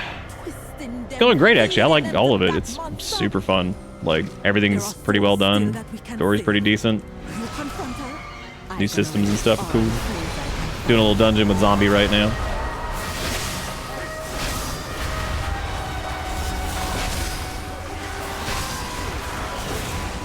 We're just taking our time. We're still like level 84, 85, I think 84.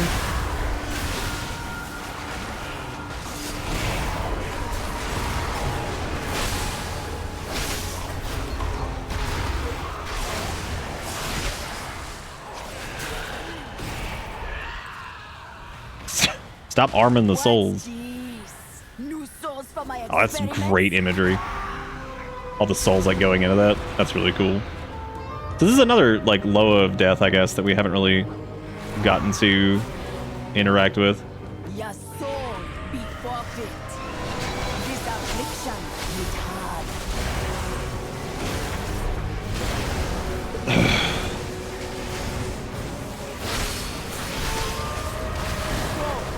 Make them suffer. I thought that move, it's rest phantoms. And I thought it said, I don't know why, I don't know what I thought it said. Oh, I can just chains of ice this shit. I actually don't have chains of ice on my bars, on my unholy. I know I have it. I just guess I forgot to add it to my bar when I was redoing them. I'm gonna poison your soul.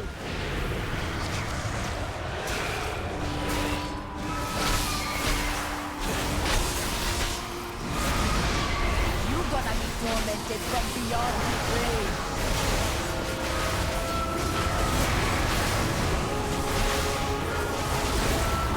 Probably just push through this here.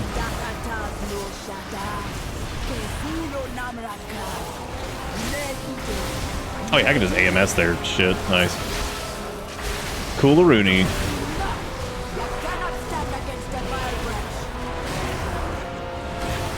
I am just gonna stand in this shit and just death strike my way to victory.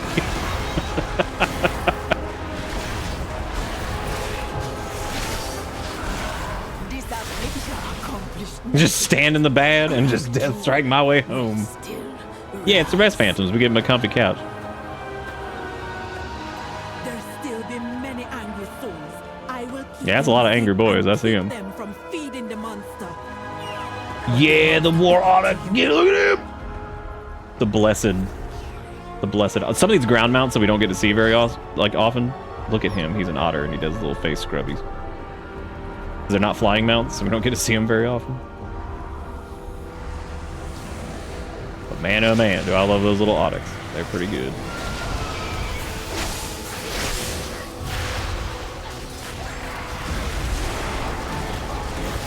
Oh, look at that AoE! Oh, yeah. Maybe if I hit my actual AoE button, the number would go up more. But I didn't. That whatever that little lag shit we were dealing with earlier is gone now, so that's nice.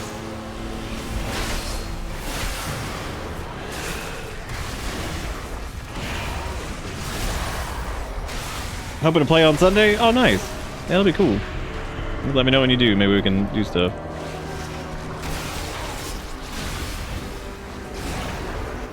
I'll probably be on. Maybe doing.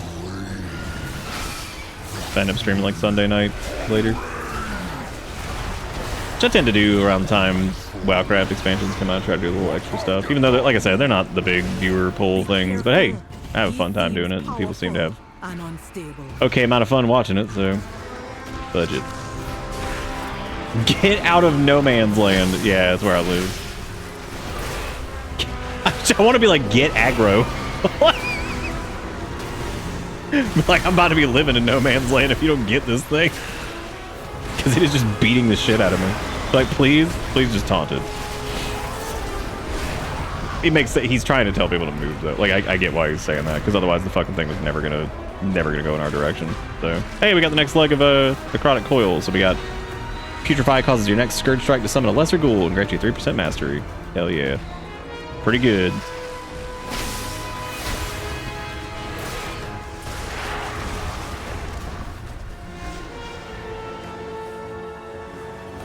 You can, Sugar, or you can just do delves and stuff. You don't have to do Mythic Plus. Ain't gotta do what you don't want to do.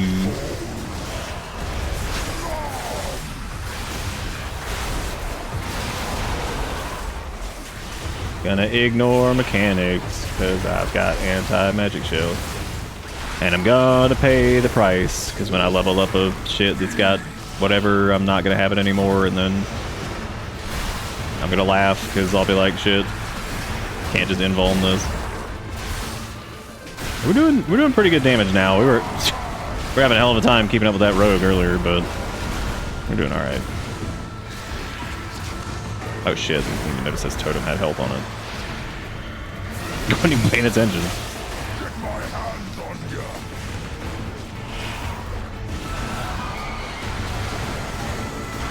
This has got some great music too.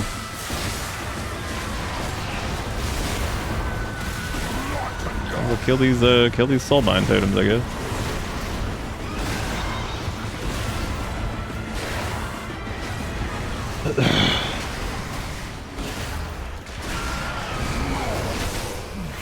Bye.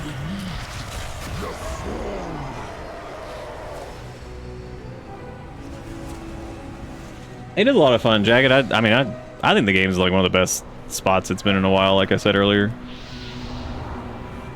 I wonder if you can interrupt the Malignant Soul's eternal suffering thing. Ooh, okay, these guys root. Okay, that's worth keeping in mind. Stoppa. Oh wait, can I AMS through this? Nope. Oh, you can't AMS the their freeze effect though. That works. Neat. That's a fun little gauntlet that he throws you into to have to like navigate through the souls and stuff. That's cool.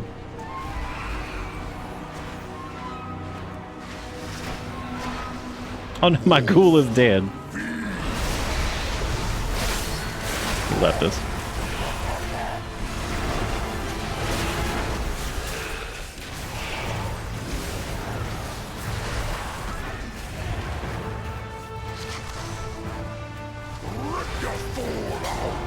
Oh, go over here. Okay, cool. So Crush Souls is magic damage, which is nice. Looks like AMS works on that. Yeah, it's a cool dungeon. I like this one. Oh yeah. Tell everybody thanks. DYFPP. Oh no, I'm not doing another one there. Back with me. The chief be having a reward for you.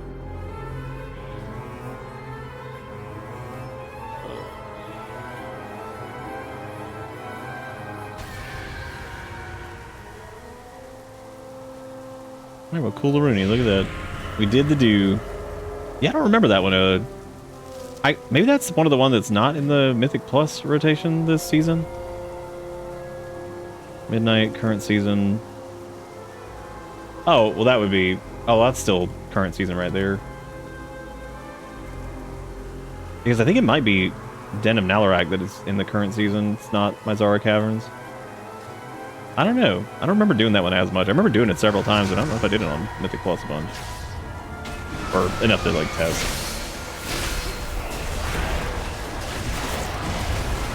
Maybe I just don't remember. Oh my god, these guys are chunky. Wow. Yeah, even if these dudes are level 8... Oh, I think I see what's happening.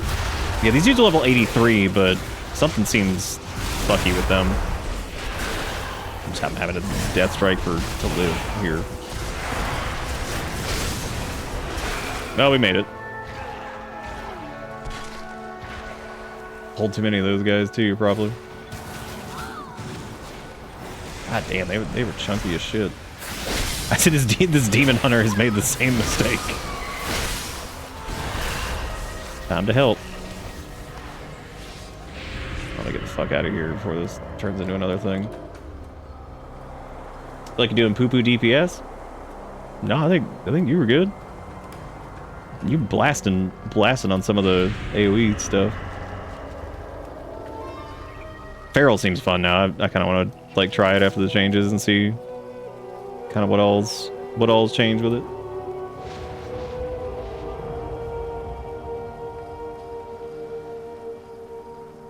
Unholy just does also like Unholy and Shadow Priest do a lot of damage when shit dies slower, because it gives them a bunch of time to get all the diseases up and run your cooldowns and spam, you know, all your nonsense. I don't know what our current thing is. This for some reason is not showing me the correct eye level. I know our boots are shitty, so I may as well grab that. New dungeon unlocked, Mizara Caverns. We already did that. What are you talking about? Oh, it might mean like in the random thing or whatever. I don't really know exactly what's up with that. Oh, that's cool that Ferocious Bite does AoE. That's neat. Yeah, it feels like they're probably trying to move it more towards like a funnel type thing rather than strictly like dot maintenance forever. I just realized we have several upgrades that were just sitting here that I didn't put on. Oops. Oopsie poopsie. I love doing dungeons are like my favorite thing in WoW. They always have been. Something about it that's just they've just always had great dungeon design.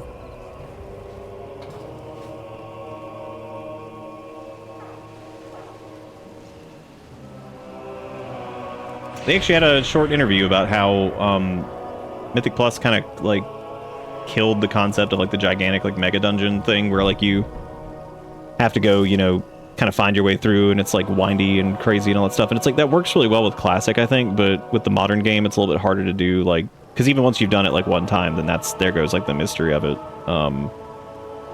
But they talked about how they're going to try to like I think recapture that a little bit with the delves that are like the step beyond like the tier 11 delves, which are the labyrinths. That'll probably be a good way to do that since it won't be tied to Mythic Dungeons specifically, so that way they can kind of do some weirder shit with that and make it like fun. Yeah, like Blackrock Spire and all that stuff's really cool, but also they're kind of annoying after you've done them like before, because then they just end up feeling like they take fucking forever to do anything. So like I get it.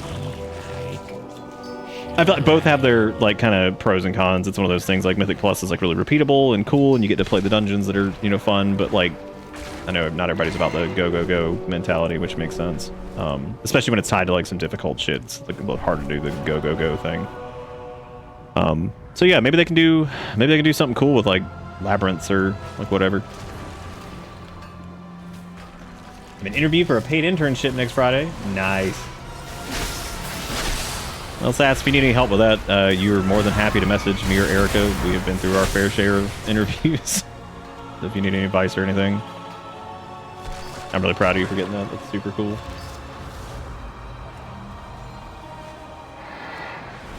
Especially Erica. She's done quite a few of them.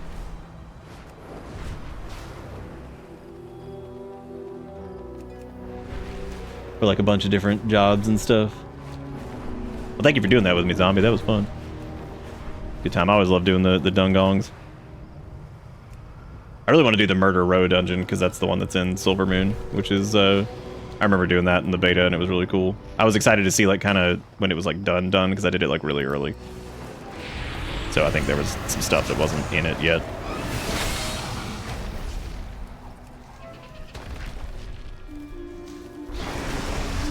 Your Law and Order shards.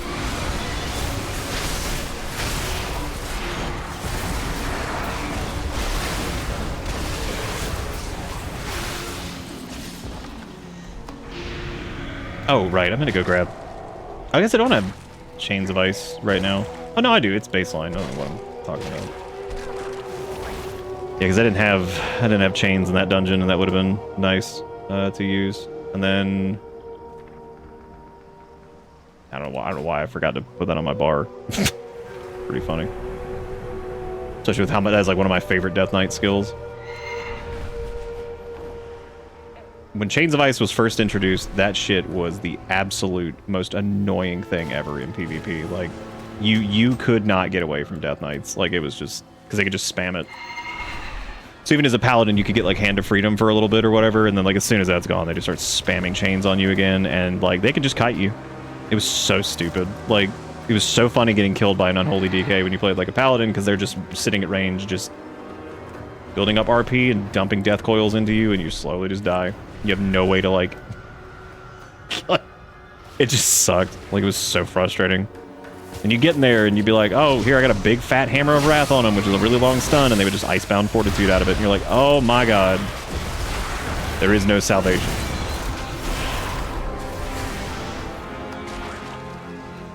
But Red Paladins also had like crazy... That was like 1v1, and PvP's never been balanced around 1v1. It's just, that's just impossible to do, because like, there's always gonna be like hard counters to stuff. But in 2v2s and stuff like that, Ret Paladins could do really well, because their burst was just nuts. Avenging Wrath was crazy.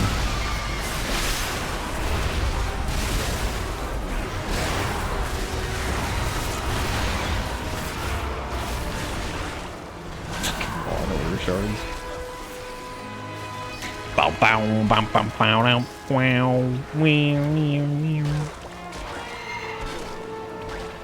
Okay, so we're going in the Shadow of Rebirth is where we're going to go talk to Zuljara. Can't fly past a mining node because I'm gonna sell these for money, even though we don't really need any money, because I mean we have plenty to do whatever we need to do with that. So whatever. But it's always good to make more. It's shit you don't have to worry about, so.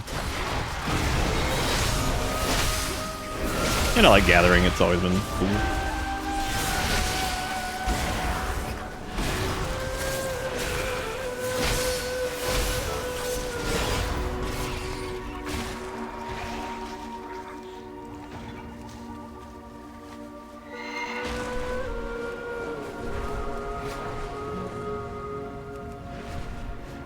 Flew past a node. I gotta do it. Gotta do it. Can't do it. Can't sit there and do it forever. The blood of those who died today will become the flood that washes the invaders from our lands. Okay. Oh damn, they got So all the bodies covered over here. What have you done, Jad?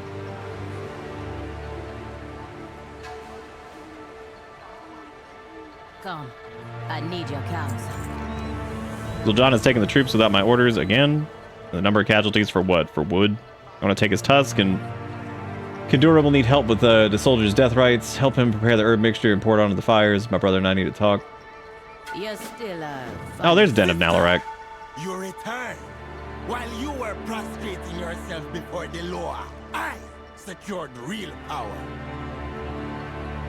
And how many warriors did you sacrifice to take this lightwood back from the cult? God, the music for this is awesome. They are heroes. Heroes that fell as true Amani, reclaiming the lightwood at Atalama. And they are dead just the same, Jean. Warriors, you are relieved. Go be with your families. We will care for the dead. And I swear... Yeah, I mean, I get where he's coming from, though. The Loa just had been completely absent, so, like... He's using something else. Like, he's going after the thing that's in front of him instead of being like, oh, yeah, I'm gonna go fucking commune with the Loa again. Like... But it's all because of Zul'jin and shit, so... Set aside what Zul'jin has done, focus on the final Hache trial, facing Nalarak. The Loa of War, Revan Tusk were once beloved by Nalarak. Legend has it that his lowest speaker was so devoted, she followed him into his temple and his den with the most faithful of the Revan Tusk warriors, but now the temple is sealed. We cannot speak to the lowest speaker, but maybe Lilaju knows how to get Nalarak's attention. She keeps watch for the Twilight's Blade and Torn Tusk Overlook with their guards. Their money will always... Are you sure? Hair Zone's pretty good. I haven't seen the cutscenes for it because they weren't in the beta, but it's cool. We have no time. It's a really neat area. There's some really cool shit in it. Focus must be on Nalarak. I'm not going to spoil anything though, because there's like some stuff with like Teldrassil that's super, super cool. And I was like, this could be really interesting as long as it doesn't turn into like something utterly stupid, which always has a chance to do that, of course. So hopefully it doesn't. Talking head frame. Needles with the $7. Hey, Needles. Said face transplants being real still doesn't make face off make sense. Movie magic to change your body shape, frame, and voice doesn't make sense when your only your face got changed. You can't just become Nick Cage. You can't. That's true. You just can't do it. I mean, how are you gonna like? I mean, as much as you might want to, just become Nick Cage. I mean, like, you know, what are you gonna do? Thank you, Needles, for the $7 and for keeping this show in business. Again, thank you all for hanging out for this. I always enjoy doing WoW expansions when they come out because they only roll around every so often, so it's not super common. And it's something that's been important to me for a long, long time, so I appreciate y'all hanging out and watching. Oh my God, that fucking stun is crazy. Also, that dot they put on you, man, fucking lacerate from those dudes. Holy shit, that hits. That wasn't an invitation to whoever has done who's ever. What is it? What happened? Just with the $20 probably falling through the cup because I see the cup is still there. Thank you, Dusk, for the $20. Thank you, Needles, for the $7. And thank you for being great. I'll make sure you give them some love with whatever emotes you got. Preferably the ones that are from here, I guess. Okay, that's cool because you pay for those, so like you should probably use them. Probably use them. Oh yeah, that's cool, Zombie. Whatever, man. We do it whenever it unlocks for me, I guess. Oh yeah, we're talking this like baby who's like the speaker for the Loa now or something. On my life, Lila Ju. With Nalarak's blessing. With motherfucking baby, dude. This person's name is Mommy Chan. Jesus Christ. What a fucking name. I do not pity Lilaju. I was around her age when I took my place as leader of the Imani. I'm proud of her. She's sticking up for herself and her tribe. She gave us what we needed, and I'll not go back to promise to help her. Sturg, that's complete money crime. Y'all can't just keep raising the fucking... Stop. What is this? You can't just sit here and Wowcraft thing and... Oh, Cup's dead. Never mind. I don't know if Ish is here to desecrate it. I was gonna say, like...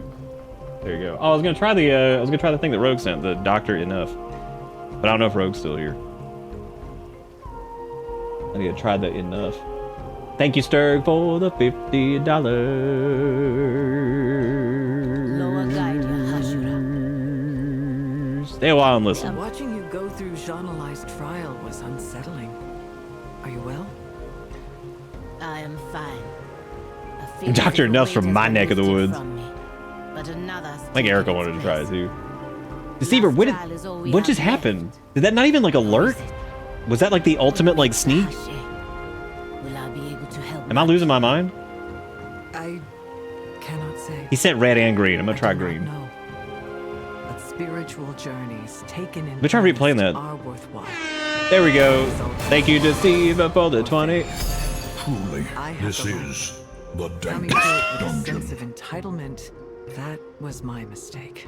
Oh man. But when I came to the light in my darkest hour with good Thank you, intentions, Deceiver, for the light was there. $20, and thank you, Sturg, for the 50, and Dust for the 20, and Needles with the 7. If you could work on your You were trying to be the sneakiest? You somehow managed to do it. Haven't you?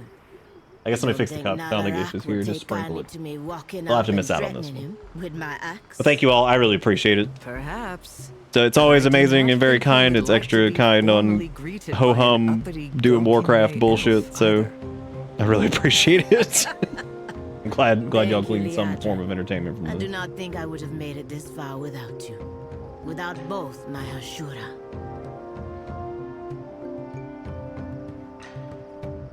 It's a neat dialogue I was listening to there. It's cool.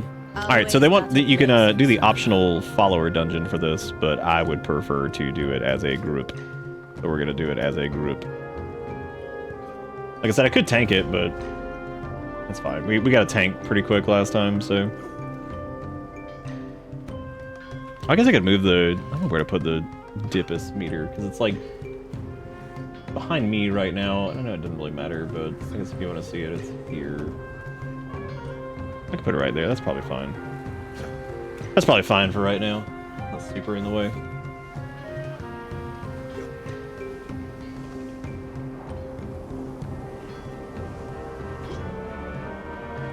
Yeah, y'all give all them some love if you got finger time to do to hit keyboard with fingers.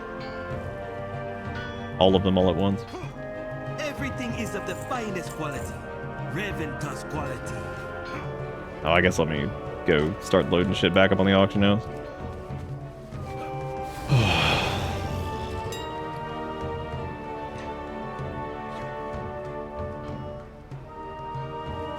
Shit's so slow right now just because of all the people selling shit. It's fine.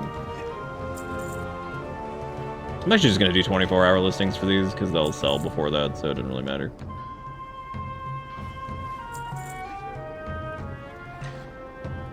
There's one of those assholes who's trying to like super undercut and fuck people over. That's why you always list above them. That way when the stupid undercut garbage gets sold, yours will sell too. And you don't have to worry about it. It's also so dumb too, because it's like oonga boonga, me want things sell faster, so me lower price. It's like, dude, if you don't, and you just do like 1 silver as an undercut, you'll sell it, and you won't end up screwing up the price of everything so people can make a shitload of money. Like, I mean, it just makes like no sense. Vinny, I hear you. It is not window time. Down there. It's not window time yet.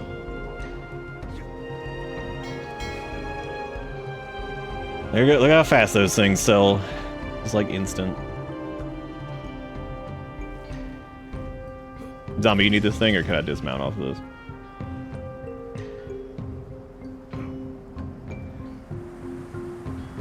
Okay, cool.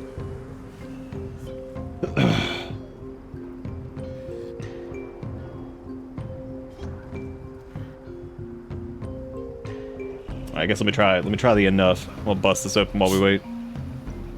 I don't know if Erica's still awake. She can probably hear me. All right, so this is Dr. Enough. This is Enough is Enough with rich in vitamins, the original energy booster. Caffeinated. Guarana. Yeah, honestly, it seems very reminiscent of balls. Like that seems to be very, very close to it. So I guess this is the original flavor or whatever, right?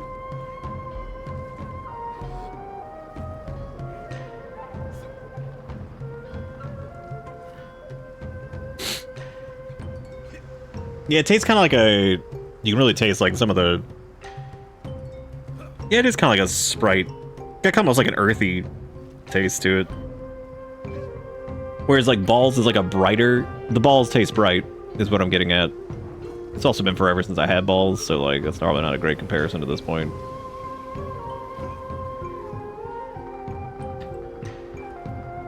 That's a fun out of context clip.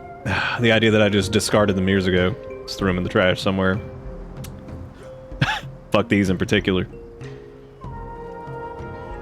Yep, that's probably worth adding a quote. Might have to do that. You know what? That's I'm doing it. What is it? It's like add. I think it's just. Is it just add quote? I can't remember. It's been a while since I've done that. Just raw dogging it. I think it's just add quote.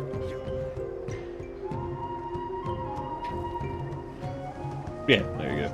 Because then you can do bang, quote, balls.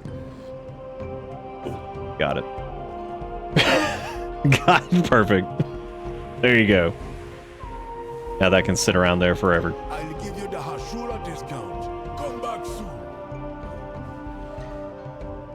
Maybe we can make a new transmog while we wait. Since we got this whole new transmog system to play with. I need to purchase a new outfit, I guess. I don't know what this one's theme is going to be, though. I guess let me just... It doesn't have to have a name currently. I can just give it whatever. The balls taste bright.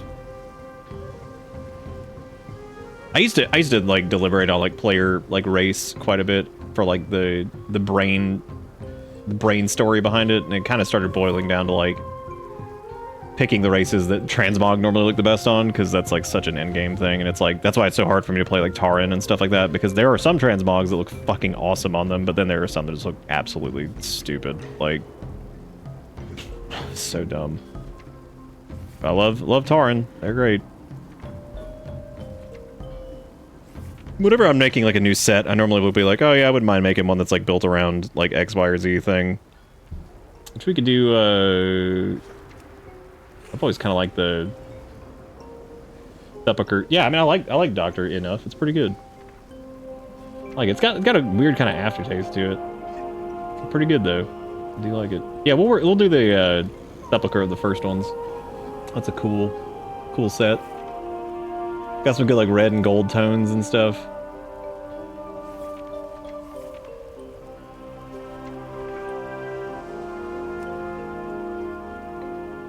Oh, it's got a little bit of like the darker thing, like some of the Priory stuff. What clock do I... Oh, I love that little back piece that we got.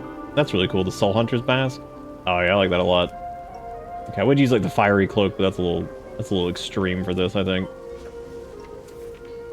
There is a cloak that I like that will probably fit this. A little backpack works, but that's not very appropriate, I think, for Death Knot Land.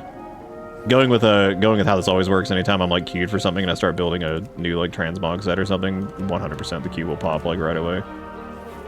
I could just do it instantly if I would just tank it, which is 100% something I could do, but I just don't feel like switching over right now.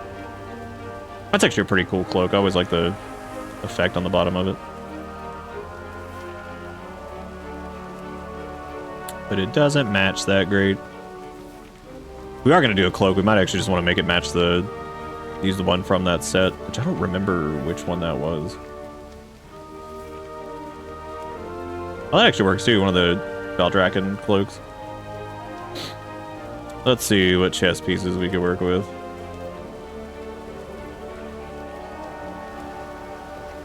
Oh, actually, there's a Paladin set piece that I think would probably work out really well. Let's see if I can nab that. Actually, the Priory one there is pretty cool too, because it's got like the collar on it, but there's a specific one that was Paladin.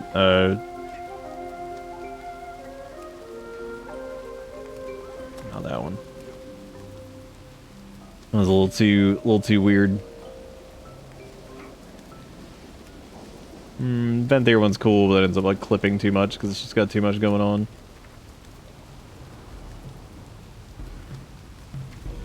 I may not actually have the offset version of that chest. Oh, I don't. Yeah, because it would have been this one right here.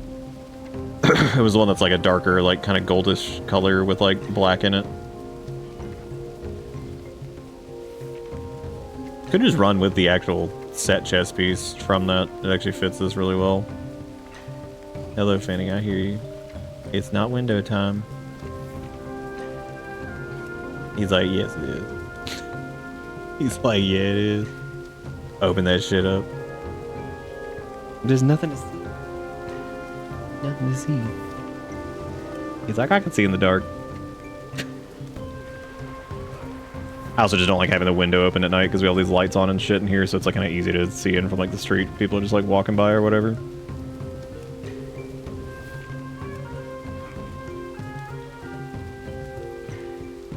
This happens sometimes too when I'm putting together like a set, and I feel like I end up like... Because like that's the thing with like set pieces and stuff in WoW is I try not to use too many like set pieces, just try to make something kind of mixed up, but it's kind of the nature of sets is that they work well together, so sometimes it's fun just to swap around like a couple pieces here and there. Ooh, I know exactly which pants would go with this, as a matter of fact.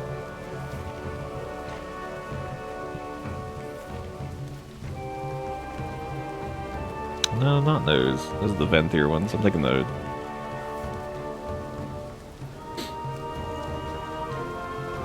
Yeah, those work out pretty well. Yeah, that's not too bad.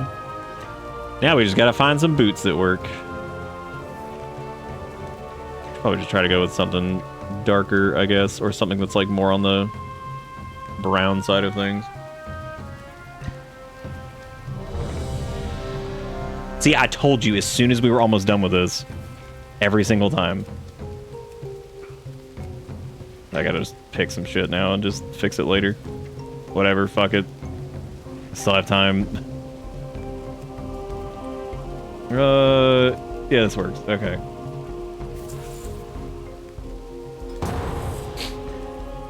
It's always kitty enrichment time.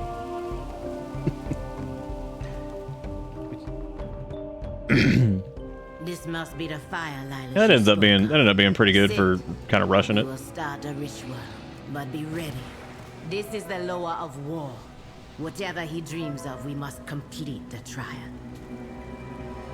Damn, Zuliman got two Dungans. Worry about your friend. There would be Hashe. Oh yeah, because I remember this one because you had to go and do like all the offerings and all that shit. What the fuck? Oh my god, dude, our paladin was just like just started like running and doing it immediately. Damn, he's already all the way up here. Man, wasted no time. He was in. He was, oh god, that damage meter is like overlapping shit. I gotta move that. Oh, this is going well. May have pulled a little too much. I mean, I'm down because, you know, stupid numbers because pull way too much, but so the healer is absolutely thrilled with this. Yep, there you go. There goes one of our DPS because that's just too much fucking AoE damage for them. I kind of hate when people do that with like brand new leveling dungeons and they just like, I don't mind pulling big, but like holy shit, dude. Like you pulled all this crap. There's no way that anybody's gonna be able to like see the mechanics for any of this. They're just pulling everything. And again, I don't mind when people pull big. Like it's one of my favorite things to do. But like Jesus, it's day 2. Like let's let some of these people see the fucking dungeon. I'm gonna try to destroy these effigies, which is they need to die because of insatiable hunger, but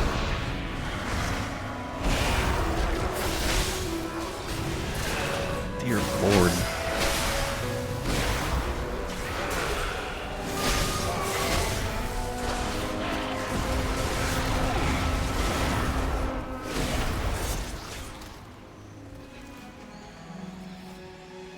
I love you dude. Yes, I know we have to kill the totem. Like, good in the giant pile of bullshit. Like, you have to kill the totem. Be like, yeah. The thing that was buried like underneath everything else that most people probably don't know yet, because you know it's brand new.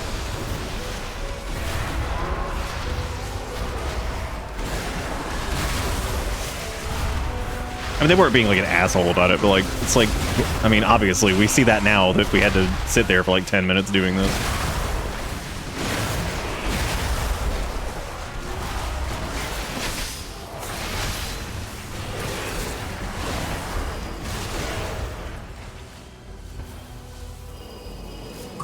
Let me move this thing back up here because that's in like a really weird spot.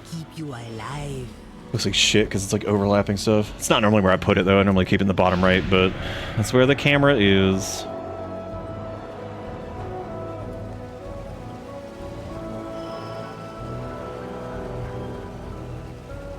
We have a vision? Well done. Good. You just might survive. Oh, something is something's breaking horribly. Good. I don't know what add-on was doing that. Dear God, I don't even have anything that's like relevant like that anymore. What the fuck caused that? I've never seen that. That was pretty intense. That's actually the first like add-on. Man, stop knocking stuff over. You scam the shit out of you.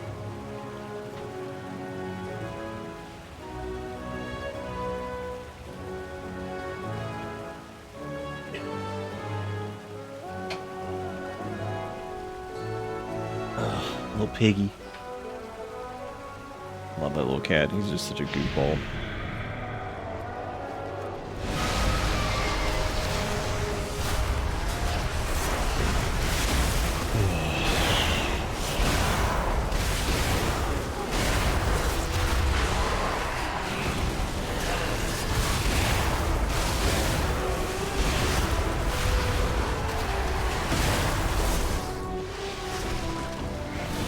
Gonna kill the totem, oh yeah.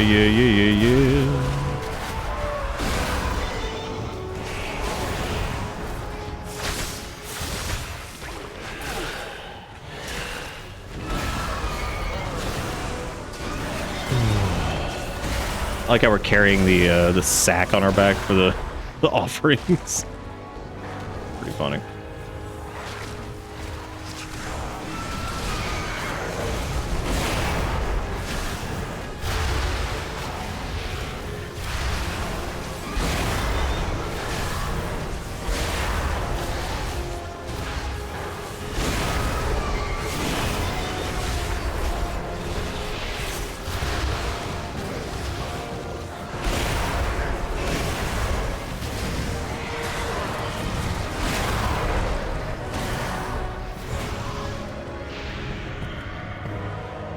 Gathering the apples, oh yeah.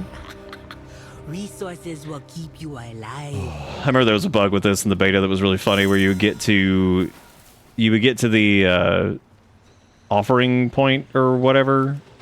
Dude, I'm not going to do the fishing thing. What are we doing? Fine, I'll go do it.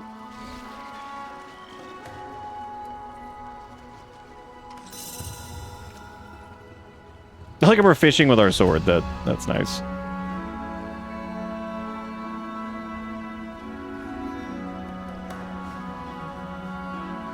Well done. You just We got it. survive. God, that add-on bug was so weird. That's the first time I've seen that happen since anything. Or since any of the changes.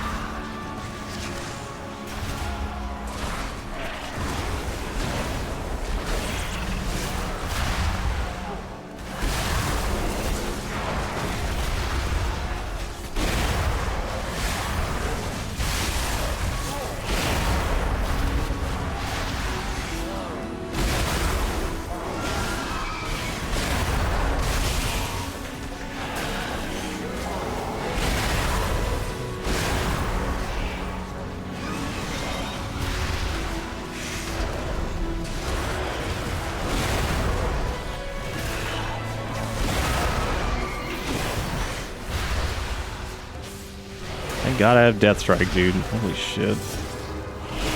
There's so much extra damage just coming out from all this crap we're pulling. I mean, it's all stuff you gotta pull anyway, but I just feel like it's just a lot for a leveling dungeon. Like, oh, here you go. Like, 4,000. Jesus Christ. All these fucking totems.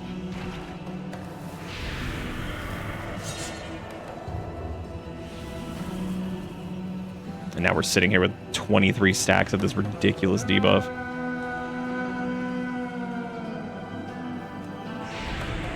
In their winter, there were those like the Hordmonger whose greed burdened others. Their Mani Hashe used their most trusted warriors to eliminate them for the good of the tribe. Look at that guy over there. Look at the Horde Monger. Beautiful.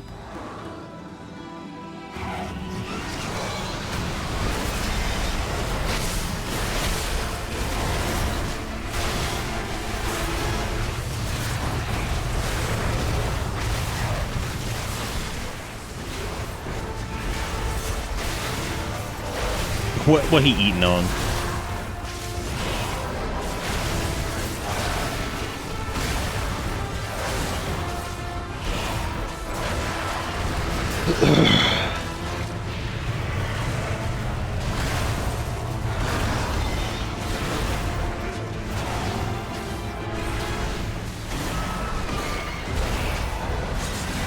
Hordmonger scatters rotten mushrooms across the arena. How am I gonna have to soak these? Yep. Oh, cool. Yeah, I can soak this mechanic too. Nice. Good old AMS. Just be like, hey, you want to ignore that shit? I'm like, mm-hmm. I sure do.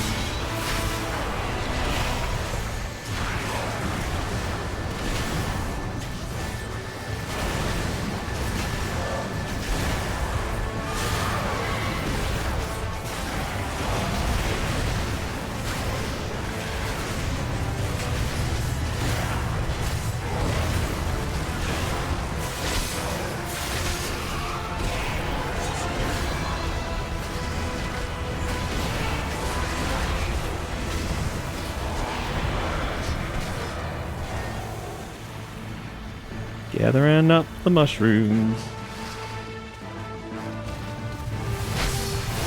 Yeah, dude, I always love being able to like soak mechanics like that. It just feels so good.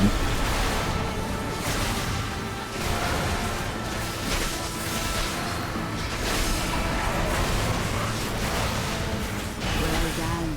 Like a living vine, some branches must be cut so the others may live. The tribe survive for now.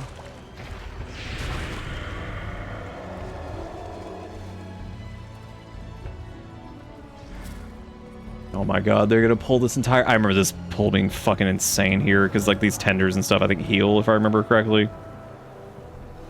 Maybe. Oh,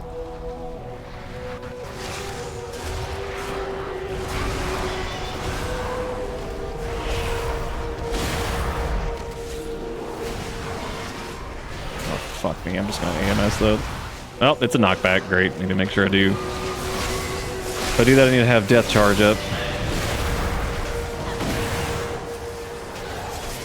Oh my god, fuck being melee in this dungeon. Oh jeez. Well, it's probably not as bad if you don't have like 18 of these mobs that are casting that knockback. What? Jesus. Like, yeah, if I didn't have to put up with 20 of these assholes. Probably in the... Oh my god, in the chain silence too. Holy shit. God, that's fucking annoying. Well, who's gonna get knocked off? Because we know it's coming. Enjoy your chains of ice. Here, don't mind us. We'll kill this. Thank you for, thank you for running ahead. This tank is fucking crazy. You're just like running out ahead, like yeehaw. Okay, yeah, that's I couldn't remember if we had to actually fight those dudes or if they just run off. The answer was they just run off.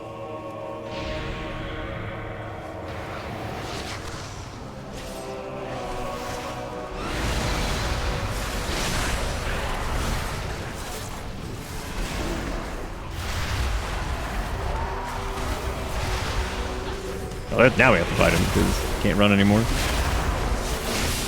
He done ran out of space.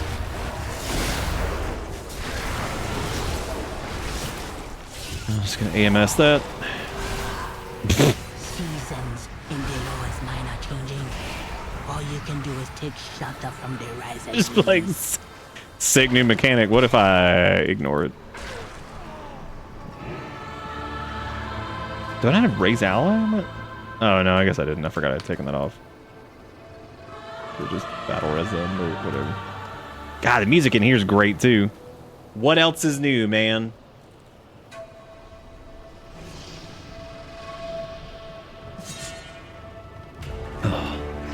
Yeah, it's a cool mechanic. You have to basically like run through this blizzard and it slows you persistently. You have to like get these safe spots to prevent being frozen.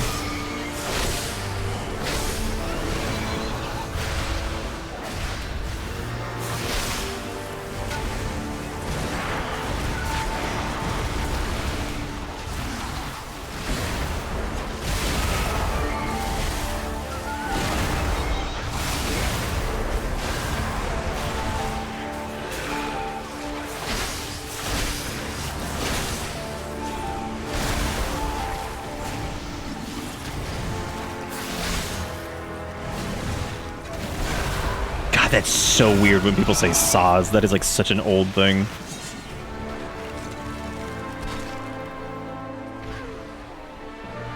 Are we? Did he go around the other side? Yeah, I guess so.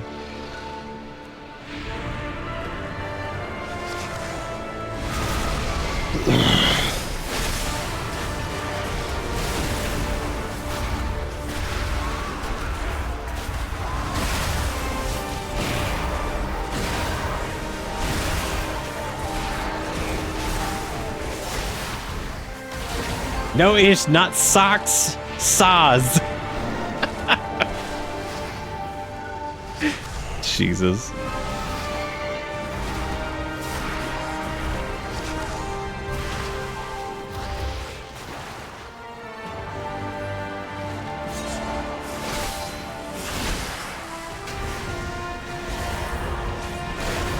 We are not.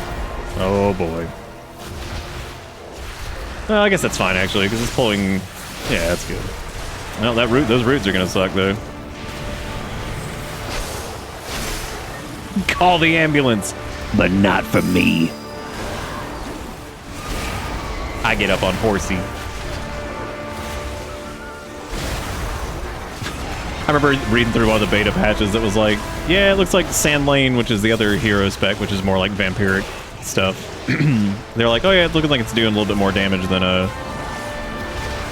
Riders of the Apocalypse for Unholy, and I'm like, yeah, but then you lose out on death charge, you lose out on like so much shit. Like I feel like you lose out on a lot of quality of life with that, where it's just does do more damage, so it's like better for like maybe some raid stuff, but it always feels like Riders of the Apocalypse is so good for dungeons just because of the extra AMSs and all that stuff. But Sand Lane also has a bunch of self-healing and shit too, so you can kind of just let yourself heal through stuff.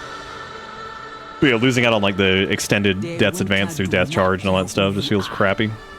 Oh god, that's right, this is the fight with the ice and you slide around. This is great. Sacks.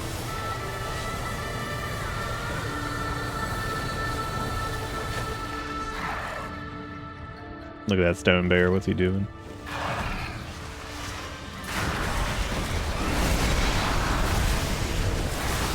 Sliding around at the speed of Brown. Oh, he's summoning Du Bois. Ooh, can I death grip him? Nope.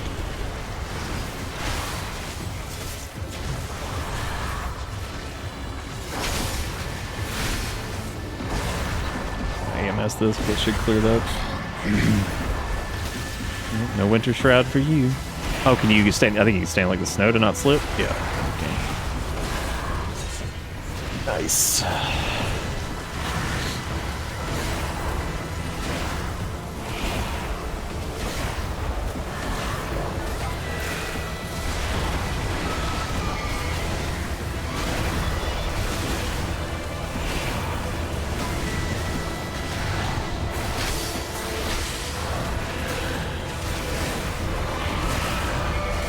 One of my favorite, like, it's not even really a hidden mechanic, but it's something that people won't really ever utilize because it's kind of hard to utilize it, is there's a mechanic with Death Knights where you can use a skill called Lichborn, and Lichborn turns you into undead temporarily. Like, full-blown undead, as like a class type. So it makes you immune to, like, fear and shit like that. It also comes with a little bit of a damage reduction on it. However, a cool thing with Death Coil, which is an ability from Warcraft 3 that's existed this entire time, is you can actually target yourself with Death Coil when you're Lichborn, and you can heal yourself by spamming Death Coil on yourself. If you get like really low and you're out of like Death Strike range or something like that, you can just sit there and Death Coil yourself back up to full. Doesn't heal you for a ton, but if you're at like 40 or 50%, you can probably get yourself back up to max. Really, the amount of times I saw that get used in PvP was fucking crazy too. Like, just people would like run behind a pillar, have Lichborn up, and start spamming Death Coil on themselves with a full RP bar, and I'm just like, god damn, what that shit was. That was some good stuff.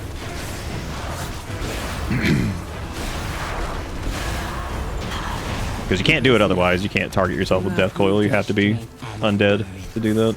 But what about your loyalty? Come back to That's a pretty cool fight. Yeah, so far the mechanics, and I remember thinking this in the beta, they're all pretty clear. You really don't need, like, nothing's been, like, obnoxious or, like, weirdly, like, obtuse to the point where you need, like, an add-on or something to tell you what's going on. Like, the new little boss frames and stuff show a good... I don't even have the boss timer on. I can actually turn that on. The, I think boss warnings for boss abilities, and then... Where is it? I think that's it right there. It's enable boss abilities, toggle on view important boss abilities in a separate HUD element. Yeah, I think that's the party frames, right? Yeah, I cannot even mess with that. I don't know if maybe I have the boss bar, the encounter bar turned off. No, I forget what it's called. It's fine. It's actually really cool. It's like a visual boss timer thing, which used to be like an add-on, but it's nice that it's like base now. Well, time to death grip all these guys in.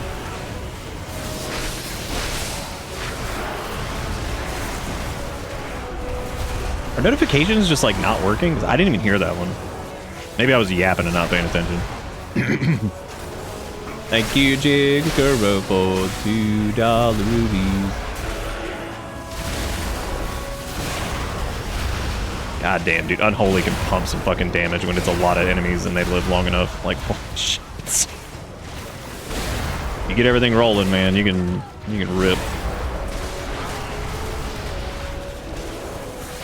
That'll all balance out at like level 90 though, because like nothing's ever balanced up until then, so I don't ever take anything. It's like with that rogue, they were still level 80 and had a bunch of War Within gear. Like I I don't care. Like they could whoop my ass leveling up. I don't give a shit. As long as things are like pretty close at level cap, I'm cool with it. Zombies spinning around, cat mode.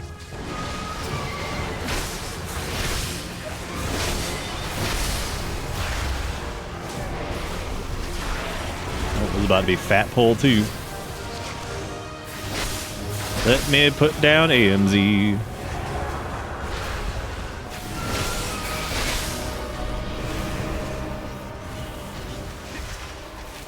I still wish anti-magic zone lasted a little bit longer. It feels weird that it doesn't. Even though it got a buff again, it's basically back to what it used to be like, which is good.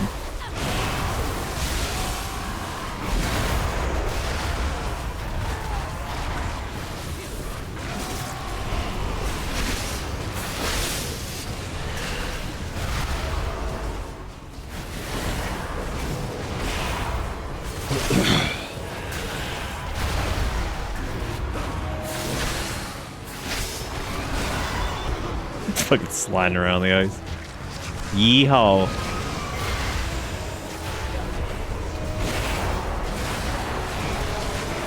Oh, I'm gonna AMS that. Fuck that. It's like nice poison. Be a shame if I ignored it.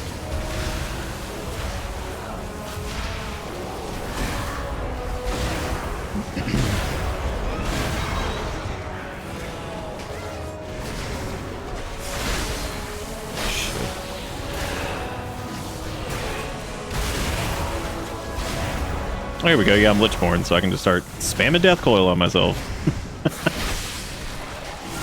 That's it. I love that they've kept that in. It's mostly like useless nowadays because you're probably better off spending your runic power just getting, if you can get to the enemy, just hitting Death Strike because like it's gonna heal you for way more. But the fact that they've kind of kept it in as like a little kind of neat mechanic, because that existed in Warcraft 3 to my knowledge too. I think you could heal yourself with Death Coil. As long as it was an undead enemy, because that was the whole point of like the Death Knight hero class thing. So long, eh? Or hero unit. Hold. Look at Nalarak, he looks cool. Big Bird. You're not Nalarak, I don't want to fight you, you gross. You dumb duty, you want to fight Big Bird.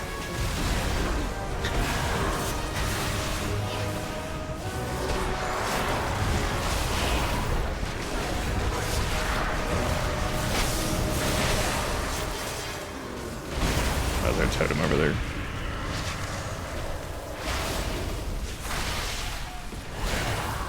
The way I've got my nameplate set up right now too is it emphasizes like smaller mobs like that sometimes, so you can like see the shit for them and a little bit easier.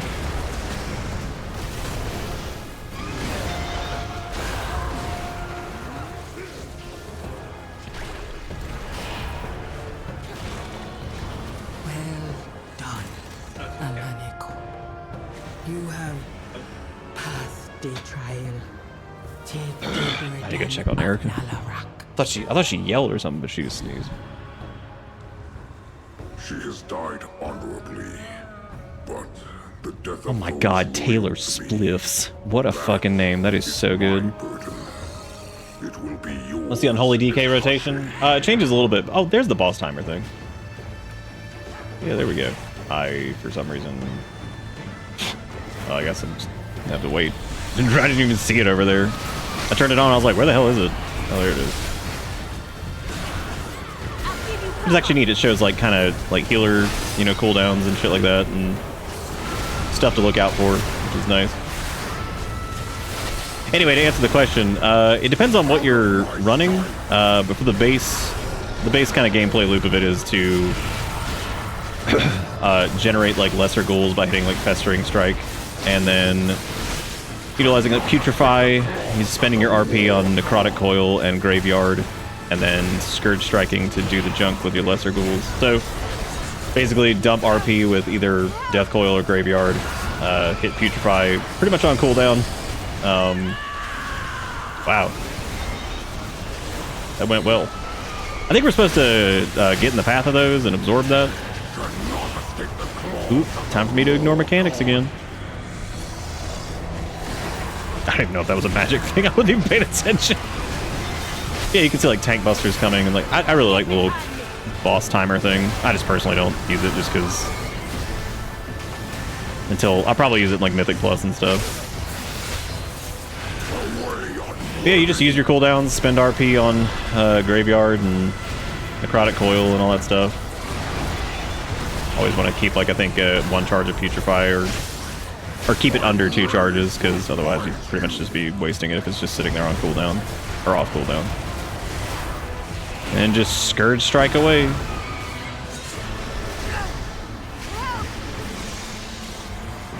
Yeah, I think you're, like, supposed to get in the way of these guys or something. At least that's what it looks like. Yeah, you're supposed to, I guess, like, mitigate some of this. I don't think one person is supposed to do all of it, because holy shit. And a 50% damage taken increase, so maybe not just one person. Maybe everybody should do it. I guess, like, if you're a paladin, you could probably just, like, Divine Shield through it. That would work. Your strength rivals mine. Let's make sure we say TYFP to everybody. Thank him for the group.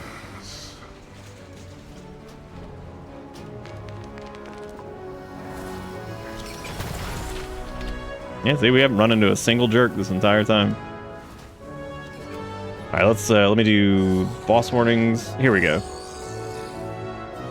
Yeah, the encounter bar actually is a little bit smaller than, or it's definitely got some upgrades since. Wow, you can even show like the spell name and stuff. That's cool. Just an active encounter. Yeah, neat. That's gonna be wonderful for people like who, because there was a weak aura that did that before, but it's nice again. More shit that they can make baseline at a minimum level. The happier I am with that. I feel like that's the better it is. Oh my god, crazy ass cats! What is going on? Stupid little jar outside the dungeon. Bye, Nalarak.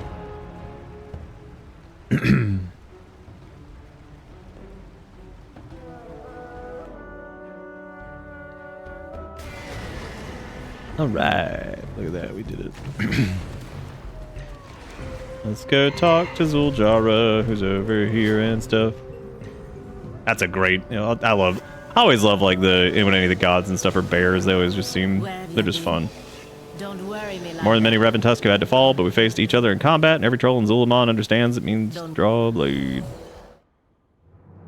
Hey Tux, how's it going? We defeated Nalarak. Now what do we do? Oh. I don't know. But Killed me? For years, we have dreamed the dream of the dreamer. You can't just say words. We have his mercy. And you have my blessing, cub of the Amani. To the ferocity of your Hashura's loyalty. My strength. God, they have got to add a situation for cutscene. That would be so funny. Like, I'm gonna make the dumbest outfit I possibly can just for cutscenes. That way you could look fine normally, but as soon as it shifts into cutscene, you just look like a complete jackass. Like, if they could do it for login screen, then they could easily do cutscenes. That would be so funny. We will return. Just look like a full-blown clown. Like, here I am. When you need us at Nalarak, we will be there.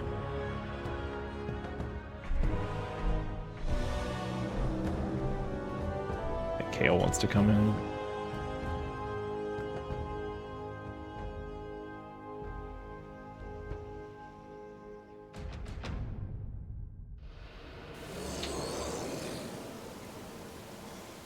Oh, come on, buddy. Oh. Oh. Yeah, it's Kale. Yep, it's Tim. You wanna say hey? I'm just kidding. I know, we're blessed. Hashtag. Oh yeah, the equivalent of the frog costume. What you doing? You scrubbing? Scrubbing, man. What you doing?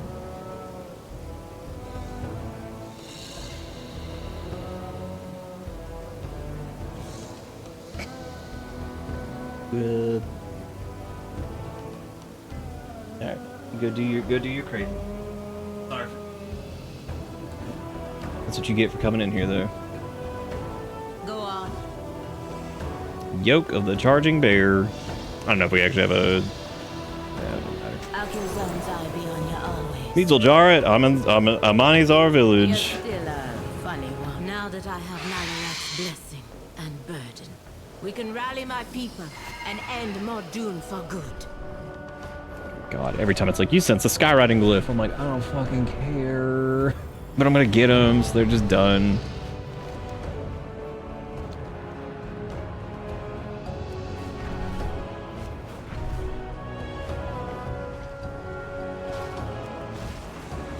Oh, we get back to finishing this, like, transmog that we were working on, right? I forgot.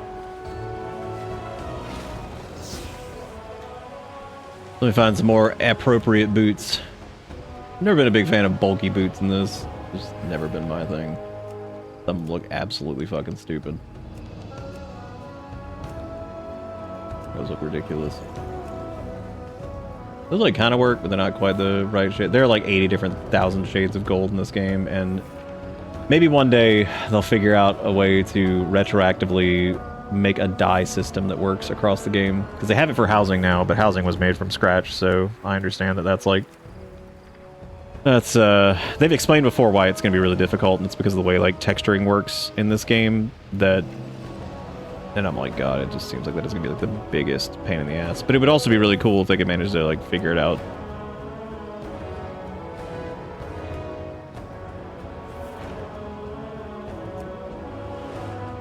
It kind of works. I'm not super invested in it. I wonder what the, let me do, like, a different shoulder for these. Yeah, it's just, those are too dumb looking. I mean, they're cool, they're just a lot.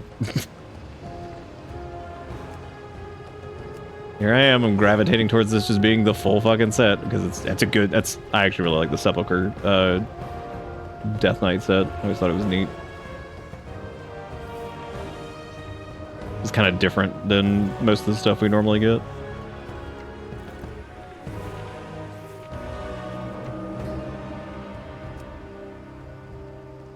Kind of neat. Those are the Spike Crimson Spalders. There's like a thing that I think you get from... I forget exactly where those came from. The Vendir gloves are huge.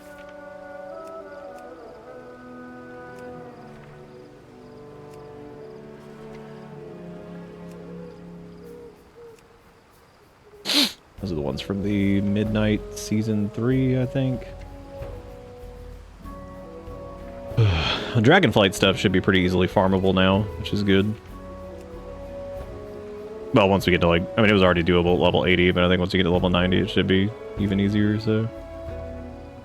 That'll be nice.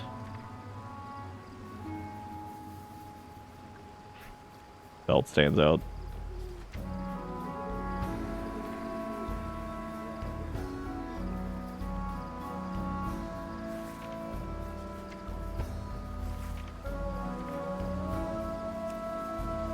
Actually doesn't, that's not too bad, and it lets the chain stay from the, because like I actually like these without the belt because they have like the chain holding them up or whatever. Actually that looks better without a belt than otherwise. If only I could find some boots that worked for it, because again I hate most of like the bulky boot options. They've just never been my favorite.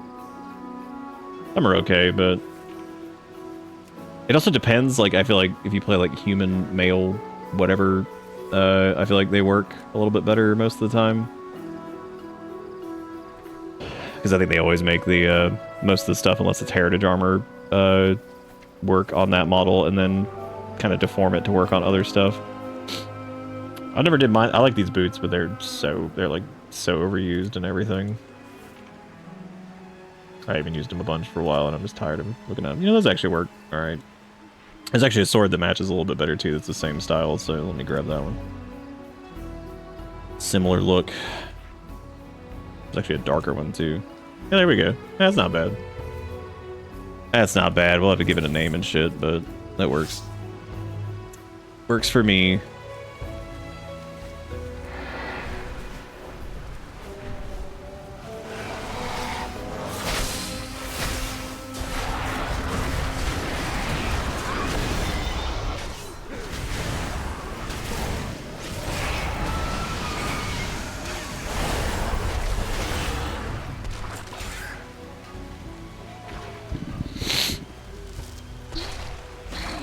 Oh, I do hate that they changed the Magus of the Dead. I wish they'd get back to the old model for that.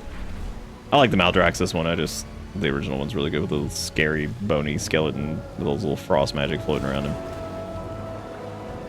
But again, that's probably one of those things that I would assume we're probably going to see, like, if they ever, like, kind of go all in on, like, customization stuff, I would imagine that more of that stuff is going to show up. That would make sense.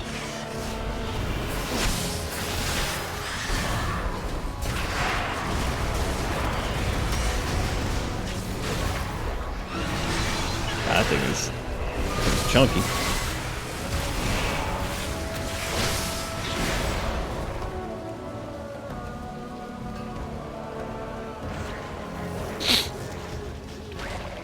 Oh, hey, we can do the next herbalism thing, I think.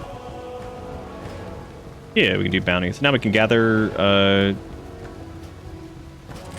herbs while mounted. So I'm not going to put any points into that just yet, but I am going to put them into Bountiful Harvest. That's the auto-gathering Mana Lily, Silver Searcher, Root Rummager, Thorn Thresher. I'll probably just put, like...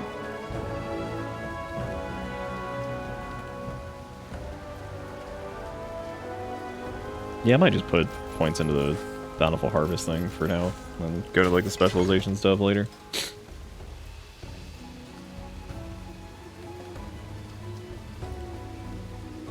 Yeah, because I think just getting that on its own is enough to start gathering while mining for herbs, which is good. That'll save a little bit of time, but not fun. Not with the way we've been doing it, anyway.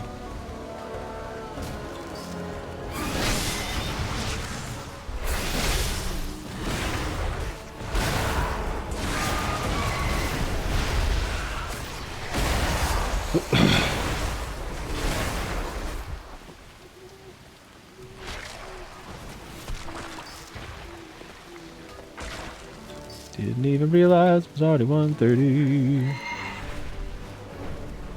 Time flies, man. When you're yapping. You're yapping about WoW bullshit.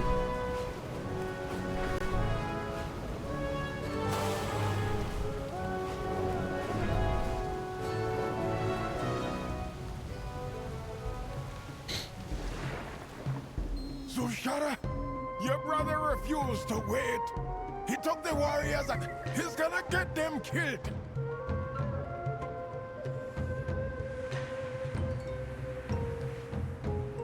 I kind of hope they don't do like that. He's just like a reckless jackass that always makes bad decisions. Like, it would be interesting if like his method of like using the Lightwood also works. It's just more reckless and whatever.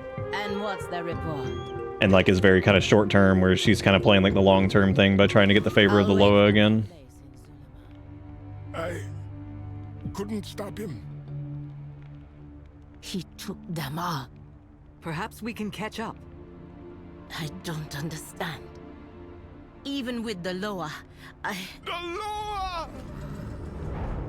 Oh my god.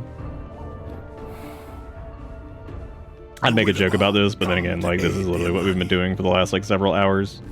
Because like, Dinda Loa showed up and everybody kissed and I clapped. Come to aid the Amani. This is literally what we've been doing, so it makes sense. the Raventok come to aid the The hell are those Amani. particle effects just sitting there? That's weird. The Loa! They're back! All not be lost! Look, man, you weren't crazy after all. They came back. The Twilight's blade. We just had to, you know, do something instead of just yelling at him from like a fire pit somewhere. Yeah. Yeah.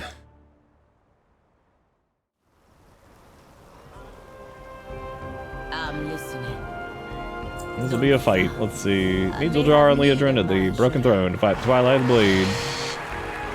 With the blessing of Oh, I see how it is. You get your own, you get your fancy mount, you get to jump up on that. I gotta just use my own. BYOM, bring your own mount.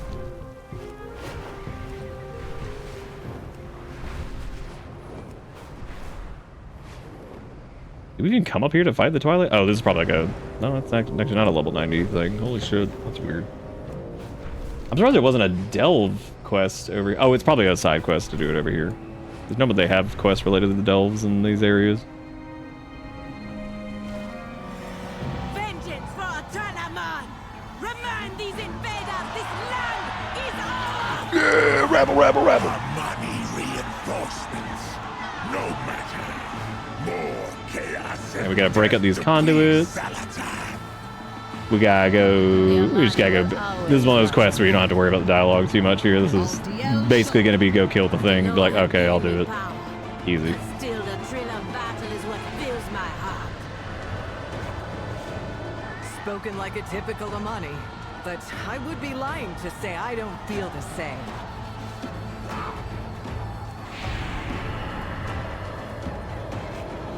Gotta help all these dudes.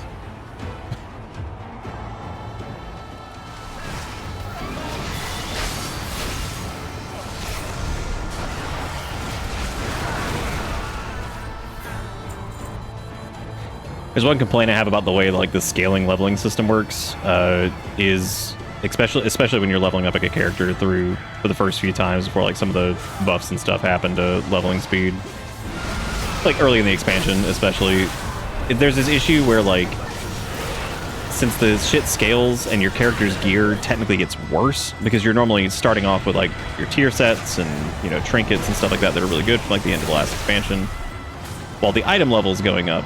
What ends up happening is like your character kind of starts to feel weaker as you get close to level cap, and it gets pretty rough around like 88, like the last two levels, like before whatever, like it ends up being a bit weird because it's almost like as you level up you feel weaker, but there's not really a good way to fix that with the way the scaling works, so they haven't really, I mean, it's not like awful or anything like that, like it's absolutely doable, but it does feel like really weird to level up and get weaker. It's like it's taking us longer to kill stuff as we get a little bit higher, you know, levels and stuff like that, and that just happens.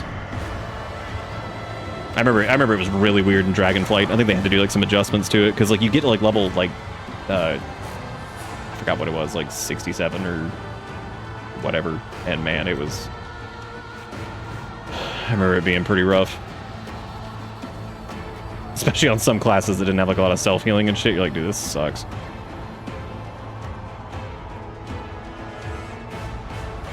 Like, this is poop. Your struggle is entertaining, but you will die for the glory of Zalatan. For the glory of poo-poo butt. I fucking death derby, I guess it is. Show our foes what you learned from.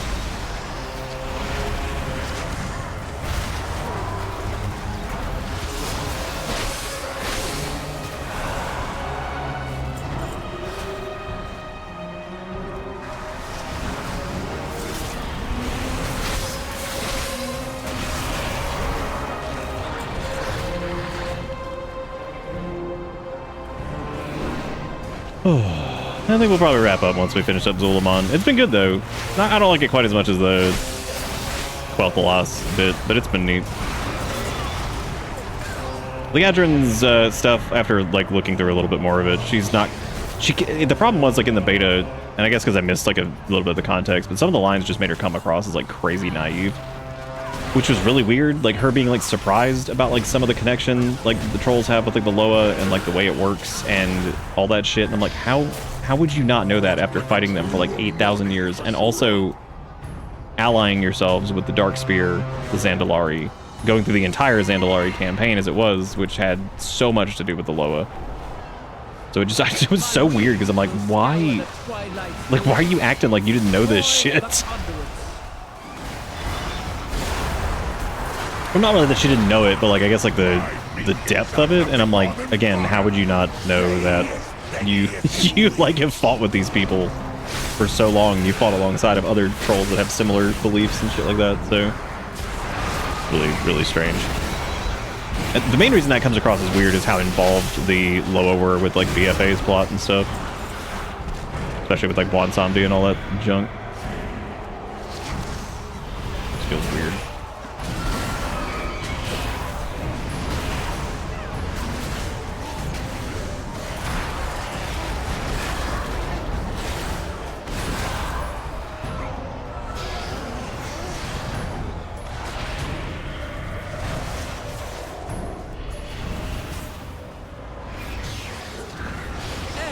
Excellent. Now our talons are free to rend these weaklings' flesh.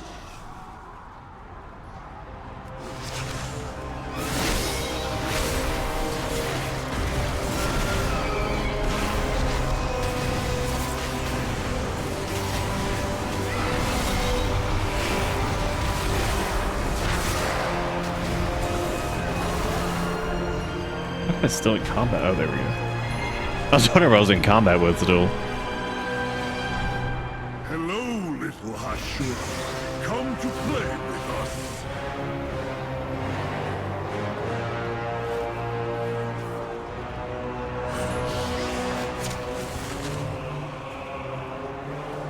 So many things, so many things.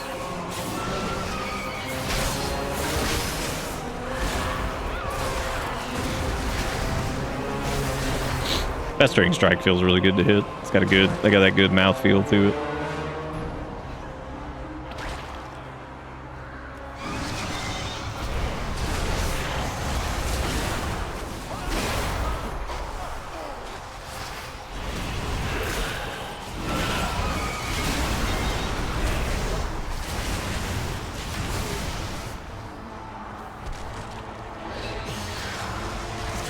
Void-addled mongrels are wonderful playthings.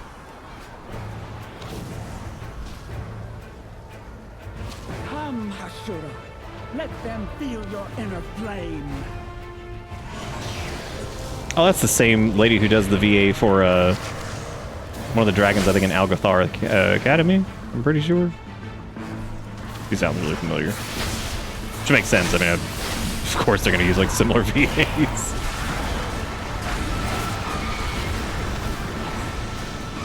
I'm just gonna chains of ice that dude and walk away. Let the dots kill him.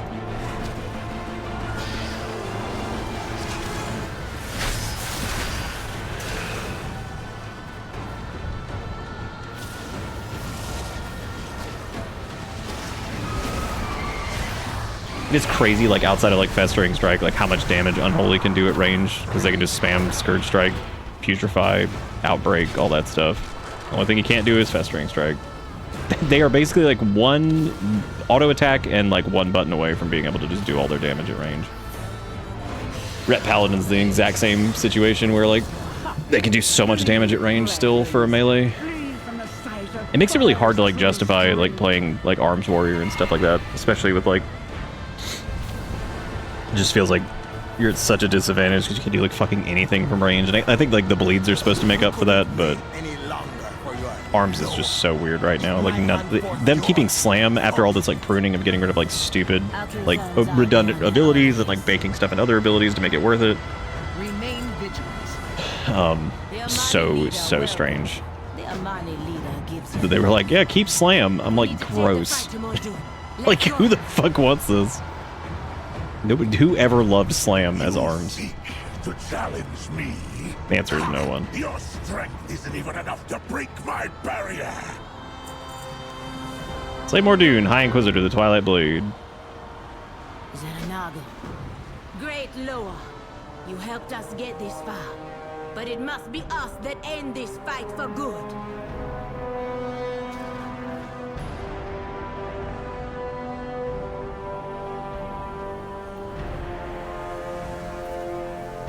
Question is, do we actually kill Mordoon here, or is this going to be one of those, enough, I go to a raid. You fight me in a dungeon or a raid. God, dude, I love just dumping all of your cooldowns as Unholy into shit. It's so good. Just crazy fucking burst. Oh, I'm just going to ignore that. I love just standing in the middle of all this void shit, and it's like, oh, here we can actually. Oh no! Why can't I battle res zombie?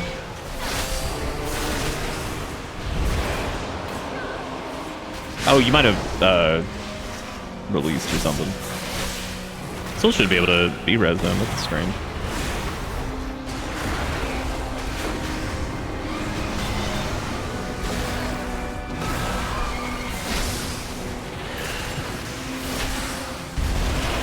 Uh-oh.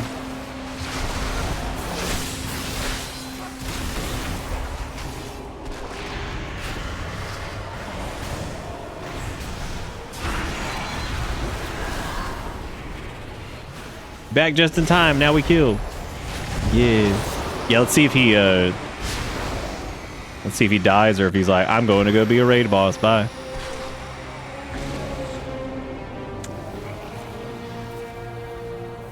Okay. What? What the fuck?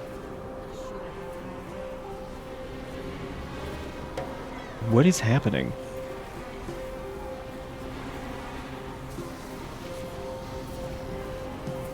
Come, I need your What- counsel. Was that supposed to like start like a... Oh, it might have like phased weird because we were in like a group maybe? Or it was just... Uh-oh. Well, that's weird. That's the first, I'm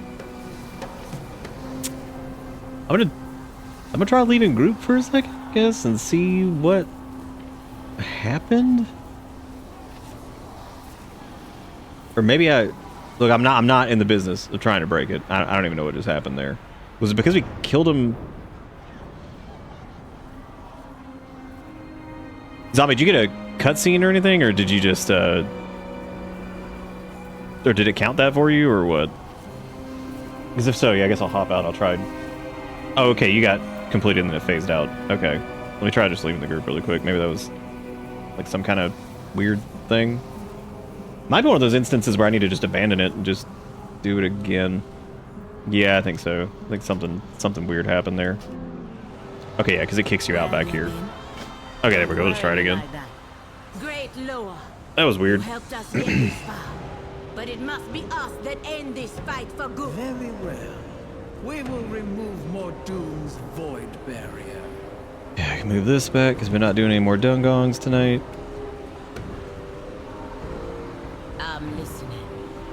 Loa Guardian. Yeah, because I think it put me back to this objective, actually. Oh, that's what it was. Yeah, it put me back here to speak to her, but of course she was already up there moonwalking towards the boss or something. I don't know. That was weird. At least we haven't run into too many bugs like that, so that's nice. I should probably put these new items on. Wait. Okay. What do we do?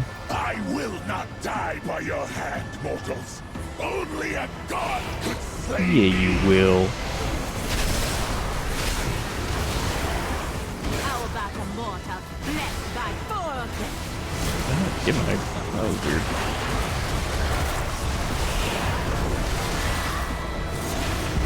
Hey, look, Ma, we're ignoring mechanics. Just stand in the Venn diagram of fuck pop AMS and just be like, whatever. Personally, not with my blade, temper yours first.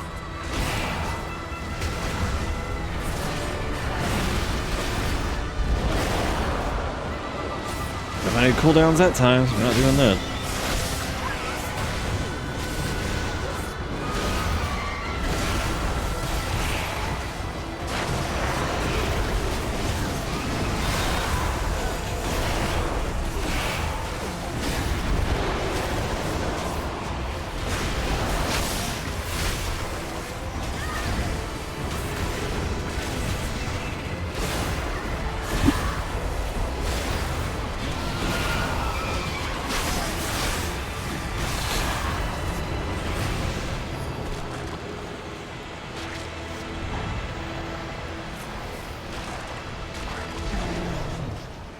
Bye. And what's the Oh, we didn't see him die, so that means he probably lived. Go What a on. dick. Speak with Zuljara and Amani's our Always got a village. place in Zulima. Hey, look, new trinket. Nice. Finally. Nice. Oh, it's an on-use. Echo the sound of your drum through the sacred Loa temple, lining its beat. Villagers have a chance to grant you critical strike. I wonder if that's, If I'm combined, I don't know what the on-use effect actually does for that. I'll have to see. I don't know if it's worth, like, macroing or if I need to, like, hit it manually or something. You will Now we should celebrate what they have given us.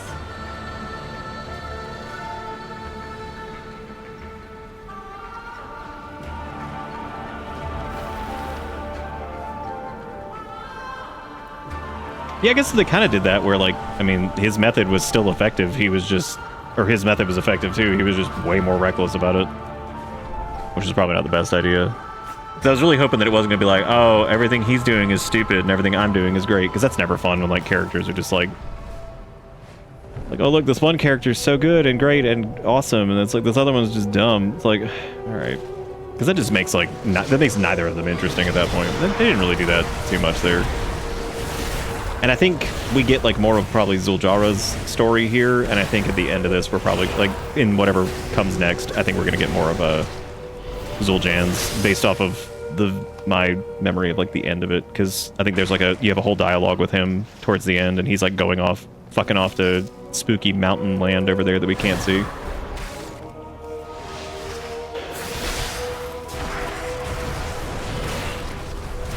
But it's okay to also have a character who's, like, reckless and crazy and whatever and doing, like, stupid shit. And as long as, like, they have some character growth and stuff, then that can be cool.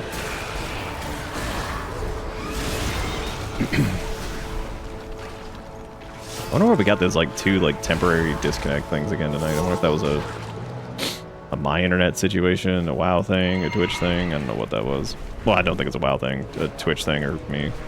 I don't know why I said a WoW thing. That would have nothing to do with that. Brain no work sometimes. My god, I'm mining with a sword. That's like a funny bug I think that happens there, where it's like, if you get into combat right as you're mining, it uses your sword instead of the mining pick animation.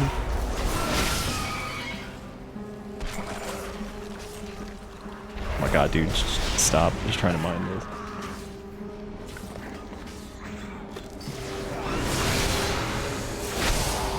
That might kill me, actually, even through AMS. Nope. God, that's crazy, too, because I'm pretty sure they actually nerfed AMS before, because they were like, oh yeah, unholy DKs have too much survivability. Well, looks like that might still be the case. All right, I need to put that point to whatchamacallit to get the mine wall mounted thing, or herb wall mounted.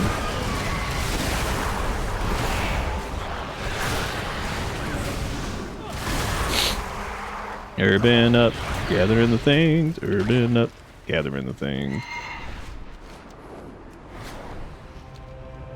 Yeah, big spooky mountain land over there. So I think this will maybe, like, this bit will focus more on Zuljara, and then the next bit's gonna focus probably on Zul'Jan. Damn, a lot of folks here. Where have you been? Don't worry me like that. Sure, this looks more like a celebration than a time for rest. I guess it's fitting that we celebrate more Dune's defeat. Lower.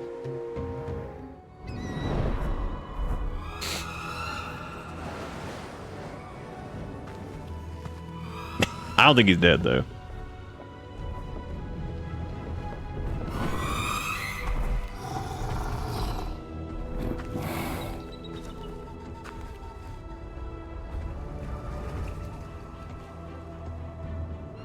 You risked much for us, Zuljara, daughter of Zarama.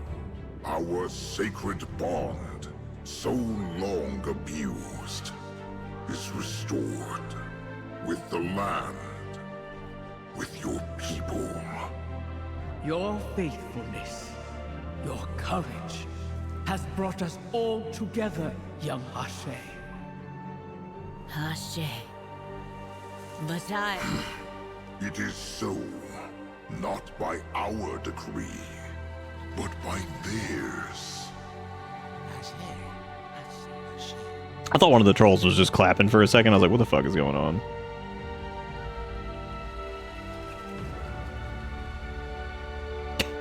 One of the people in the back, like, can't hear what's going on. They're like, we doing, like, the wave? What are we doing? They just start doing it. They don't even know what's going on. They can't hear anything. They're like, what do you say? They're like, I don't know. Everybody's, like, bending down, though, so we should probably do that, too. All right, so he's telling us to go. People died that shouldn't have. I asked him what he don't understand about that. He didn't argue. He was blank. His body was there, but his mind. Sometimes he seeks peace at the sound of the ocean waves. You might find him on Skybridge. You have my thanks, Ashura. Go, Alright, homie. Ono. The Amani will greet you with honor in our lands. And if you find Zul'Jin, remind him that he and I are always blood, no matter what. Yeah, because it's yeah, we meet up over here, and then I'd imagine he's gonna end up over here in Spooky Island land. I think if you fly too close to that, something happens, but I don't really remember. I think we can find out here in a minute. I have a few ideas. Want to hear them? Imani in the ruins of our own greatness. We may keep in the mountains now, but our empire was once so vast it touched the seas on all sides. Could be all ours again if only we were brave enough to reach out and take it. Zulaman will always. We were young when our mother died. My sister held the tribes together with the force of her will. Without the Loa, I could never be the warrior that Zul'Jin is. I talk my way through problems. He plows. But he doesn't though. He was the one that was like, fuck it, get the lightwood, we're gonna go smash shit. Zul'Jin focuses on growing and preserving the Amani tribes within Zul'Aman. I see the strength of the Amani, our tribe. We should conquer those around us. Zul'Jin doesn't understand. When Mordoon came, I saw my vision of the Amani coming to life. With the Lightwood, we would conquer the Twilight's blade, and then Eversong. Zul'Jin could not see my vision, but I saw no other way. The Loa? The Loa say our grandfather, the great Zul'Jin, betrayed them. But why believe them, or my doddering uncle, or any Gokin? They abandoned us. They abandoned us. I like his VA a lot. How do we know they won't do it again? I see your eyes are widening, Ashura. You're right. Forget what I have said. I really hope they don't just make him like evil man, raid boss bullshit. I'd like that would be so fucking tired if they did that. I will go back to the village and celebrate with my sister, Ashura. Tells the jar that her failure, her little brother is fine. You're in that much for me. I'll return to Amanizar soon. Think on what I have said. Yeah, this feels like foreshadowing. Something's gonna go down with mountain land over here. Yeah, let's see what let's actually see what happens. Oh, well, hang on a second. I guess we need to talk with Liadrin over here. Pleasantries can wait. I answer to the light. We should return to Silvermoon. Go now. We may return to party. I'll go to Silvermoon with you to repair the report and Lorthamar's reaction. If we go now, we may return to party. Till I let's pass the prejudice, get in my way of judgment regarding the Amani. You could say that being a Hashura is befitting atonement, but I feel drawn to stay, perhaps to help Zul'Jin in guiding her people back to the Loa. Fight well. Yeah, it's like still kind of weird that Liadrin seems to be kind of This report may evoke as okay with this as whatever. Well, we'll see what happens. Best you're with me when he hears it.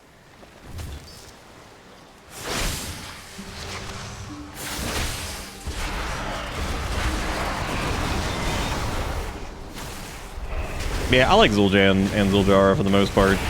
Not like super crazy about some of the stuff, but I think they're new characters, which Faerun Lothar was kind of that way too, where at first I was like, I don't really know how I feel about this. And then as time went on a little bit more, I got a little bit more, I liked him a bit more, so. Especially some first stuff with like Anduin, which I know some people were like, he's stupid. Why did this person that we don't know help Anduin get over it? It's like, oh my god, like you guys are such babies if it doesn't involve like character you know. Oh yeah, so it's a tall Utek over here. Yep, turn back and over. Yeah, okay, so that's 1000% gonna be. That's probably where the troll raid is gonna take place. So that's cool. Yeah, really, really hoping they're not just like, yeah, Zul'Jan's just bad because he's whatever. And I'm like, please don't do this. Please don't do this shit. That's so fucking tired. Might be kind of interesting if she gets like, kind of starts to get more like sure of herself because of like the Loa thing and being successful there. And then it ends up kind of like biting her in the ass with something, like the Loa like betray them or abandon them again. That would be really funny, actually. If like something happens and the Loa like disagree with something she does and they just fucking abandon them again. She's just like, fuck. Uh-oh. But I don't know if that'd be very fun either. That may be funny, but I don't think that would be like a good plot beat, especially after like basically the entire zone's like, all right, let's get the Amani back to whatever, and it's like, oh shoot, well, I guess they're, I guess they just gave up again. Shit. It would also be weird to do the Amani as an allied race, because like this is maybe one of those weird because one of those weird instances like with the Nightborn where it was kind of awkward with the Nightborn because they decided to join the Horde because of like certain things like Tyrande did or whatever, and then it was weird though because even as Alliance you had to help the Nightborn, so it was strange from an Alliance point of view for them to be like, oh yeah, we have to help these people, and then like at the end of it all they just joined the Horde.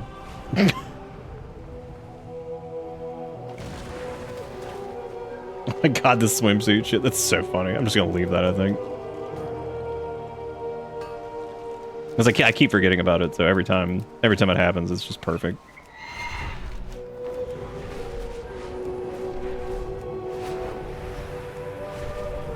I do need to buy some of the basic profession stuff so I can get a little bit extra bump on stats for mining and herb, even though I'm just kind of doing it just to make a little extra money.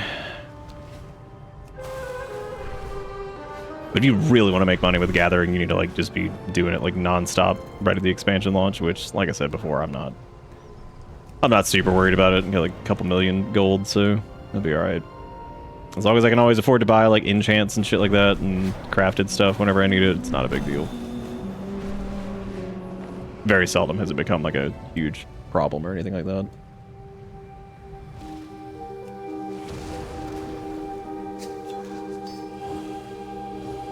Let me actually check and see if I have do I have a point I can spend, or did I dump? Oh, I ended up dumping it all in there. Shit. Oh well. I should grab that first node because that's the one that lets us gather. While, wait, I thought you could just do that. Oh no, I guess you do have to. Yeah, you got to get 15 points in. Whoops. I thought for some reason they said that was going to be available earlier. I think it is. I think it used to be like a 40-point node or something. Behold, that's a lot of 85 stream streak. Thank you, Roto, for watching all the time. You the bomb. You the bomb. You the bomb. Thank you for doing and watching.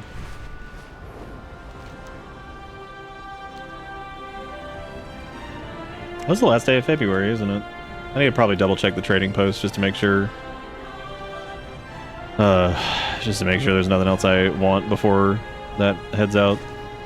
Hey man, the March trading post has the Mage Weave, and the Horny returns, and all is right in the world. Ooh, this is gonna be interesting with Aethys Sunreaver being here. Champion, I could use your assistance. The natives here in Silvermoon are proving to be less hospitable than we had hoped. In their defense, their city is facing down to darkness unlike anything Azeroth has ever faced, so tensions are high. You can use your unique perspective to help de-escalate some of the hotspots that are emerging around Silvermoon. We need to put a stop to these fights. Agreed. This city's a powder keg, ready to go. Oh, okay, I think if you're Horde, you get the quest from Aethys Sunreaver, and then you get the... I greet you on behalf yeah, it would make sense. Alright, then we get to choose the next zone, which is, we can either do Herondar, or we can do Erator's Journey. I personally, I think when I did the beta, I did Zul'Aman, Herondar, Erator's, and then Voidstorm is the last one. I'll probably do Herondar next, I guess. So this is where the Heronir are from, so we get to go underground and go see some of their stuffs. Haldoran has joined your Heronir friend to aid in ending the threat. Oh yeah, that's right. I forgot Haldoran goes with us for this. That's neat. He's pretty cool. Yeah, let me go double check the trading post and see if there was anything left over that I needed to get. Need is a strong word.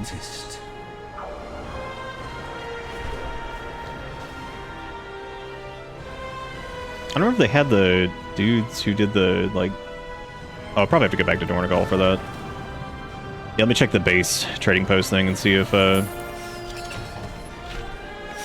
can finish that thing? The Traveler's Log? My god, how did I not finish that? I guess I could just go back. Oh, yeah, it's probably because of all the Mythic Dungeon stuff and whatever. I need to probably just go run some, like, old raid boss stuff and kill some more of those, and... yeah, that would probably give me what I needed. Maybe go do a couple delves. Yeah, I guess I need to do that. I mean, I already got the thing for it, but getting the extra Trader's Tenders would probably be good. Anyway, I need to look at the trading post and see if there was anything else that I was missing. Don't care about that, that's fine. Yeah, wasn't neat, but whatever. Staff is aight.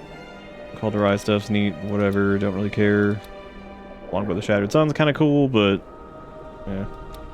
I mean, I may as well grab that. If, well... yeah, I'm good. Pink Quiver. Oh, did I not get these? Oh, weird. Oh, I'm glad I checked, because I thought 100% did not know I didn't get that. Regular little short bows or whatever. Don't care about the war skirt things because they look terrible. I was collecting these for a while because I was like, yeah, let me get all these, but they just look awful. Absolutely terrible.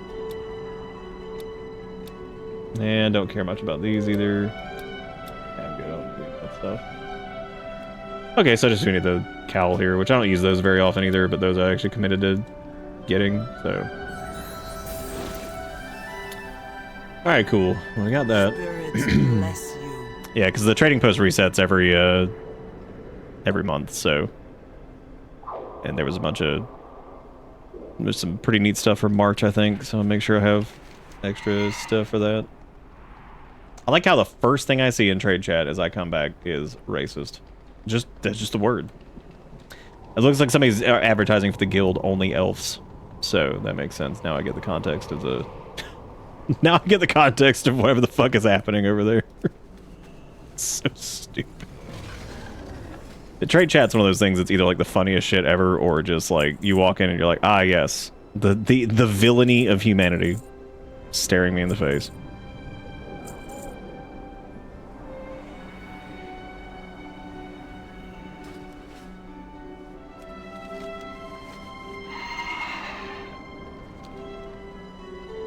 Oh yeah, I haven't heard the music from it. That's right. That's really cool. Because they didn't have it when I played. Well, it kind of did. And I think it used like some like music that was like from other zones. That's really cool. I'm really excited to hear the music from it. Because the music's been pretty dang good. Who out here playing chess in the grass? Hoomstiv is doing this. I don't even know why these, like, potions, whatever, you just take it. Sure. Okay, that's fine. Just checking, like, the undercuts on these to see if they're... oh, nope. Not falling for that. Nope. It's not that much gold. I hate the idea of, like, letting one of these, like, scummy, like, repost bots get their way. Makes me sick. Also, the undercutting thing is just... it's so stupid. Like... so dumb. It's like, do you guys not want to make money off of this? They're like, yay, I listed it like because these were like listed at like, look at how much they've been undercut so far. So I'd say like the reasonable point was probably around like 80 or 70 or something, but people just keep fucking undercutting it, and it's like, stop doing that and you'll make more money, you dumb. They're like, but I need things to sell super fast. It's like, you don't though. It's not that big a deal. Ain't a big deal. Just let it go.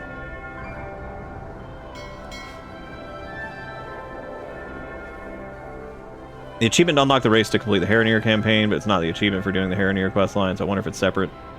If I remember correctly, it was just, all you had to do was, I thought all you had to do was the Harrenir questline, but maybe not.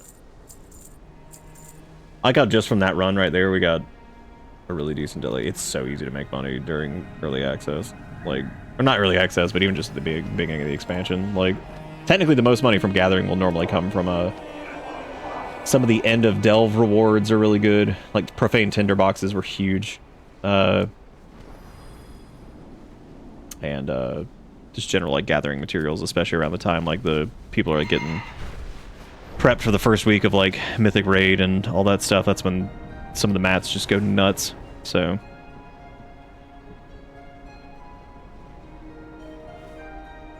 Yeah, Haranir should unlock on just the official release date. I don't remember what their reasoning was for why it wasn't available for early access. I don't know why they wouldn't have done that. That's like one of the weird things that they omitted from it. I'm not really sure why. I feel like it would have been fine just to do it, but maybe they, I don't know. So I think it's March 2nd that they're available, so that's neat. Did we level up again or no? No, we didn't. Okay, so we're level 84. I feel like this is a little bit slower than I remember it being during the beta, but I think I did more dungeons leveling up, so I've kind of just been doing the main quest junk. Okay, the question is, do I want to do meticulous mining, or do I want to do... I'm okay with like having to hop off our mount. I don't really give a shit, so it's fine. We'll just go in on plentiful ores to get more stuff. Let me actually see how... Yeah, because it's 5 skill, learn a sub-spec, and we can do this, and we start working towards...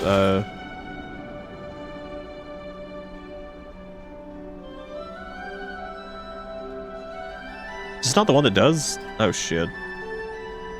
Oh, no, it's good. Never mind. Okay. We're good.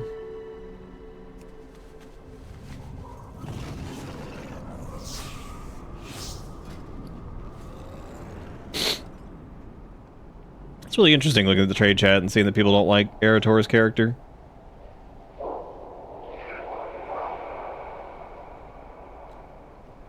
Oh my god, I was muting this person. Like, fuck that. I'm not listening to this shit. Look, if you see anybody that's like, he DEI, I'm like, oh my god. I'm like, dude, have to tell me you're brain dead. You fucking idiot. I'm like, I hate people. Like, they're so fucking stupid. How does that doesn't even make fucking sense. Like, what are dude, I swear to god, their brains are just dead. So, yeah, I guess we'll wrap up there. We got our stuff listed on the auction house. We did some stuff. Suleiman was, it was pretty fun. Yeah, I like it. I think it's good so far. I'm enjoying playing it. It's a little hard to do alts right now because it's easier to do alts once you've completed the campaign and everything on one character, but we have not. So, you know, like I said, I don't want to, like, I could go through and do it all, I guess, and then we could do, like, another character to do Harandar and stuff like that. That's if I don't stream it all this weekend, which I might, because I know Erica's got some work and stuff to do, so maybe. Since it's new expansion release, maybe we can do that. We'll see. That might be fun, so. But anyway, that's gonna be... Oh, wait, hang on a second. There was actually a link from Jacob Kuro earlier. What was this? I have such complex feelings, but don't know how to express them. Have you tried art? That's good. It's like, oh no, why do we give you this power? Sandit kissed the minion. Thank you, Roto, I appreciate it. Thank you, Zombie, for running those little dung-gongs. That was fun. Always good to do stuff with people. And, maybe keep feeling to sell. You can catch the run back on this if you want to catch the VOD for it. Thank you guys for the dollar monies and for keeping this little show in business while we do silly Warcraft expansion time. There's also Bisky too. But anyway, that's gonna be it for me. Thank you guys so much for watching, and I will be maybe back tomorrow, or whatever. We'll see. Hopefully, I wouldn't mind doing some weekend stuff if I got the time for it and everything. We can play some more Warcraft. But there you go. I'll see you guys then. Have a good one. See you next time. Thank you for watching and hanging out and doing stuff. See you then.